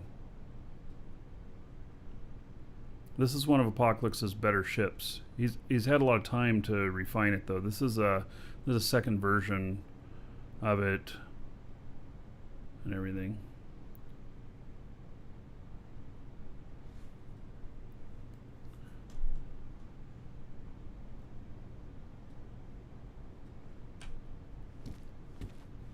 So I hadn't my character here. This is my highest skilled character, and I hadn't actually taken him out mining in probably a couple of weeks. I've been mining with other characters on different planets and stuff, and I took him out mining, and boy, I was amazed at how some other of the skills had really changed things for him. Is the breadth of his how much he's able to grab at one time is huge, and I'm able to reach really far now and stuff. I have just a few more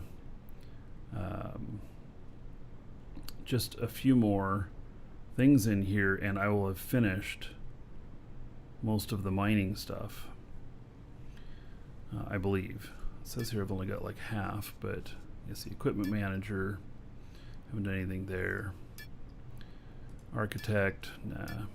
Avatar, terraformer a little bit. So miner, I'm at 92%. And dredger, I'm at 84%. So those are the two main mining ones. It's quite a beast when it comes to mining.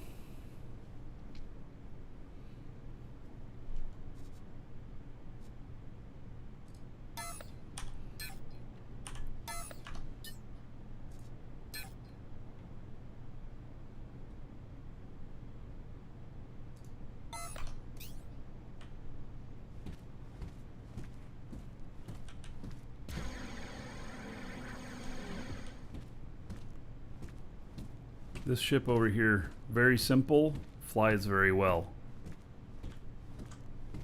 Maybe that's what I should just be using for my... Oh, but it doesn't have a warp core. Yeah, that's the one I got attacked in. Hmm. I How wonder are if you you guys could... doing this morning? Oh, hey, Garrick, doing well? Oh, fine. Just got up early. Dark, gloomy, rainy. Pacific Northwest. Sounds like Yeah. Michigan. Yeah, you don't tan, you rust.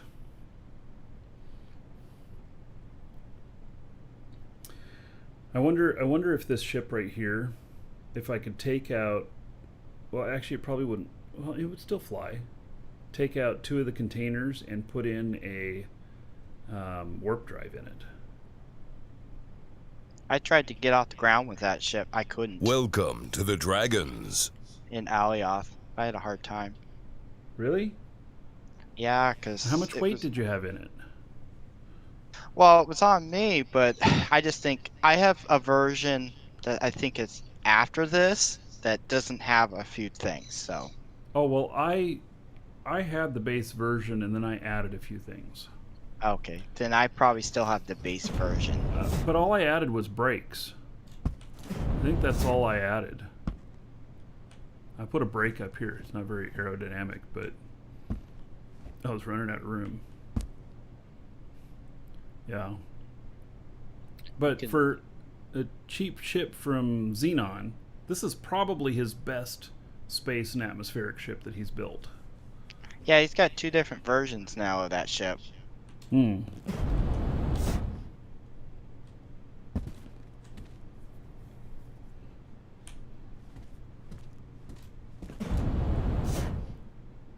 Hey, Garrick. What's up? So, you were explaining to me in chat about the blueprint stuff and how the container stuff, it didn't carry over. Well, it halfway did. Right, which means it didn't, because it means it still has to be done again, right?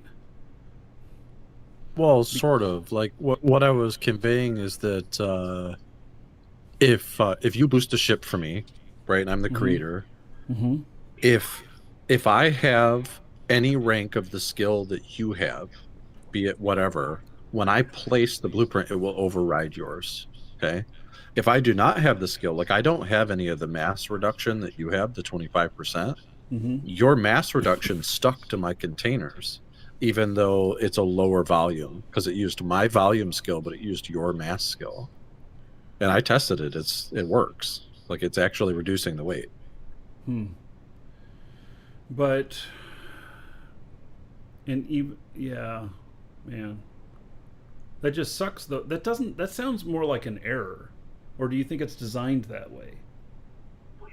I think it might be designed so that the person that places the blueprint skills are applied. However, it's kind of weird because I also tested that if I place a blueprint that I made, right, like purely my skills, and then I do some training and I get a new rank, if I then replace the blueprint, it does not update it to the newer rank. I have to go back in and pick those elements and further boost them and create a new blueprint. So it's hard to say what they're intending, but I know that at the very least, your level 5 container weight reduction is preserved in my blueprint right now, but the total volume is not. I think that should be turned in as a bug. Yeah, I'll probably I think submit you it should later. Yeah, I think you should turn that in as a bug and lay it out how they can replicate it. Because that just doesn't seem right. Either it should be that it just totally uses your skills whenever you execute a blueprint and place it, or it uses the skills on the ship that were there when the blueprint was made. It shouldn't Right. be a combination of both. Well, you shouldn't have to do a bunch of testing to figure it out either. Like if it just worked, Like I also just discovered something else. I just took my ship to market to pick up a pretty sizable amount of hematite and stuff. And when I took the materials from the market to the ship, it was showing 2.5 kilotons. And I'm like, that doesn't sound right. So I come over to the ship, I open up the hub and it says, okay, 2.5. But when I move the items, like if I just slide them over a slot, the weight reduction kicks in and now it's 1.88 kilotons. So like Oh. when you take from the market, make sure you shift your items in your box when you get in the ship to make sure the weight reduction takes place. Yeah, that's a bug too. Most definitely. Yeah.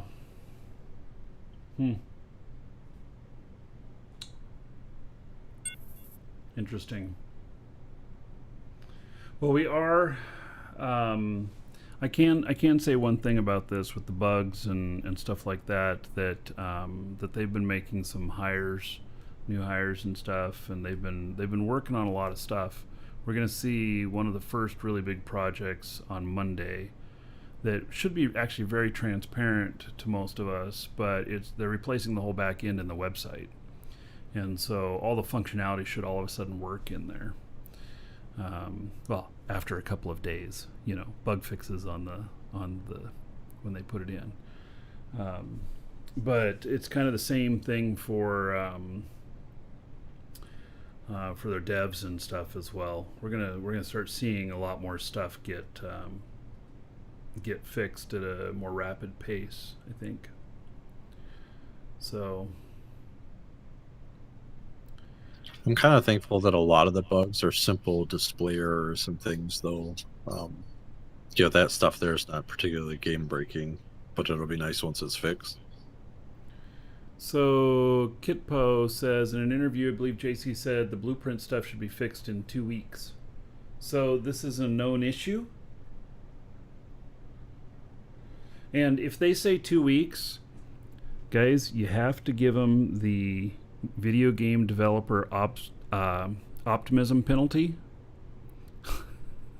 which is that you double that to 4 weeks and maybe double it again for setting your expectations correctly, because that shit always takes longer than what the devs optimistically think it will. And there's no fault in them. Many developers, I don't know many developers that are pure pessimists.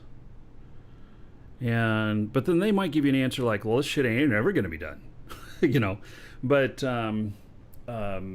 most developers that I know tend to be optimistic people, and they always misjudge how long shit's going to take. Even with their good intentions, even though they think, well, it'll take a week, so I'm going to tell them 2. Yeah, still takes longer. So It's just like they think they Well, fixed something it, that and comes no, not say they're gonna break something else. well, That's that's a something whole that nother goes with the story. profession too. Like being a programmer, they work within deadlines a lot, and a lot of times their deadlines are unrealistic because the people that pay them, want stuff done. So Mm-hmm. it can be difficult for them to work around. Yeah. Yep. Yeah. When I hire devs, I just want to make sure I continually see progress. And then I hit them up when I don't see progress. Yeah. I have not had any devs on staff in a while. I actually kind of miss not having any devs on staff, because we would have some pretty neat stuff built if I had a full-time developer on staff like I used to. So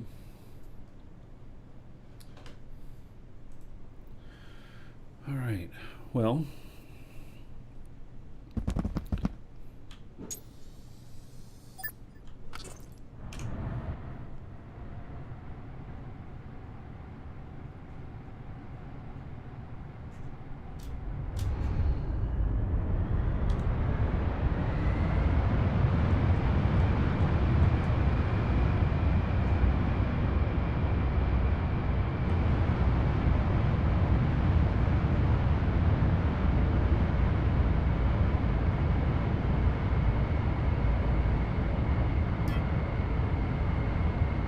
I just felt like flying this. I haven't flown it in probably a month.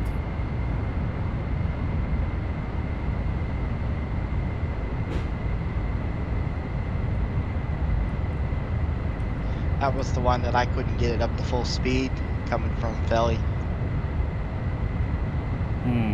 Yeah, it only has one space engine. I was fully loaded with copper.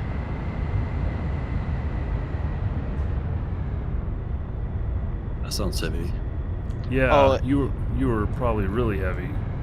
Yeah, I came down through the atmosphere. I didn't burn up, but I came down. I couldn't slow down. I went splash in the water. Yeah, this thing's rated at, if I remember right, like 80 tons cargo. Yeah, I think I had like 150.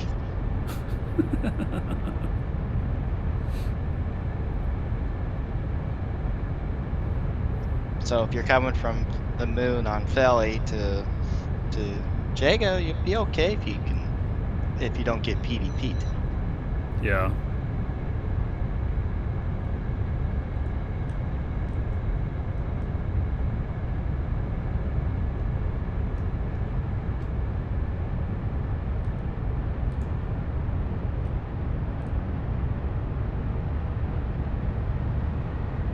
Did a little flight testing on the 1200 the other day, just traveling around Elia.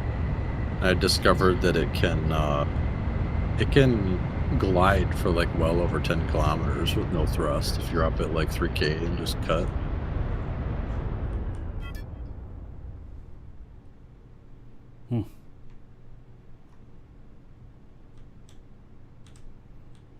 We built a runway here.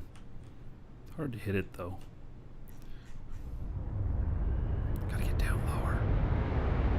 Somebody on Alioth had a really long one, and it was lit up.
This thing responds really nicely, I gotta say. Run around like that. Buzzing your house. Yeah.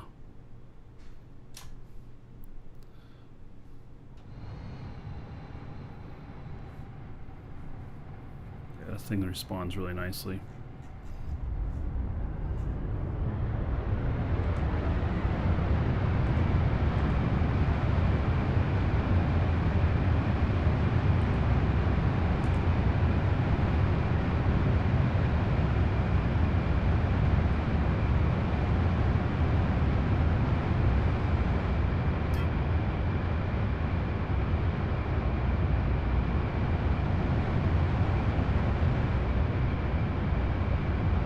Turn it 90 degrees.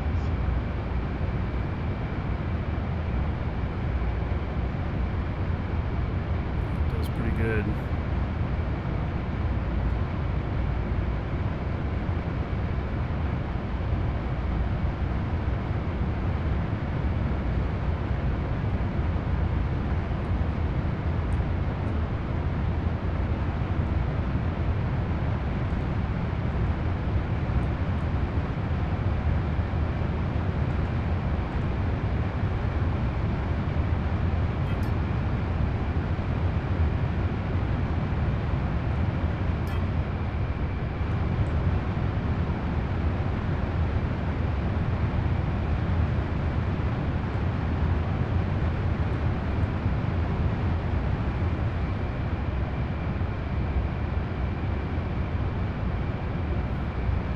What happens to your stuff? You stop playing?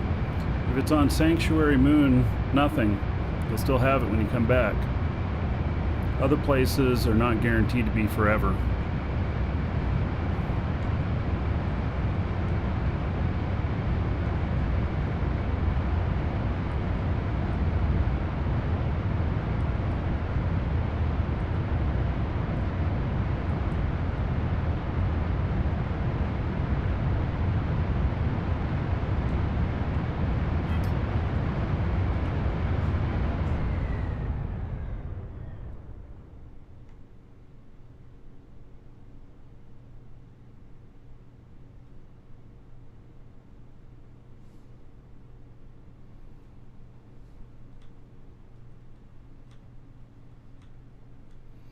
This is a fun ship to fly. It actually performs really well.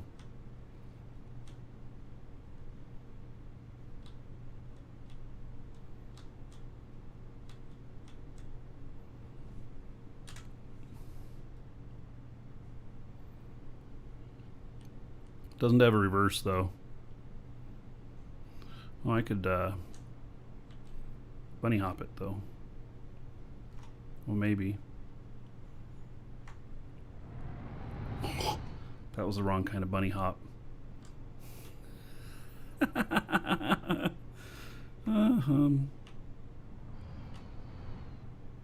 Alrighty then.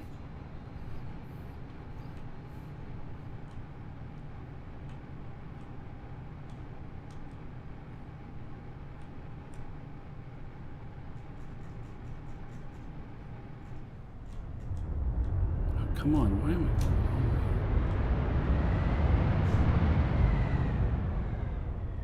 Hail to the Dragon King, baby.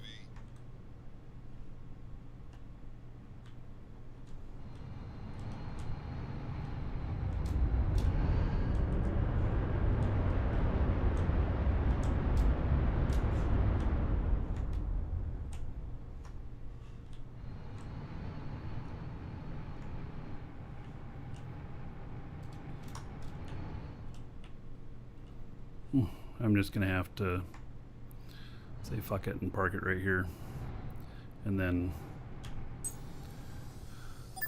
fix it with a little bit of action of moving it properly with this. Where's the caterpillar? It's out here. It needs some more work too. It's another one that see, one of the things with the caterpillar's cool and everything, but the caterpillar is a replica ship, functionality second, and so it has some functionality issues. Lagomorph, 8 months as a sub. All right. Thank you for that. There is 80 gold. Everybody here in your honor. Thank you, thank you. It definitely has some issues that I've been, I don't know, slowly addressing. In other words, wait to buy it.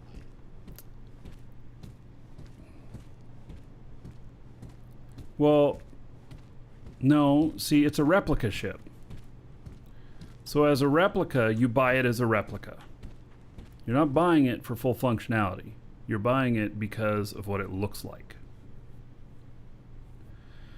So, it looks better than it flies. Oh, okay. How much can it hold?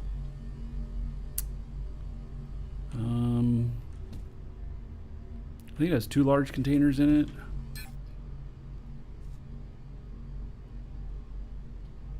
$307 kiloliters. That's what it says. Okay, so it'd probably be better to just stick with what I'm building now then, because it's got 2 large containers. Yeah, that one actually can go up to 4 as well. It has room in it for 4. So, yeah, see, you say about the Atmo engines blocking each other and stuff. Yes, so I added I added 2 space engines because I couldn't get up to speed fast enough. And these space engines block part of that Atmo engine. This one's fine. And this one's fine. There's another one up here too. This one right here, which is blocked by like 50%. Something like that. But it's in the design of a ship from Star Citizen called Caterpillar. And so that's you know, that's its main thing. This is its claim to fame and everything. So here's a little advertisement for them. I've left that up there because you know, I showed on the show. But I never said I wouldn't give my honest opinion. So it's not as good of a flyer as it is as good of a looker. And but it does have, okay, so it has some interesting stuff here. Like, see here, there's these sideways engines. That's for strafing, basically. It has an emergency unit that's up on the roof that you can activate, and so then you can use this for like deploying space stations and stuff. So space cores and everything. You can get to the exact spot. You can maneuver to the exact spot, and then do it. Why is it on the roof? So that you can deploy space cores from up there. So I know it sounds a little weird, but I talked to him about that. There's also a res pad on top too. So there are some things here that don't totally make sense to me, but it doesn't mean that it's bad. It's just that it's not used quite in the same way that I would think I would use it. So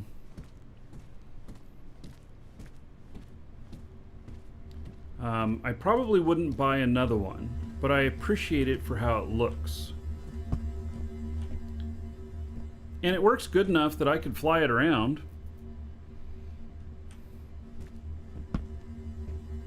Are all the tanks really full? Oh, they're pretty much full. I mean, we could take it out for a spin. And it has some extra stuff in it, like this right here, I kid you not, is a garage door opener. So if you have force fields or whatever blocking an entrance to some place, this can connect up to them and can open them or turn them off without getting out of the pilot chair. So yeah.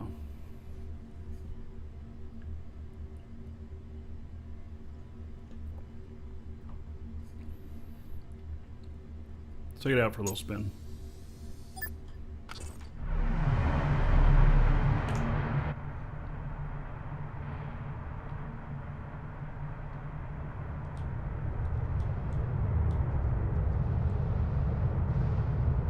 Oh, whoops. I gotta shut the door. Let's see. Can I do that from one of the buttons up here?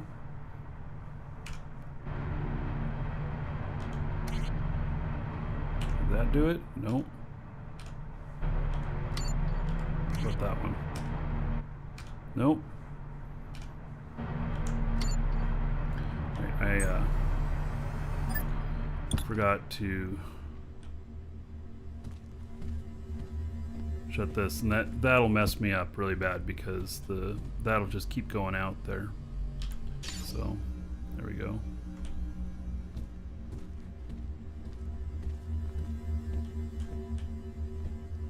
Yeah, so this is a Caterpillar replica from Star Citizen.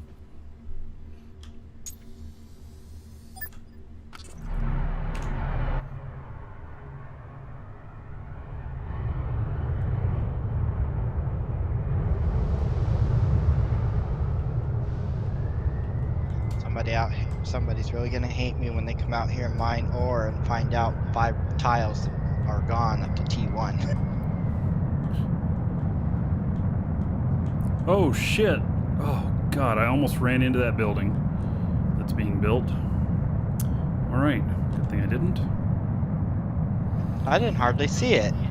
Yeah, I barely saw it. When I saw it, I started to maneuver, but would have been too late.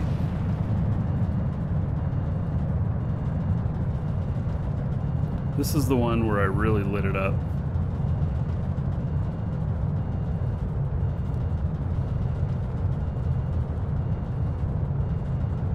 Are you gonna light it up again? No, I'm trying not to. I'm letting off the power.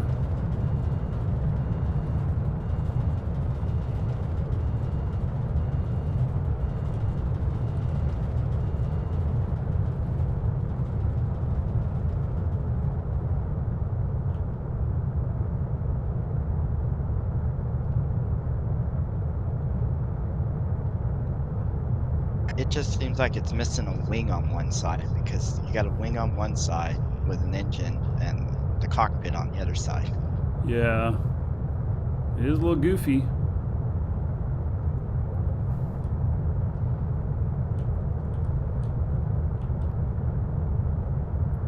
It flies though, obviously. And I've flown this out to other planets. I've delivered product out to other planets and stuff.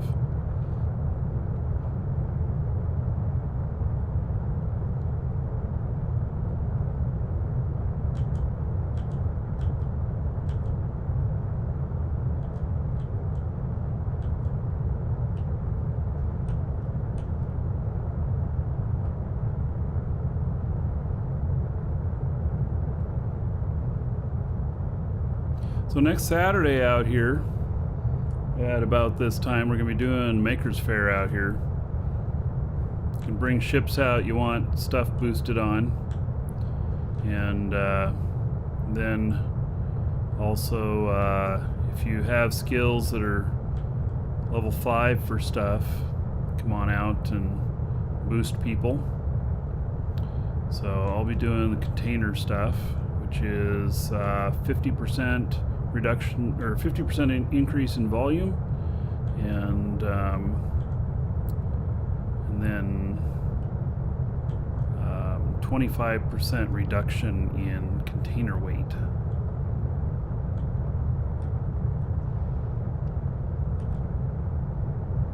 Or contents weight.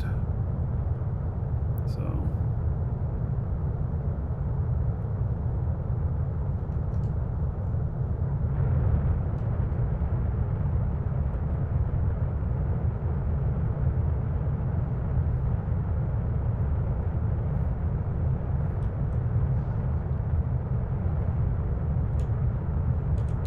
flying a specialty ship.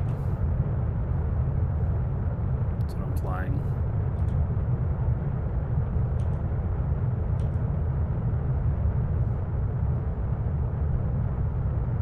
I don't know if I'm going to do anything else with this ship.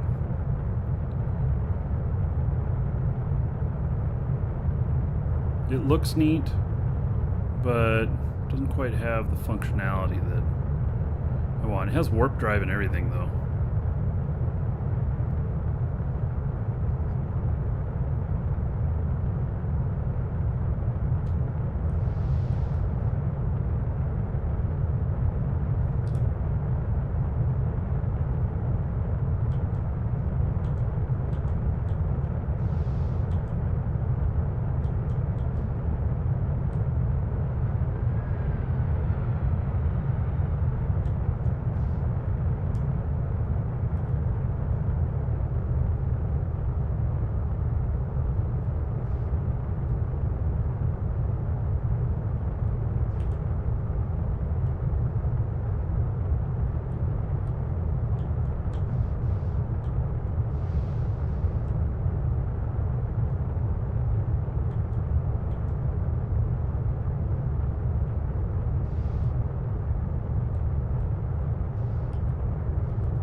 All right.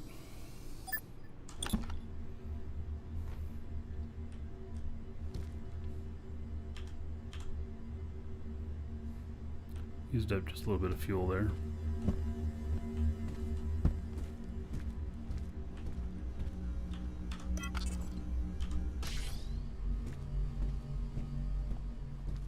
Here's what I was talking about the external switch. A couple switches to control all that. I haven't tested whether or not that'll land on the space station. That might actually be a good one for landing on the space station.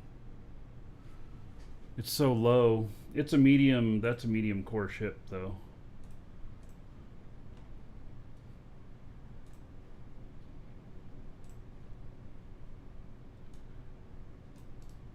Alright, give me just a moment here. Helping a customer.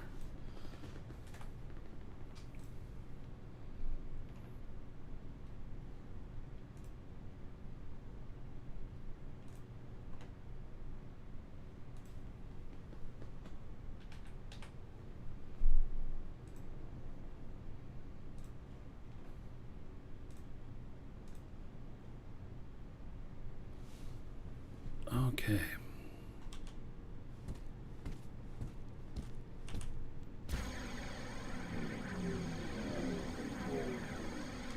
I want to get our party barge all done so I can park it down here too.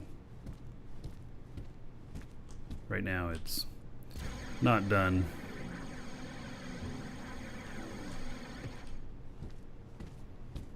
Imagine having to go up this stairway in real life. You'd be huffing and puffing by the time you get to the top. Yeah. With about 5 But breaks. wait, there's in more. between. There's another stairway too. You get 2 for the price of 1. Yeah, just wait till we build the stairway up to the platform up there. Can you just use elevators? Oh, you can, but it's hard. Because you can do, it takes 3 elevators per core, and then you have to have a step up to the next core, which then you have 3 more elevators, and so it gets just really crazy. And so to go down from ground level up to the tower at the top, I don't know, we'd be looking at 25 elevators or something like that. It'd be easier to just run stairs with a jetpack. So, yeah, that is my opinion.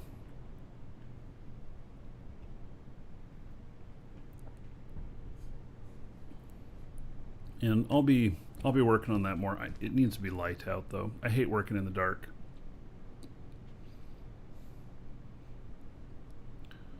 Bit of Zeppelin playing in the background and we'll be fine. Yeah, Stairway to Heaven. Yeah, as long as I don't get any lawsuits involved with it. I had a lot more work to do on this too. I gotta smooth out the edges, and it's very boxy at the moment. It's still gonna be kind of boxy, but Everything I try to build, it's boxy and square, and I hate it. yeah. The best thing that I've done, one of the things I spent like an hour figuring this out, the step down here that's smooth, because those blocks, they're half one color and half another color and diagonally sliced, and so that took a bit of work to figure that out. I have a lot of respect for Garrick, who just, you know, builds all kinds of stuff. That his stuff looks really great. This will be very functional, and it'll look kind of like a freight train, very square. So, no, I don't have any voxel libraries that I'm using. I just been doing it all on my own. So, but that's okay. I mean, I you know, learn it, and then later use libraries to make other stuff, and you know, make it better. But I do enjoy, just like I've talked about, you know, wanting to fly a lot of my ships manually and everything. I want to know how to do all this stuff, and then I'll add in the extra stuff that makes it easier. But I want to know how to do it myself first. So it's a knowledge thing. It also feels like a bit of an accomplishment, you know. And yes, we actually have a couple of libraries here. So my wife hasn't set them up yet, but we're talking about setting them up in the cave here or something. I don't know. Did you guys hear what kept happening to Wasmatic? Kept thinking he has a voxel library, and every once in a while it shoots up into the air while he's building on another ship. And the first time, you know, it shot up and it was like 300 kilometers or something like that. And then, or not 300 kilometers, but like 3 kilometers up and everything. And then the next time it shot up even higher. And then it went a couple of SU away off the planet. And so it's kind of funny. So I was teasing him that he needs to build in a cave. So, you know, I was thinking, should be building in something like this. Then it won't get away from him.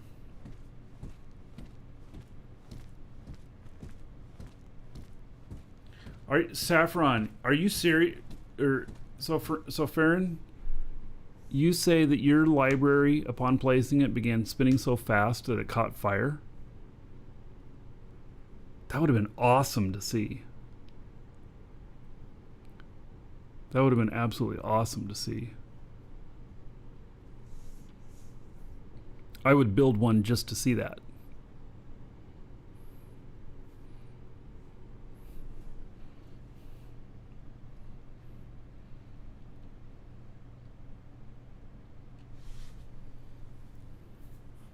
Oh, can I test the updated HUD? No. Not right now. I'm about to be landing a few ships here that are flying. So I'm not going to change it on them while I'm flying. That's a perfect way to see if the landing script's working.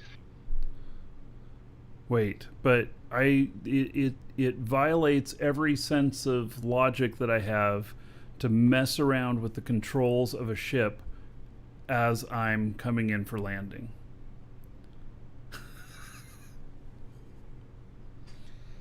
That's like you just want to see content on the show. I got I you. would never.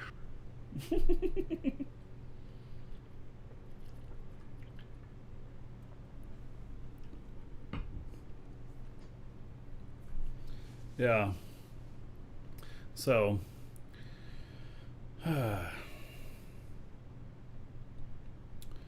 Archgeo, does the DU HUD, does it work well for ground-based stuff or only flying? It's like I have that hover there that's only ground-based. I mean, I've taken it into the air, but it works for all. Huh. Grab the marshmallows for landing? Yeah, well, I hope not. And I can tell you, I use his scripts in all my vehicles, regardless of what I'm doing, and I like it a lot. Mm-hmm. Like the auto brake and the just being able to hit G and have your hovers set to max or set you down. It's really nice. Mm-hmm.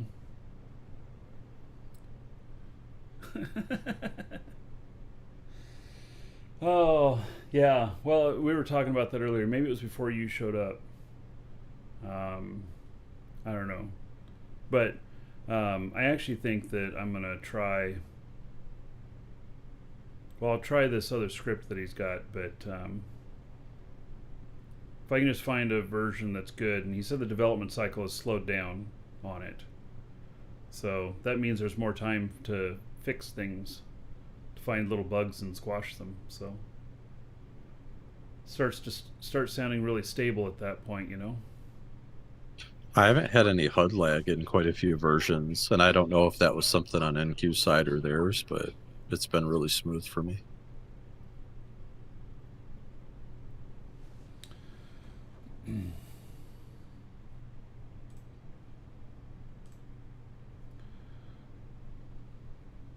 All right.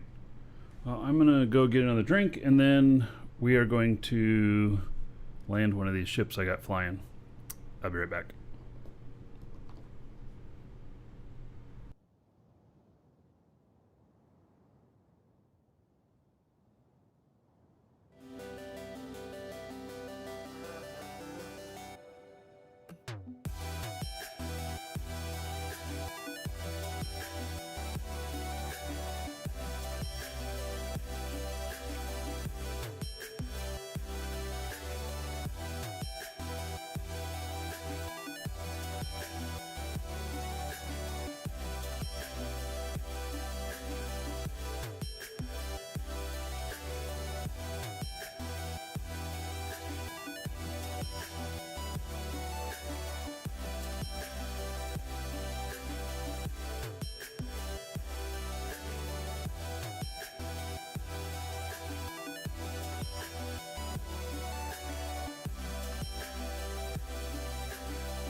All right.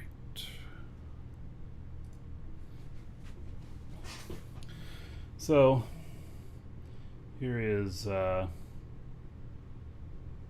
this one here. It's one of the I don't know, what is it, the KW480 or something like that. I think that's the number. Another one of Garrick's ships. I have a lot of them. And so got 71 SU. Talking about the planet here.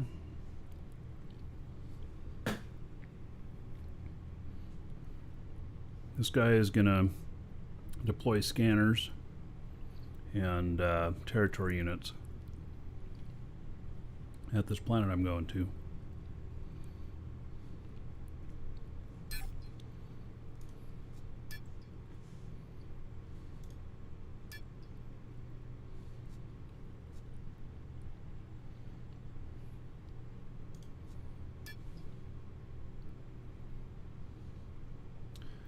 I don't know if I've been to this planet before.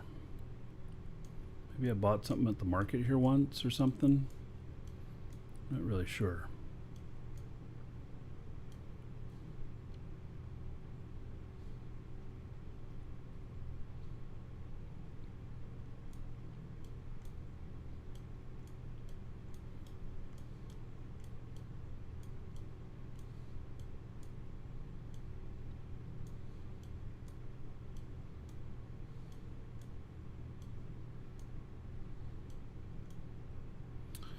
You get these planets have, most of the tiles are the same shape, but then you get some that are not. This is 1% occupied, 40,000 territories, 632 claimed.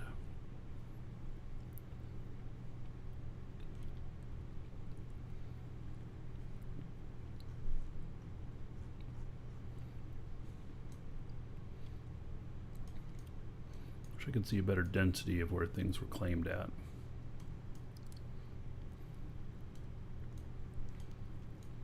Looks like there's some crevices here too.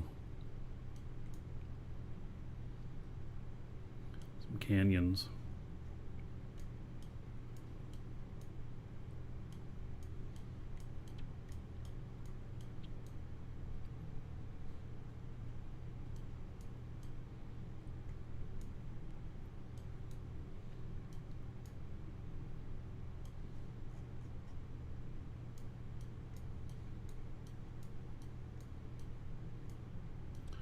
What are purple?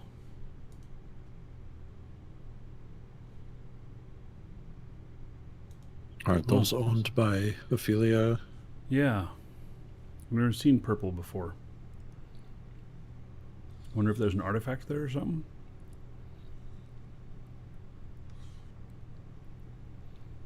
I think that's where we should go first and look. I've never seen that before. I know that Ophelia owns like the markets and stuff, but I've never seen that before.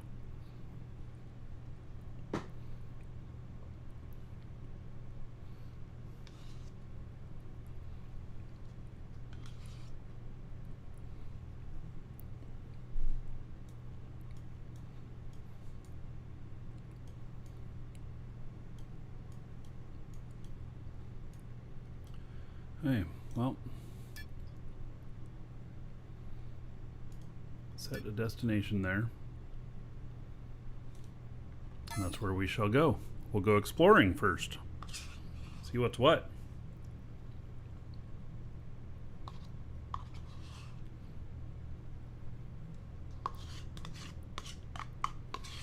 Hey, I'm gonna have to jump in now. Sort of curious how that switch on your other ship works. What switch? The one like where it works the door from the inside and the outside. I'm having problems with the logic stuff. Some of it just doesn't even work. It has a lot of it has a lot of OR operators, and it has some not operators in it too. Right. All right, let's warp this puppy.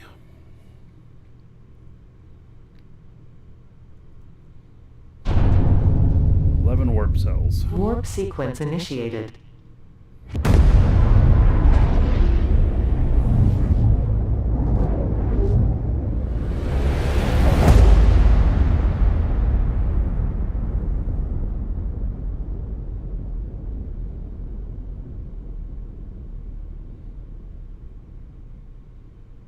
Warp sequence completed. All right.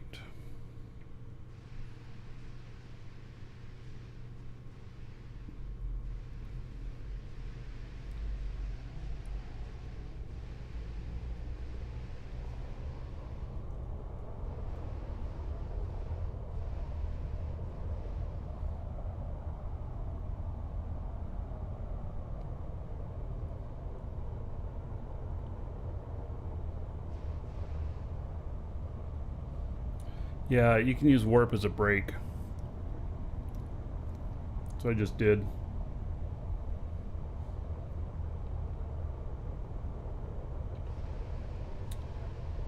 I think my target is on the other side of the planet, but I don't know. I have a really hard time telling.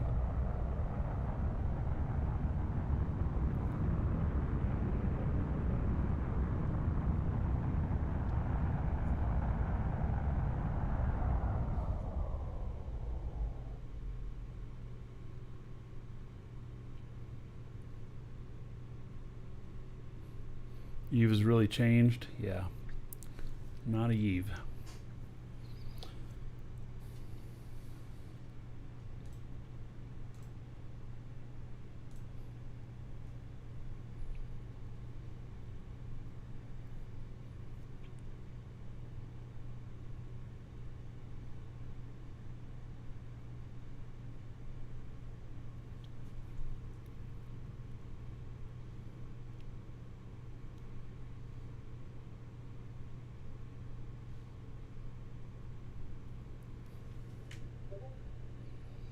Target keeps moving. It's on the other side.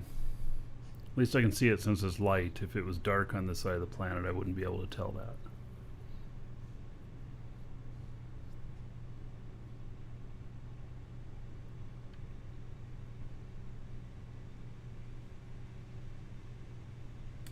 I actually don't know if how high the atmosphere is here. Oh man, I am going way too fast. I'm at 40K already. All right, let's slow down.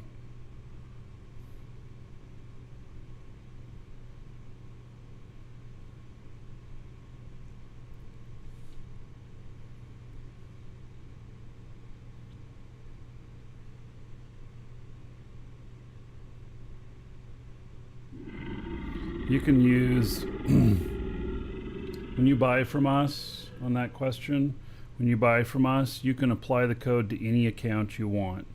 So you just have a store account with us, and then we send you the code, and we don't care what account you put it on. You can make a new account, you can use it on an existing account, whatever you want to do. You apply it where you want to. So it's independent of our store.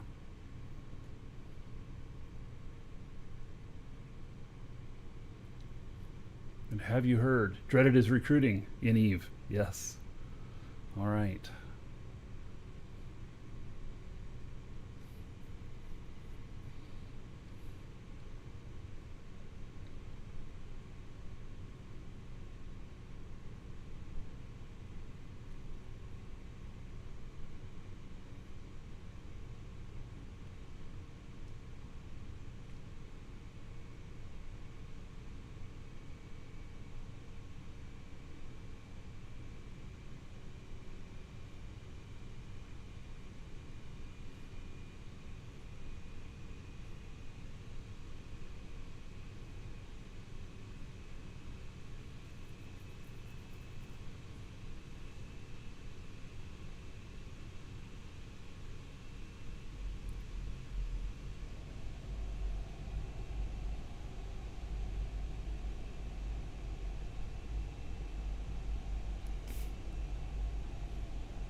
Looks like you're harking in the dark.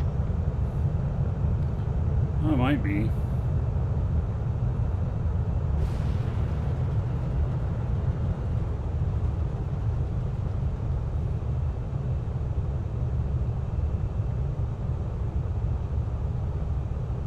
It's almost like a fog on this planet.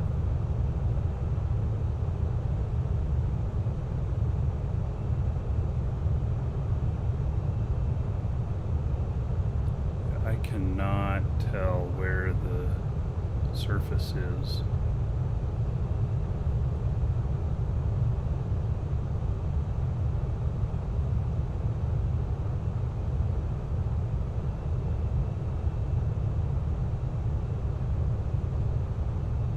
Yeah, it's seriously like some sort of fog type thing.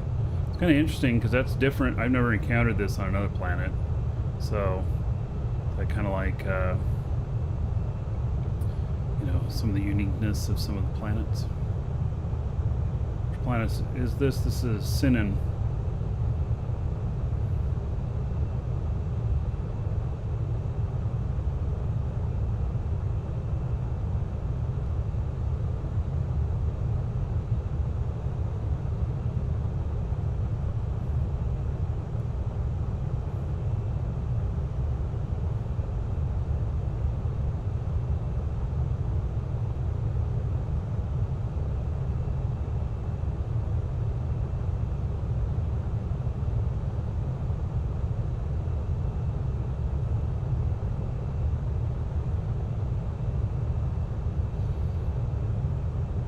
Must have found some large vein of petalite. because it's still here.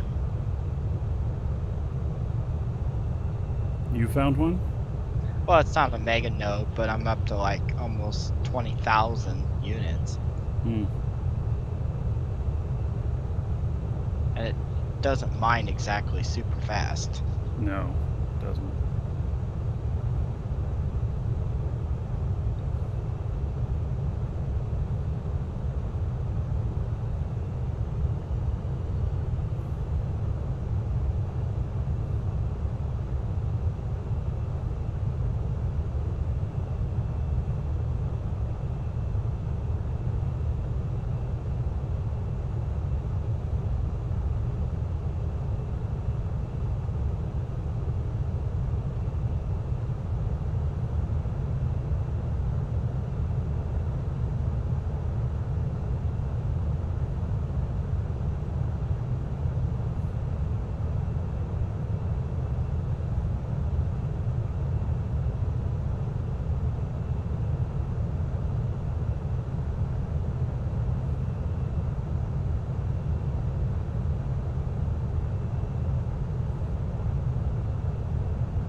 We could slam right into a mountain with these clouds.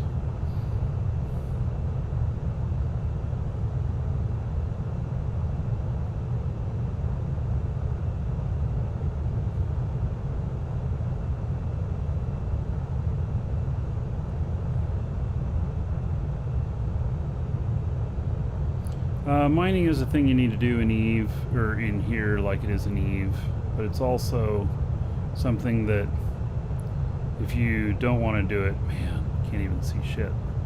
If you don't want to do it, you can buy materials from other people or buy ships completed from other people. You're not required to do it, but it is probably the easiest way to get started in here. And get some money.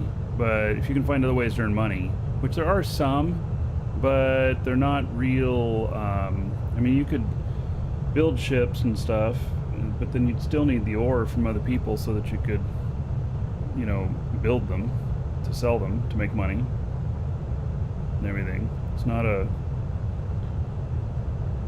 yeah, everything revolves around ore. Ore is the faucet.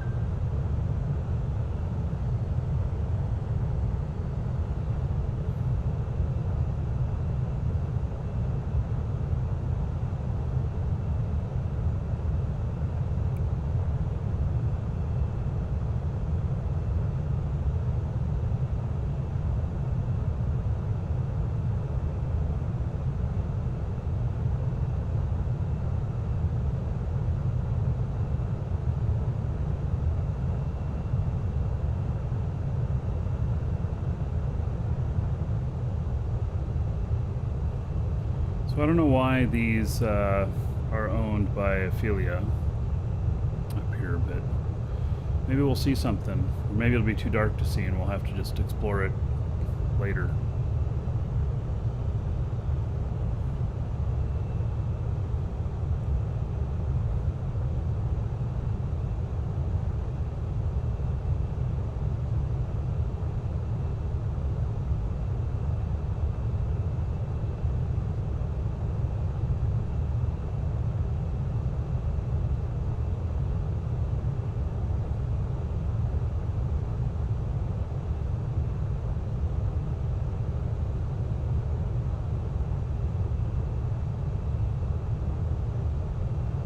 Wish it was daylight here.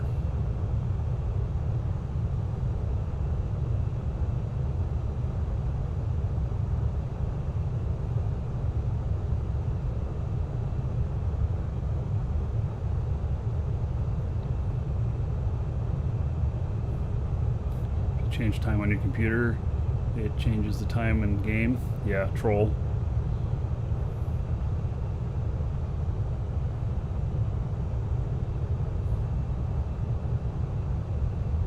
That only worked in really old school games.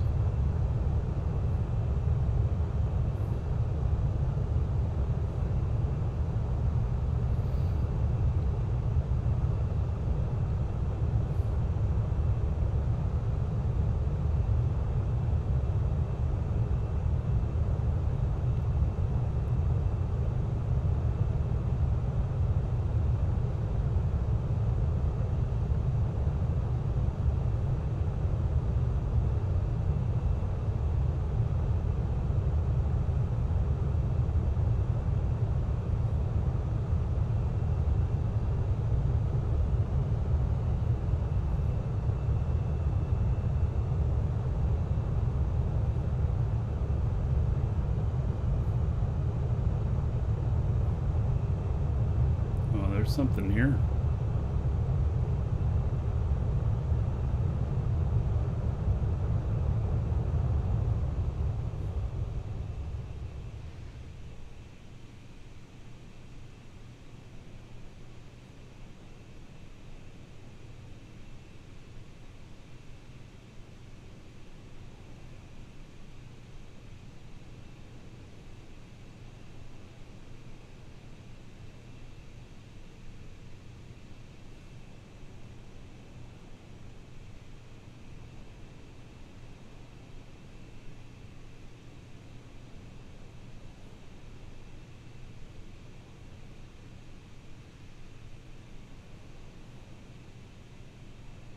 Hmm.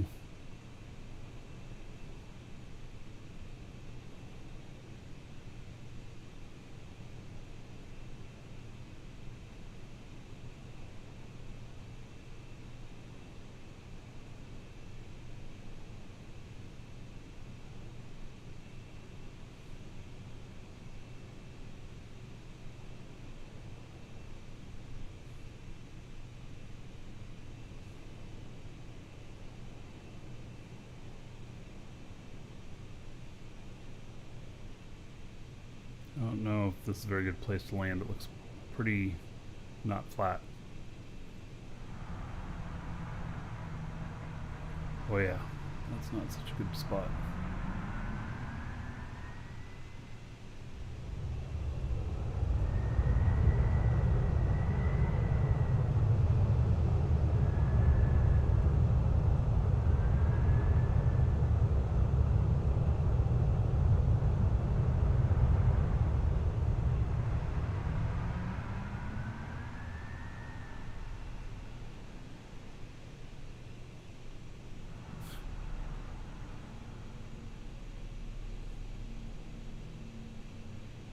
I think I'm landing on one of their structures here or something.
Oh, there's a VR pad.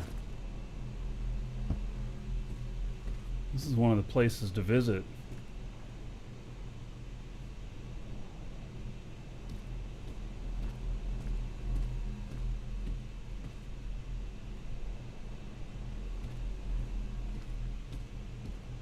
This is cool.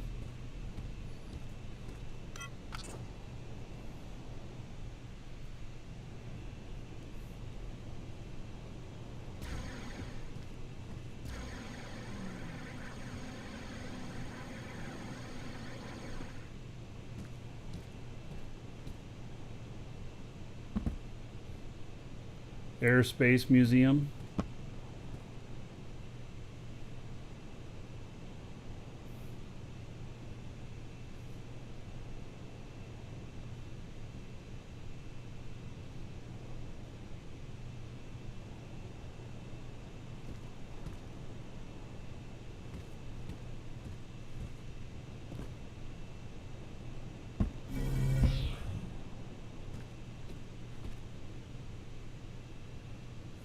Infinity Corp.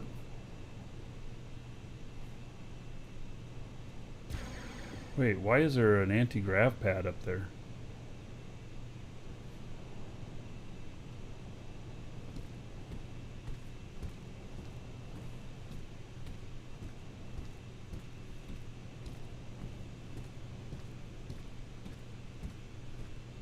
Is Infinity Corp the dev org?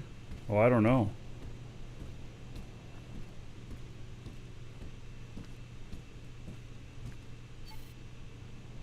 I don't have permission to turn it on. Okay.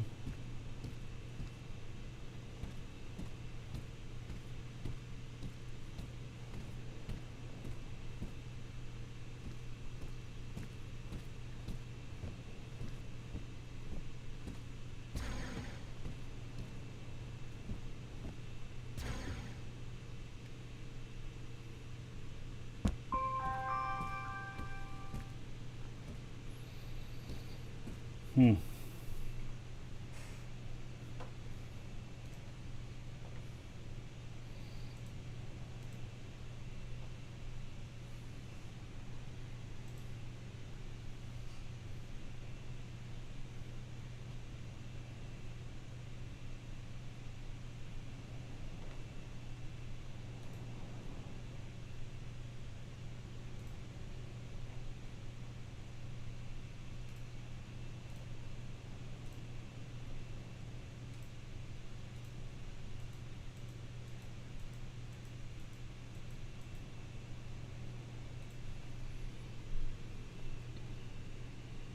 Alright, I need to get ready to land my other guy here.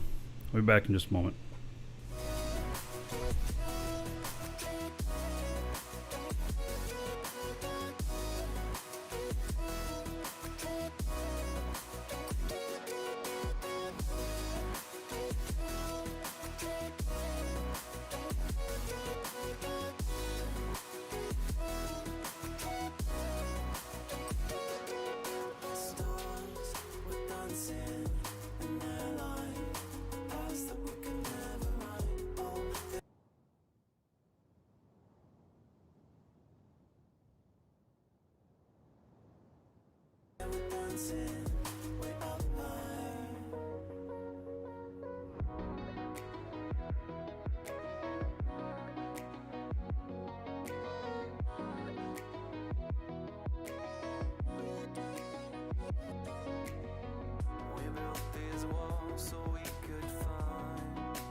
Alright.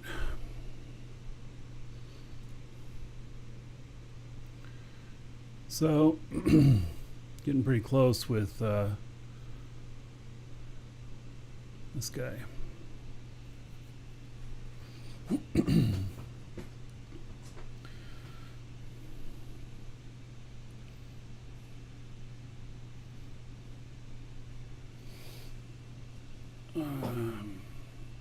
So this is, you say this is, that I see is like ODY, best voxel magic in the game.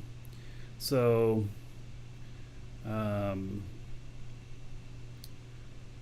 so So maybe they built this pre-beta and then Dual Universe liked it so much that they replicated it here for the beta launch. Because it seems pretty empty, but there's a lot of stuff here. Before you forget, wishing me a great weekend. Well, thank you. What is today anyway? Today's Friday. Yeah, we got another show tomorrow too. So my wife has a big show tomorrow. She's an artist and she's got some things she's doing tomorrow. Oh, she'll be gone all day tomorrow. I've been to ODY before, so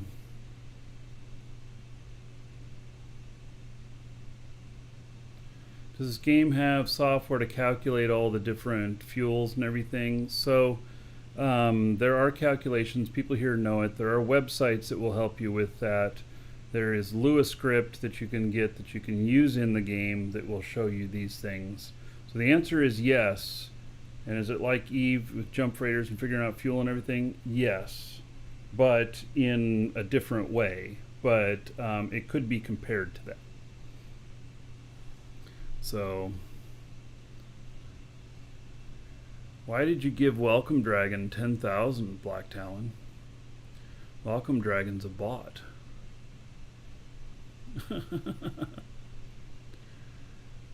Alright, so we're just a few SU away.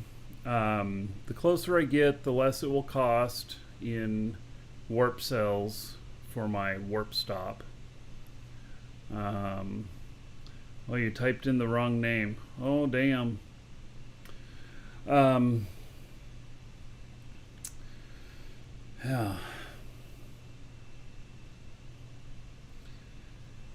And so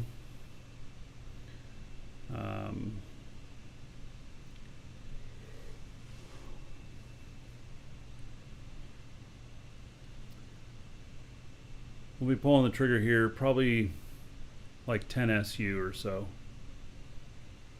You can win it back, yeah.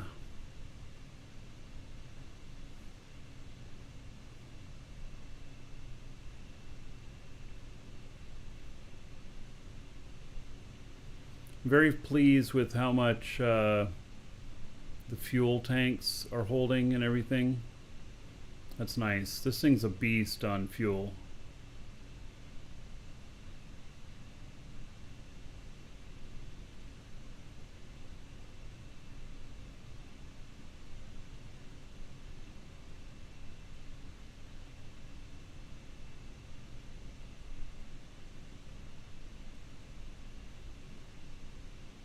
I plan to load it up and fly a bunch of stuff to the next destination. We won't fly it today though. I won't have enough time today.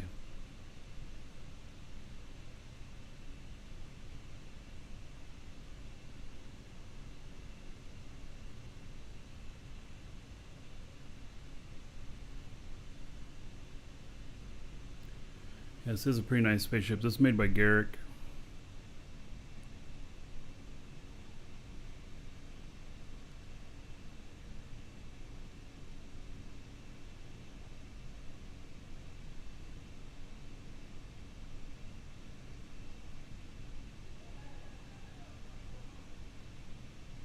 Call it paying it forward.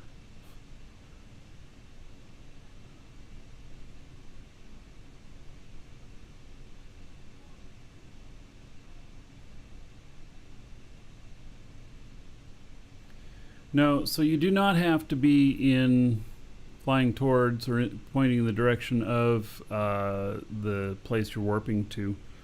What will happen is that it'll so I'm warping this. You'll see it change direction, I believe, when I pull the trigger, and and you can warp through planets. So atmosphere will light you up on fire if you warp through atmosphere. You can warp through planets, though my understanding, I've not tried warping directly through, but multiple people have told me it's possible.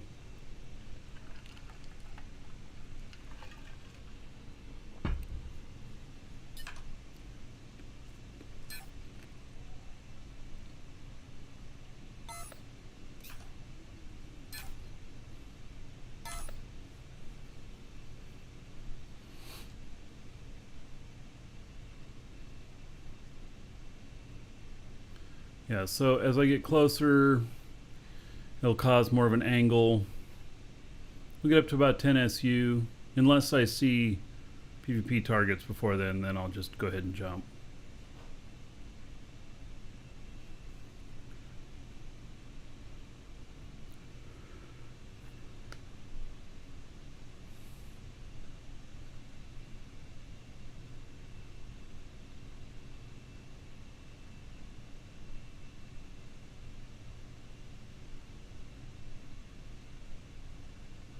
One thing that bugs use, they didn't do a full wipe after the alpha.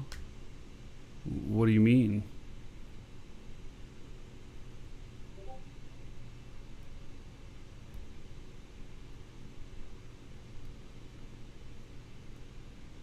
Bug report.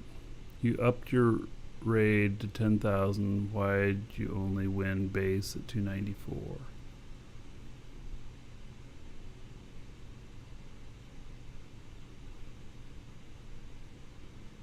It's the number of people that are in it. It's the number of people that are in it, not the number of gold. Nickpaw.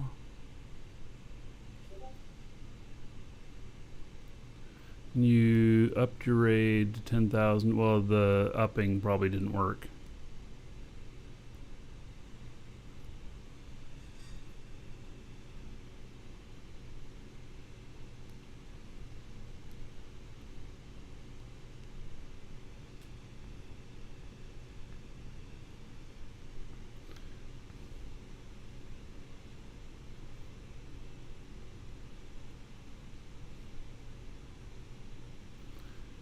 Alright. 5 more SU.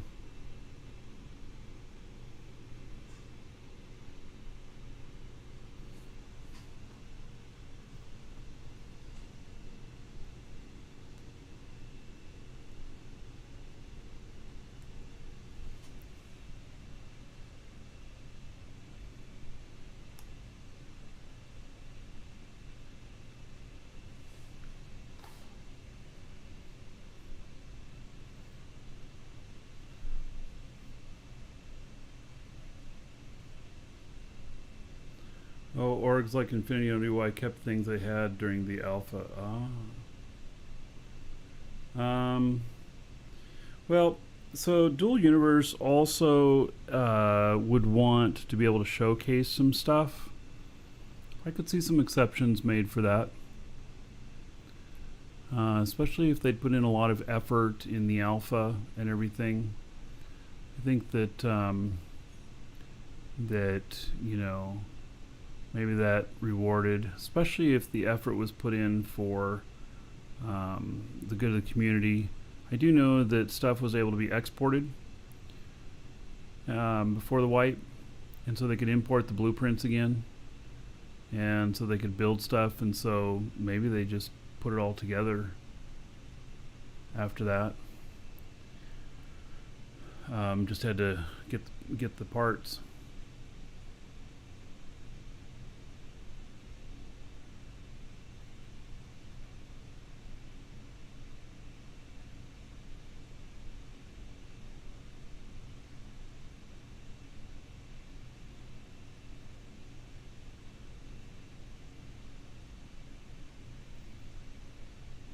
Wish I'd get close enough to be in the safe zone.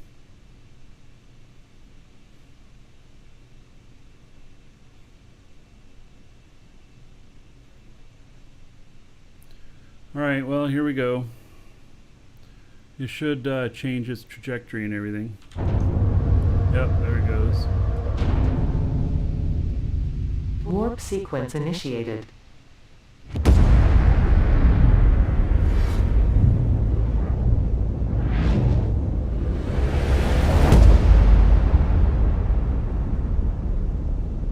Warp sequence completed.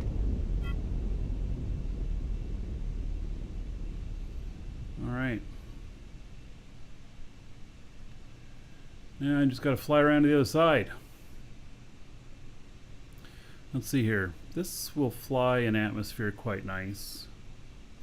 We can fly over the crater, although I don't know how much we're going to see flying over the crater right now because it's dark there.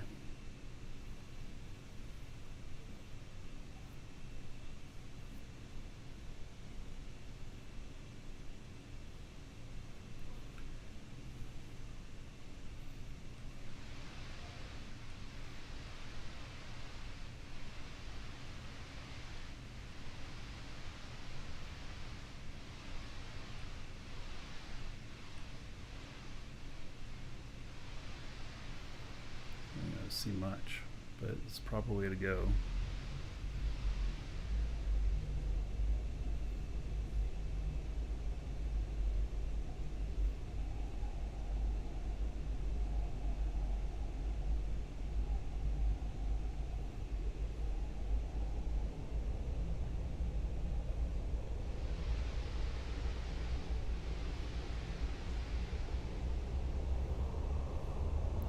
Yeah, the purpose of this is a mid-size cargo ship.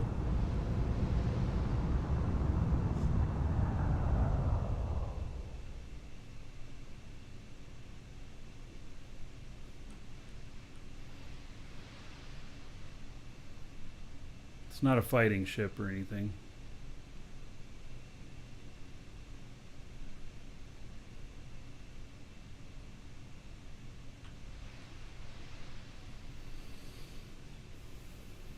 The max haul off Alioth.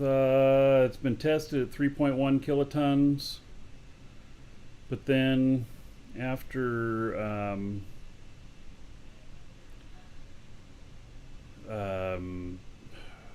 it still would be 3.1 kilotons, but we boosted the containers and everything, so it's going to be that you actually can carry more.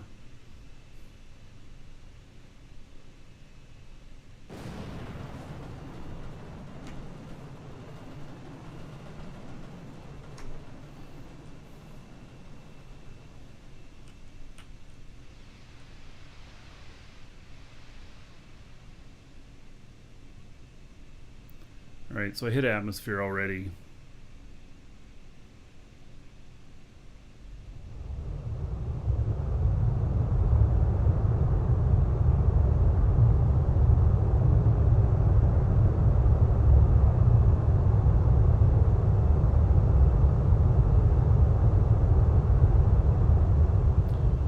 Yeah, so thinking about that, you know, saying how much it can carry, but it has the weight reduction on it, it still would be able to fly, you know, 3.1 kilotons or whatever, but you could put 4 kilotons in it or something like that, and then make sure that it reads out as 3.1 once it's in there, because it has like this compression thing it does, let's say on weight, and then you're good to go.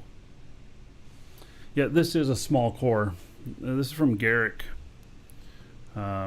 And it's a mighty fine machine.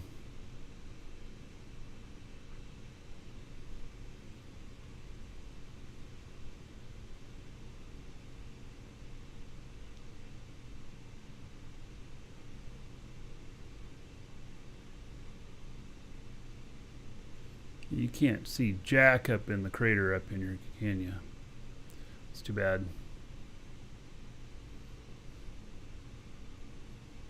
Got 4, but the containers are fully boosted.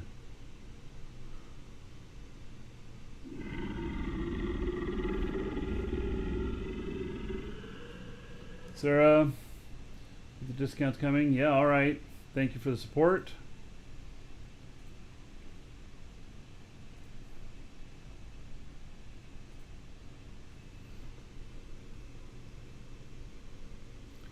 So I really wish we could see down in the crater. It's actually something quite interesting to see flying over it.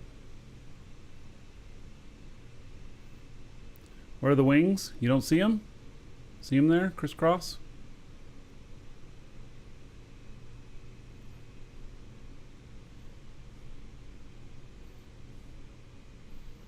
Here's all the space brakes.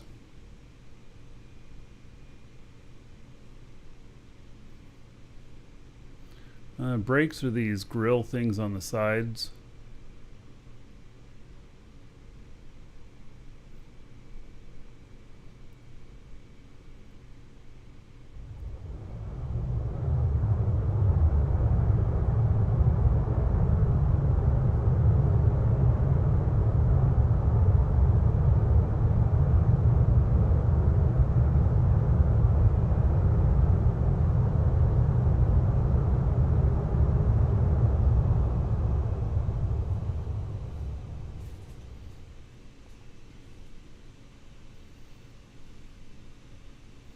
Yeah, this, I have mining going on this planet here, and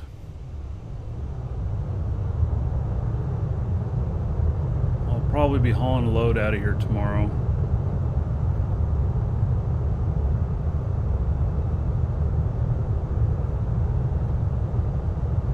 I'm kind of waiting for this ship. Should be able to haul quite a bit. And Trick, thank you for the Oh, nice. Dragons love gold, treasure, and of course, dollar bills.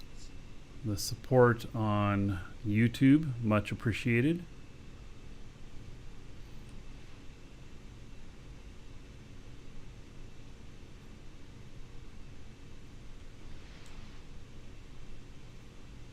Wow, look at how my trajectory changes without even having to give it any gas. Wow. I've never seen that before. Impressive, Garrick. What happened? Sorry. Oh, when I change the trajectory, I turn the ship, Right. it immediately turns, even without any power on it. Are you like, back in Atmo now, or? Yeah. Uh-huh. It does turn really well. That's one of the tricks with the wings being mounted on 45s like that. You do sacrifice a very small amount of lift up or side to side, but in exchange for that, you get equal amounts of lift and side to side, like yaw. Mm-hmm. Like if you look at the forces in the ship thing, that thing turns really well even when it's really full. Yeah. Oh, I'd be a little careful with how, when you fill it the first time, make sure you check your low altitude lift, the vertical boosters. Because that's really out of all the components on the ship, that is the limiting factor with how much you'll be able to handle on Alioth is its low altitude boost.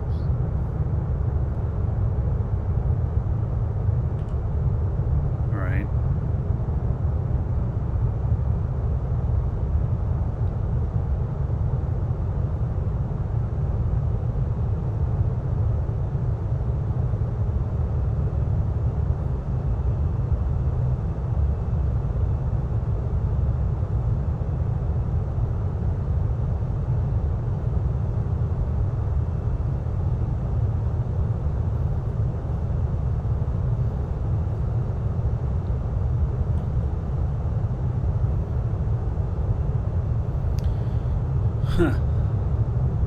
Pulsar Infinity wants to know if you have any apprenticeships open.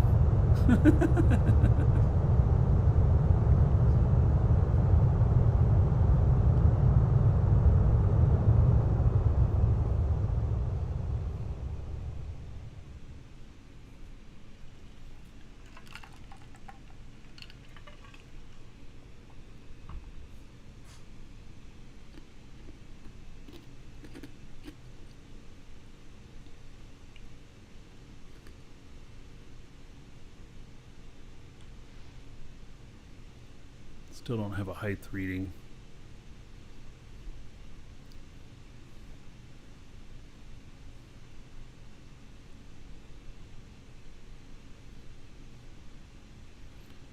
You can leave Alioth with your locomotive, but you need a rocket engine for boost. So did you recover your ship okay, Saffron, after crashing it? I know you mentioned earlier you crashed it. There we go. I have my height distance now, or my altitude.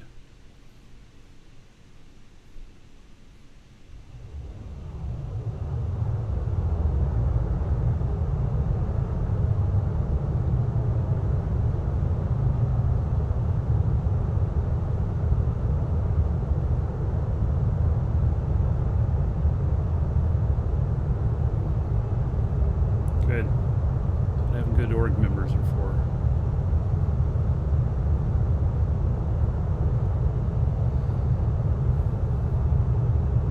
You'd laugh if you could see this. I have like a wall of logic circuits trying to figure this out, but I think I got it. Oh, yeah.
This is an escort ship.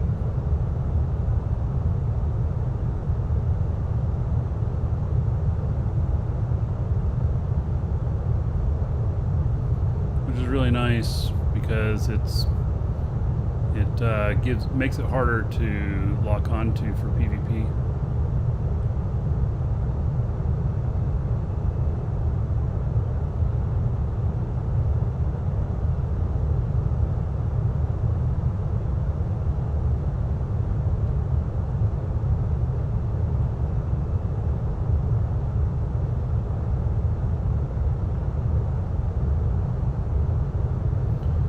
I'm getting some performance issues again.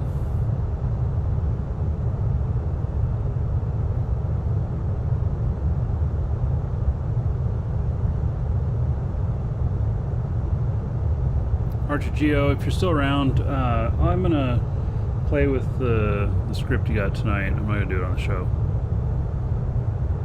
Play with it tonight. Test it on a couple of ships. So, should be able to report something to you tomorrow.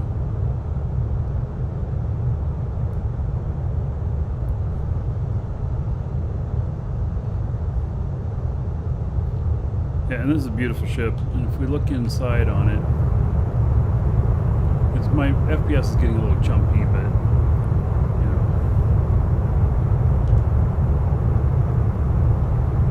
we have. Oh, I have some damage to some stuff. All right. I don't know how I did that, but I damaged some things. All right.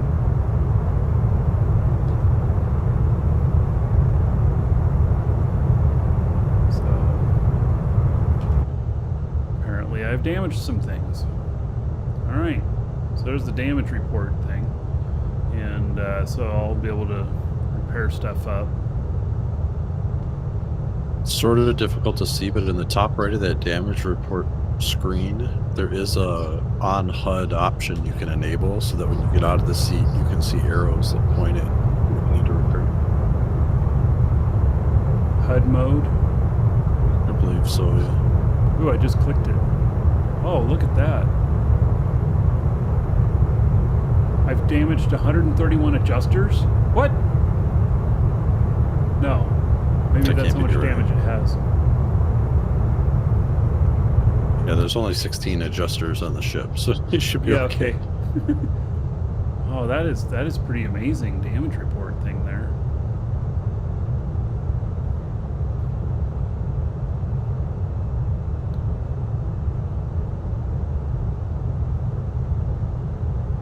use your arrow key, it'll highlight them.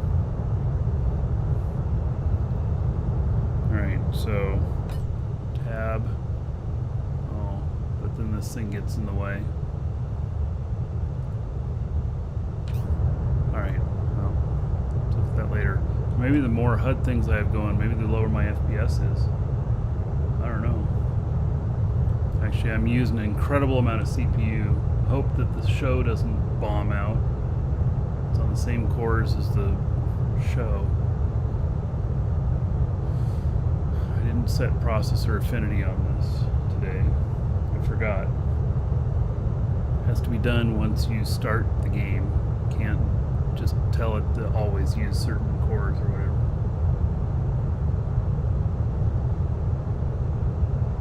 Let me see if I can do it right now.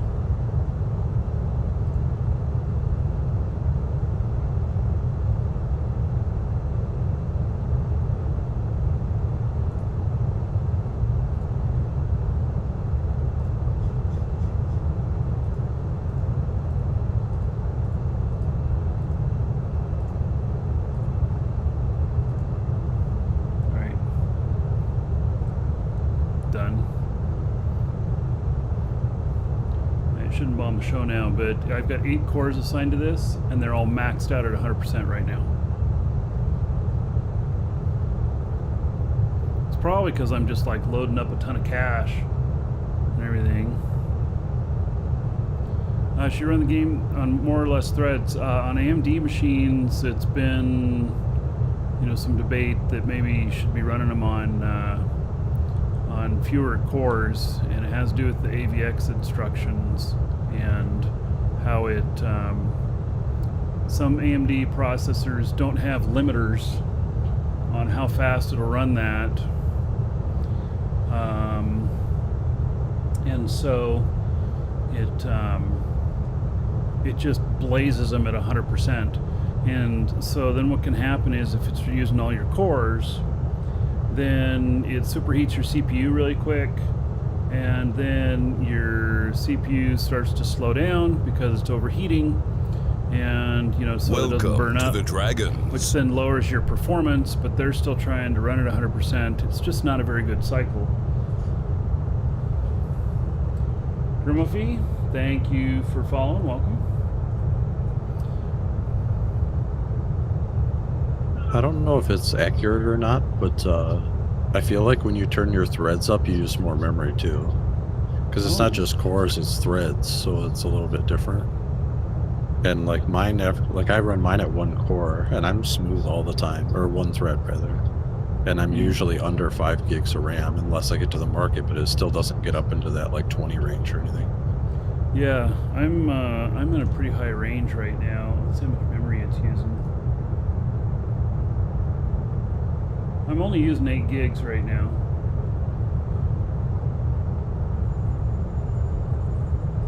Something else is using a lot. My system's using 27 gigs. But I have 64 gigs in this machine, so. Which I think I'm going to take my game machine up to 64 gigs the next thing I do. Just call it good. You can actually, this new motherboard can do 128, but I don't see that being needed anytime soon. But I've come close to games with memory leak or whatever coming, you know, maxing out my 32, so might as well take it up to 64, so it takes longer to max it out. I've had Shroud of the Avatar do that to me sometimes. Just really get a massive amount of memory going.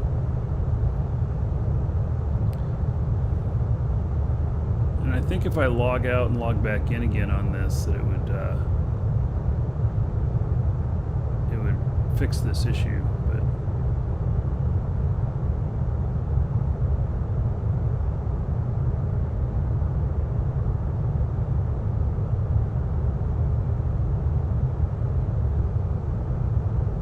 and this is all beta stuff, you know.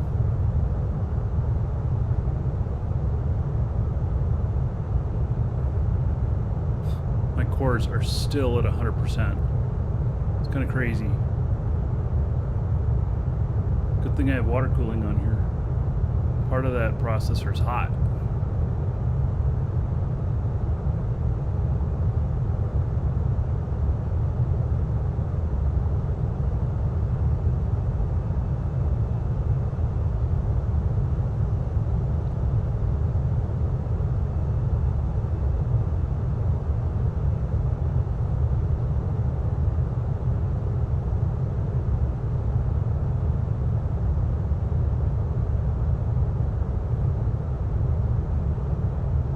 How do you change colors in the warp calculator, Lua? I don't know. I mean, you right click on the chair and then there's like Lua options or whatever. There might be some settings in there.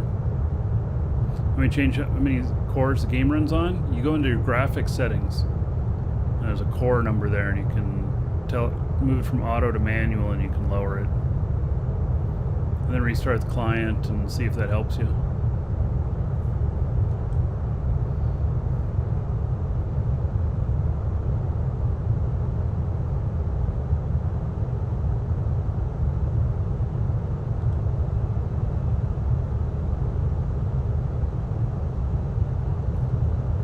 Oh, and yeah, that's for changing how many. For setting processor affinity, that's a whole different thing. Google processor affinity. And that's what I use to tell it which cores to use, but you probably wouldn't need to do that. Most people would not need to do that. I do that because I'm using, this is my broadcast machine as well, and my broadcaster is really dumb and it doesn't allow you to set which cores it uses, and it'll use, it won't use all of them. So it says, oh, I want these cores, and then just uses those. And the problem is that other applications do that too. And so then I have all my applications, I have 32 cores, 64 logical, and I have these darn applications all fighting over the same cores when there's others being unused. It's just, some poor programming, but also they don't really program for this many cores. Like game machines and stuff, like 8 cores, maybe 10 is about the most you'll have on any game machine. So, and this has 32. It's only because I'm broadcasting off of it too, though.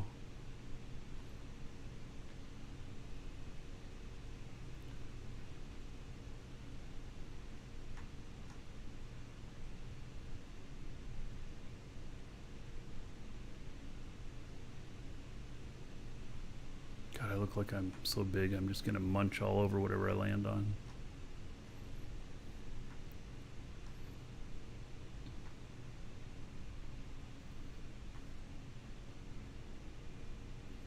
I guess this is close enough given its size.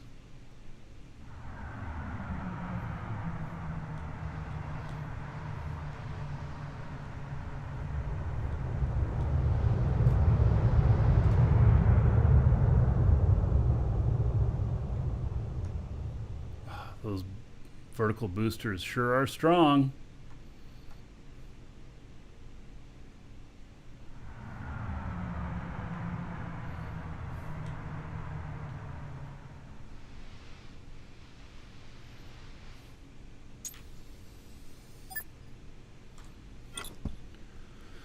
All right.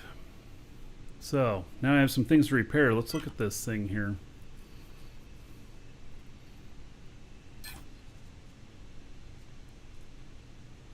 Seriously, I didn't bring any scrap with me? No, I did. Okay.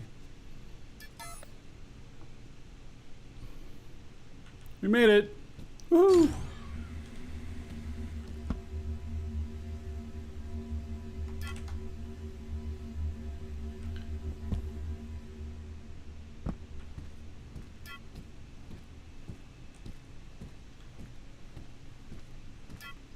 This ship is gihugic.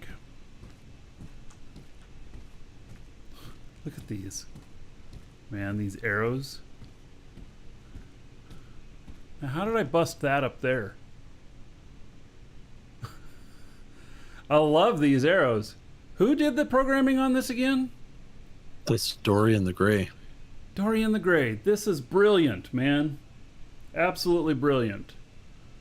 I assume this is on GitHub? It is, yeah. Yeah. And he Yeah. gave permission to use it as well. I asked him, because that one's just Excellent. awesome. Yeah. That is, this is one of the things that JC envisioned too by allowing so much Lua stuff in the game. There's been some unintentional stuff like the anti-grav stuff. They figured out how to in Lua to make it go like way fast, and they asked them to take that back out again because that was not intended. There's been a few other things that were not intended that people figured out, but like that, the creativity of our players coming up with shit like that's great. That is just excellent. So, yeah. All right, so I have made it here to my base, and for size comparison, this is the K1200. It's huge. And this one is the single large KW480, I think. Another great ship.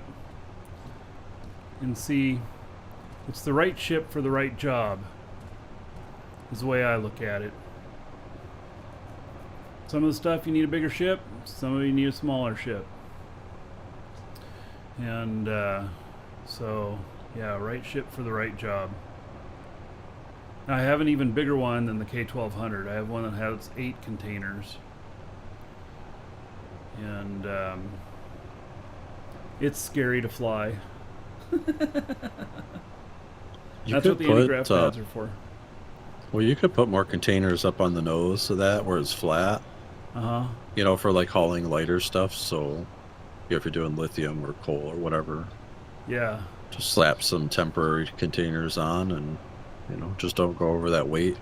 It'll fly fine. 3.1 kiloton is what you were saying? Well, that's with my skills. So, like I said, keep an eye on the vertical boost, amount. I don't know how to look at the Like, what's vertical boost amount and keep an eye on it. Well, you'd have to check in build mode to see your stats, basically, in the flight engineer. That'd be your low altitude lift is like your hover power. All right, so I'm looking there. And so would this be in the atmospheric flight engineer? Yeah.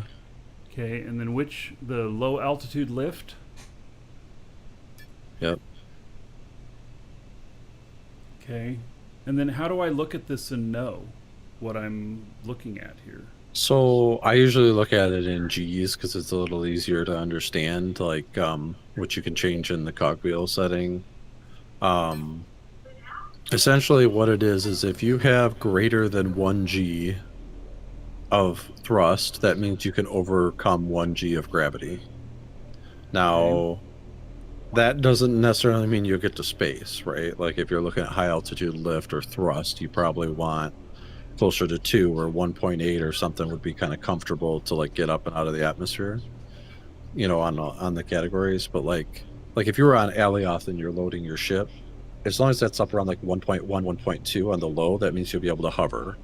You're not going to get a good bounce on the truck or anything, but you would want to it means you could get up and take off. And so I would be looking at this after I load it up. Yeah, it'll change as you put weight in it. I see. Okay. But it's also going to change based on the gravity you're in as well. Mm-hmm. I think. Yeah. Okay. So I'm at 3.46 G right now, which means no problem getting out of here. We'll see what it looks like after I load it up.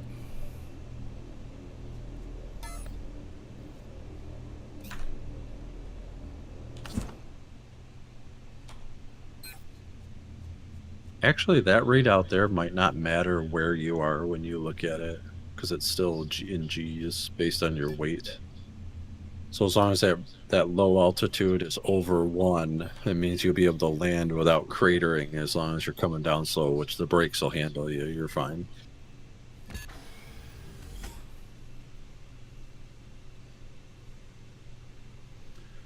Relogging in, seeing if it'll give me my FPS back.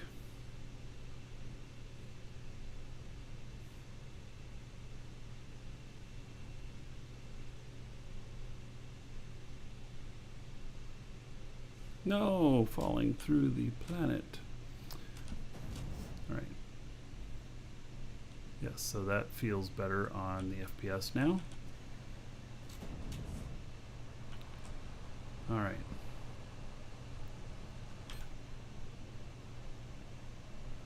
So, and here is my linked container. Okay, so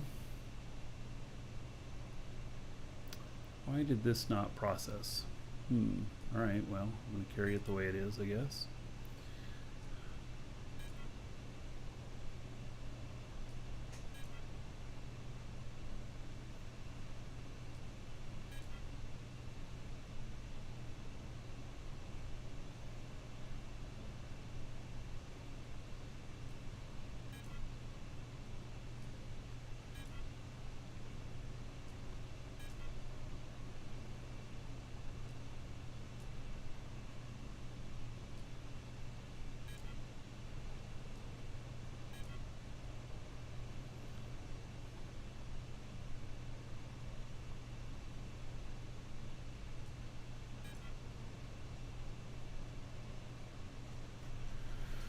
All right, so 2.81 kilotons.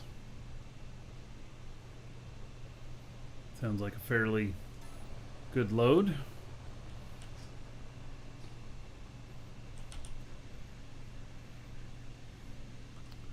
I'll see what it says here.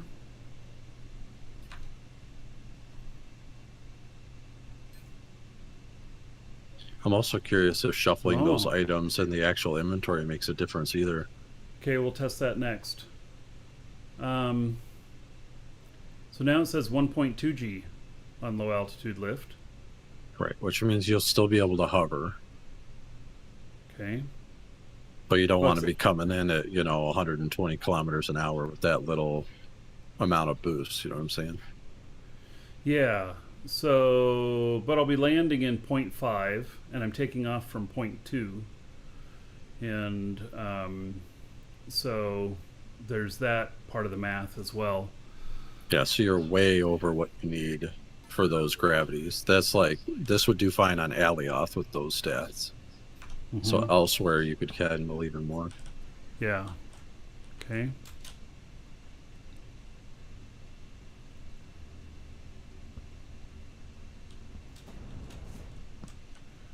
Okay, so then it's saying 2.81 kiloton. And so if conceivably I move this stuff,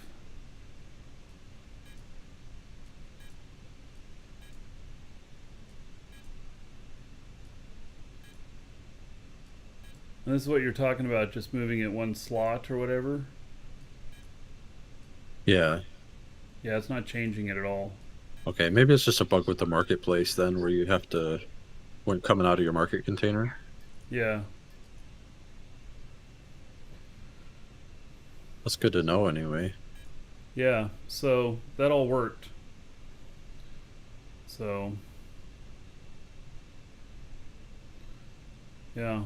What org am I in? We are Dragon's Assembly, and you can join us in game. We're pretty big. We're a great group. I mean, I'm biased, but ask any other org members, and they will tell you that we're a good group. So, yeah. I came to the rescue of one of our org members last night, and then heard about another one today. Stuff. It's good to have a big org so that you can holler out like, "Who's in this planet? I just crashed." Yeah. So it's always very nice.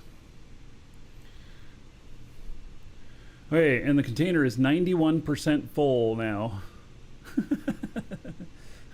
Good to have these boosts on here.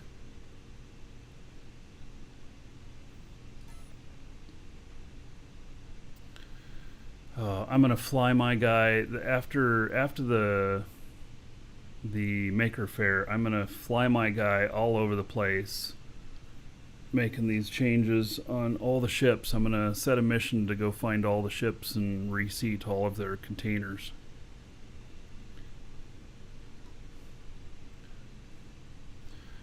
How many G's of break are needed to float landing on Alioth? That's a great question. Garrick, do you know?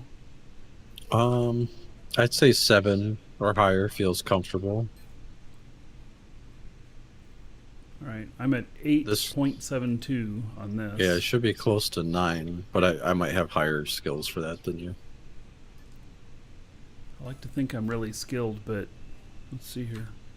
This is my guy that has... Yeah, he has Well, the almost other all thing this is stuff. I may have lost a little bit of the braking boost when I When you moved all those reblueprinted. things? Yeah, Oh, so yeah. I just got to level 4 Atmo brake myself, so I might be able to Mm-hmm. re-up that now and add a bit more. So like the Yeah. next time you pass by, I could reseat all your brakes if you want. Well, you could tell me on one of them that you've done if it's higher. I mean, 8.72, yours is reading out higher? Yeah, when I'm at like 3.1 kilotons in mine, it's like 9G or just over 9Gs a brake. All right. So it's definitely like another 20% or something. Yeah, I think that on my my character that is my crafting or my shipbuilder character, it actually I'm doing all the fuel stuff right now, and then next is all of the braking, atmospheric first. I figured the stuff that matters the most, the you know, in saving your ass, saving your money, and then saving your ass again. You know. Yeah. I'd rather have boosts in brakes than in thrust. So. Yeah, I rushed for level 5 space thrust, like early, just because it really helps with the fuel economy, you know? Mm-hmm. Like big time. And Yeah. so I went That for would that. save a And lot then of I've fuel. got Yeah. the engines, the Atmo engines, I think are level 4. Well, they should have been 5, but again, they probably got set to 4 because of my skill when I blueprinted. So you can get another 10% Atmo on that too, which it's already Wait. got a lot of power. But Let me ask this. Those of you who know Lua, can somebody make a script with Lua that we can look at a ship to see what level of boost each element has? Because that's got to be, if it's applying to your ship, especially when you're flying it, you got to be able to read that, I would think. And then we would know. I That'd don't be the think you could perfect Lua call script. it, right? But you could probably derive that with math based on the amount of engines, their type, and how much thrust they provide versus the weight you're carrying. You'd be able to ascertain, like, well, I don't know if that could take into account the player's personal skills, though, also. That'd be rough. Yeah. Difficult to say because it takes your own skills too. Yeah. Huh. Well, we'll see. I'll next time I'm there, Garrick, we'll test it. And we can reset a couple of the brakes and see if the number changes. And then we'll know that happened too. And if the blueprint stuff, like somebody said that JC said that in a couple of weeks they'll have the blueprint issues fixed. Now, I'm not 100% sure what issues they're referring to. Maybe it was in this interview that he did today, which I haven't seen yet. And but I'll come back out if they do actually fix it and we need to you know, reset ships so that you can blueprint it again. I'll come back out and help you out with that. Yeah, I'm a little scared because I don't know what that means either. Does that mean they're going to fix it as in you only get your own bonuses, or fix it as in the ship retains whatever's been applied to it? Because if that's the case, that's going to be like a hit to me personally as a, you know, distributor. Well, but okay, so yes, except it will hit everyone equal. So it's an equalizer, even though it's a nerf. It's an equalizer. Yeah, I just don't want people to get upset though. Like I would have to change all my ships, you know, like Yeah, their well, marketing and stuff. just tell them to fuck off. They're only customers. Yeah. I know that would go over really well, huh? Oh God. I'll remember that the next time you ask for a second door button. Oh. Fuck off. Yeah. All right. So. Yeah. Huh. Well, that's interesting. You know, let me ask you another question here. No, never mind. I'm not gonna ask that. All right. What? What's up? Sorry, I just changed my mind mid thought because it's a not a fair question. Well, go for it. All right. So my ship that I've been working on, that is my scanner ship, that is so frickin' blocky, I thought to myself, wouldn't it be great to have Garrick put his artistry touch on it to make it actually look good? But then I thought about it and I'm like, it's not really fair to you because you're already so busy doing your other stuff, and how could that even be valued appropriately? So Well, it's the kind of thing, like, I mean, it is a game too, and I do like to have fun just doing stuff, but some of that stuff, like, I'm not a speed builder, and I'm sure you've noticed, like, sometimes you say, you know, how's that ship? And it's like, well, I've been working on it for 2 weeks, and, you know, sometimes it's because I rebuilt the same piece like 40 times, you know, because I didn't like an angle or it had a crinkle in it or whatever. You know, I would like to do more of that kind of stuff, like help people with builds, but it's just difficult to find time, you know, between like running a factory and working on my own ideas and stuff. So it's really tough. And having a family. Yeah, I do have a family. You know? Yeah. So, yeah. So I'll just do the best job that I can on this and call it good.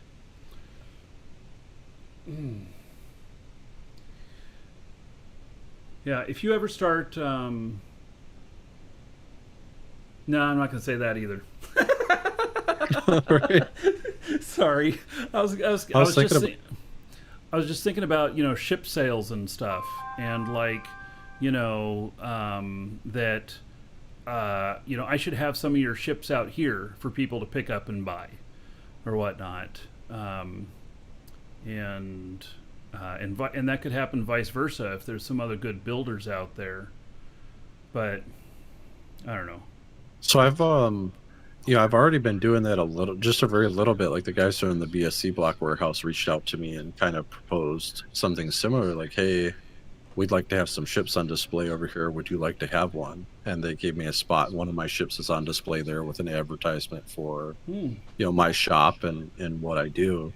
And in exchange, you know, like I tell people about their warehouse, you know, because I mean, they have a great selection, and I believe that, you know, so Yeah. like it's kind of like a business partnership with them, you know.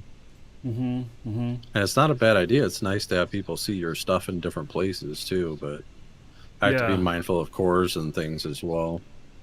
Why? Just the amount of cores that I have. Well, I do, but you can go up into the I have a lot of ships sitting here. No, you can go into the thousands. Well, if you have time to train it, I'm still training shipbuilding skills. Well, actually, so listen to this. It goes by org member with the highest skill. Right. If I were an org member with you, then if I was a member of that org, I mean, then you would have my number, which is like 1,000 right now. The only issue there is, though, is like, what if you need cores, right? Like they share the same pool for the org. I don't think it's a total of all of them. It is that my org can do 1,000 and your org could do 1,000. Right, but I mean, like, if you were in my org, then I'm taking up one of your org slots, is what I meant. Oh, yeah. Like using up cores that you could otherwise use. So it's kind of one of those things, right? Just train it. Yeah. Well, I have been as needed, Once but you but get I've been to a on the certain, edge of it lately. yeah, it goes like, you have like 5, and then you have like 10, and then it goes like 20, and then 40. It starts getting really exponential. And so then, I hit one level. We kept bumping into that, and then I hit a level where it went 256 or something like that. And then I'm like, okay, wife, go forth and build whatever you want again. And I didn't worry about Right. it. And I That's actually think I'm awesome. training one more here now too. Yeah, I didn't So know it changed. I thought it was the same per level, and then the 100% one is like a multiplicative, right? yeah, you have to get into like second level of the advanced for it really to start to multiply. But that's the multiplier. So the first one is all of the main ones, and then the advanced one is the multiplier. And so, first one doubles, second one is quadruple or something like that. I don't remember, but I added it up, and you won't run out of cores if you put a little time into that. So Okay. yeah. So yeah, you know what, Garrick, you should make next Saturday. You should make your first trip off the world. You should Yeah, I come out might to our have Maker to. Fair. I mean, Yeah. I've been out there once, but it was like I went with you. Like I've never done the flight myself, you know. Hmm. Yeah. Yeah. So, just bring something small if you want to save on warp cores, or if you want to bring out something impressive, know that you're going to pay a lot of warp cores or warp Maybe I'll cells. fly the yacht out there. Oh, well, you could. It's Have you only found any like buyers for 200 it yet? tons. No one's bought one. There's not a huge market for like an expensive warp ship, you know. Yeah. It's just fancy and whatever. So 200 tons, you'd be looking at what, about 35 warp cells each way, something like that. Yeah. Yeah. I was thinking that'd make a pretty fancy tri-scanner for Jago. You just cruise around on the water on the Uh boat, huh. Yeah. scanning for ores. Well, that is one beautiful thing about it out here. And so I build these hover ships out here, and they work just excellent on the water. But then the reason that I died on Felly is I was flying a hover, and I hit a bump, and it shot me up into the air. And when I came back down, it was I came down into a pit, and I hit the Oh, incline no. going back up, and that's how I killed myself. And we just don't have those here. We just have islands that we work around, So, so I have to think about that too. I'm like thinking, okay, should I really add wings to this? But then at the same time, you still have a problem landing. So when you're so heavy and you're doing it in a small ship, Right. you have to sacrifice speed. So Yeah, Jago seems just like, in terms of logistics, such an amazing planet. mhm. You know, because you do have the ability to hover pretty much everywhere, which is so fuel efficient. You know, and then if you could get like that forward hover propulsion thing working, Oh like yeah, that would just Gothic be Gamer. insane. Yeah, yeah. He said he was going to send me something on it, and he didn't. But that's okay. That shit just seems scary. Yeah. Well, I think if you set it up properly, they end up working like an engine, is kind Right. of how it works. So you can still control it. I was actually thinking about making a trolley system at my base that goes around on tracks and stuff. It'd be kind of neat. Oh, what? But it would operate off the same mechanics. Oh my god! What about a roller coaster? Yeah, I was thinking about that too. I got some ideas if I can make it work without destroying itself. It'd be kind of fun. Wow. Just launch people from here to the lake nearby. Just throw them in capsules. Be fun. Oh yeah, a capsule. Oh my god. We have plenty of water here. We could build one here too, up on top of the mountain. Yeah. That's funny. Maria, hello? Okay, well, let's see here. It's not light to that other place. I think the Infinity Court place I ended up with my other character. I think that I'm gonna hope that tomorrow, when we do the show, that it'll be light there. And if it is, then we can run around this place and take a look at it some more. So, and then it's still not light here at Jago. I was telling Lisa, my wife, I'm like, I really wish that we built on the side, one of the sides of the mountain here, instead of on the side that we did, because we get more nighttime here. It's darker here where we're at. Like, for all rights and purposes, we should have moss growing everywhere, because we're on the dark side of the mountain. And so we only get the morning and high noon sun. And I'll take that into account next time I build a place, actually. Yeah, the area you're at makes a big difference too. Like, it's dark at my shop a lot. But when we were at the expo, I don't even know if it ever went fully night down there. It's almost like dusk, and then the sun just comes back because you're by the pole. So And it's light like all the time. Okay, but does the game have seasons? Not that I'm aware of.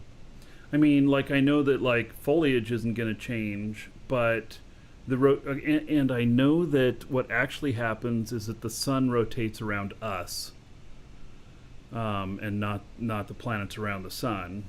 But if that's the case, and it's like it is for, like the North Pole and South Pole, they have times where the sun barely dips below the horizon and it stays light, 23 hours a day. And if you're somebody who's doing a lot of stuff that needs a lot of sunlight, then that's where you'd want to be.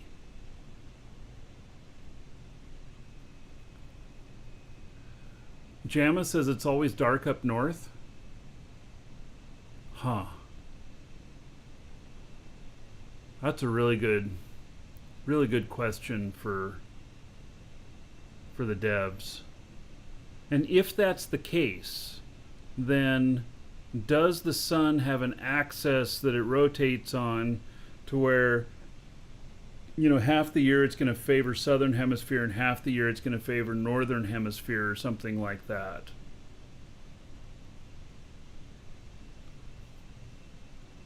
I don't think that the planets and stuff rotate at all. I think it's the sun that rotates around us. I could be wrong, but that's what it appears to me to be. But I feel like it's always dark here. It's not always dark. I mean, the sun does come up.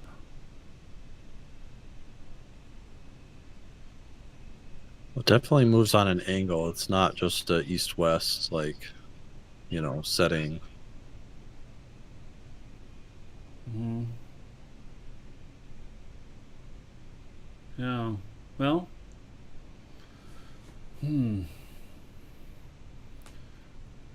Very interesting. Didn't JC say the? Maybe we need the rest of the sentence there.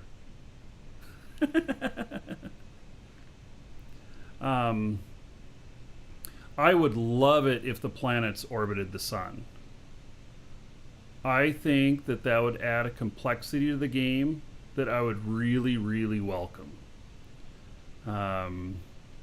And day-night cycles and stuff like that. People could choose locations based upon whether or not light mattered to them. The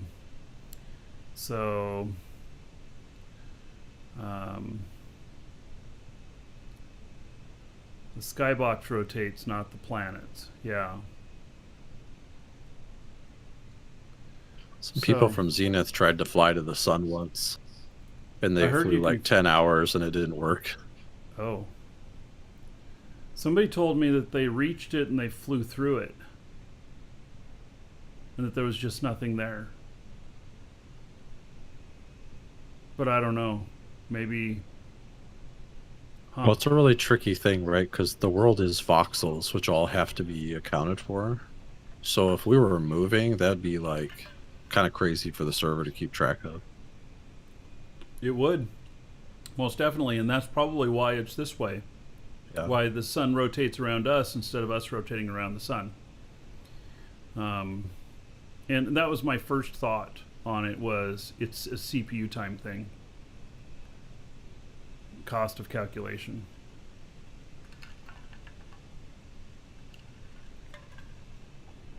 The universe is an illusion. You got to get off that pot you're smoking, man, because it's infinite within there, right? Yeah.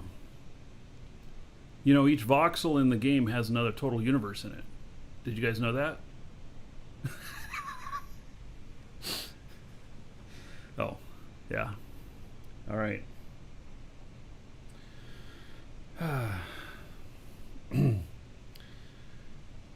Okay, well, I think we're done for the day. Garrick, Levon, it was nice hanging out. Yeah, thanks for having me. Yep. So, all right. So that's going to be it for today. And tomorrow we're going to fly at least one more ship around, and then we're going to check out.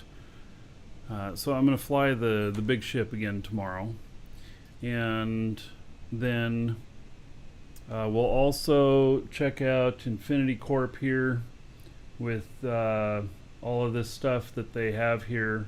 Hopefully it'll be light. If not, we'll check it out when it's not light, but I'd really like it to be light, and we'll be able to see it all better. And so there's that.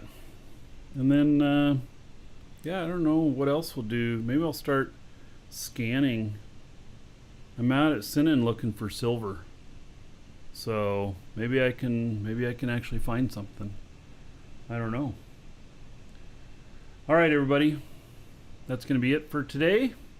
So I will see you all tomorrow, and fly safe, have a good time, and I don't know what music we're playing on the way out. It's going to be one of the songs at random. Good, bad, ugly, I don't know, but here it goes.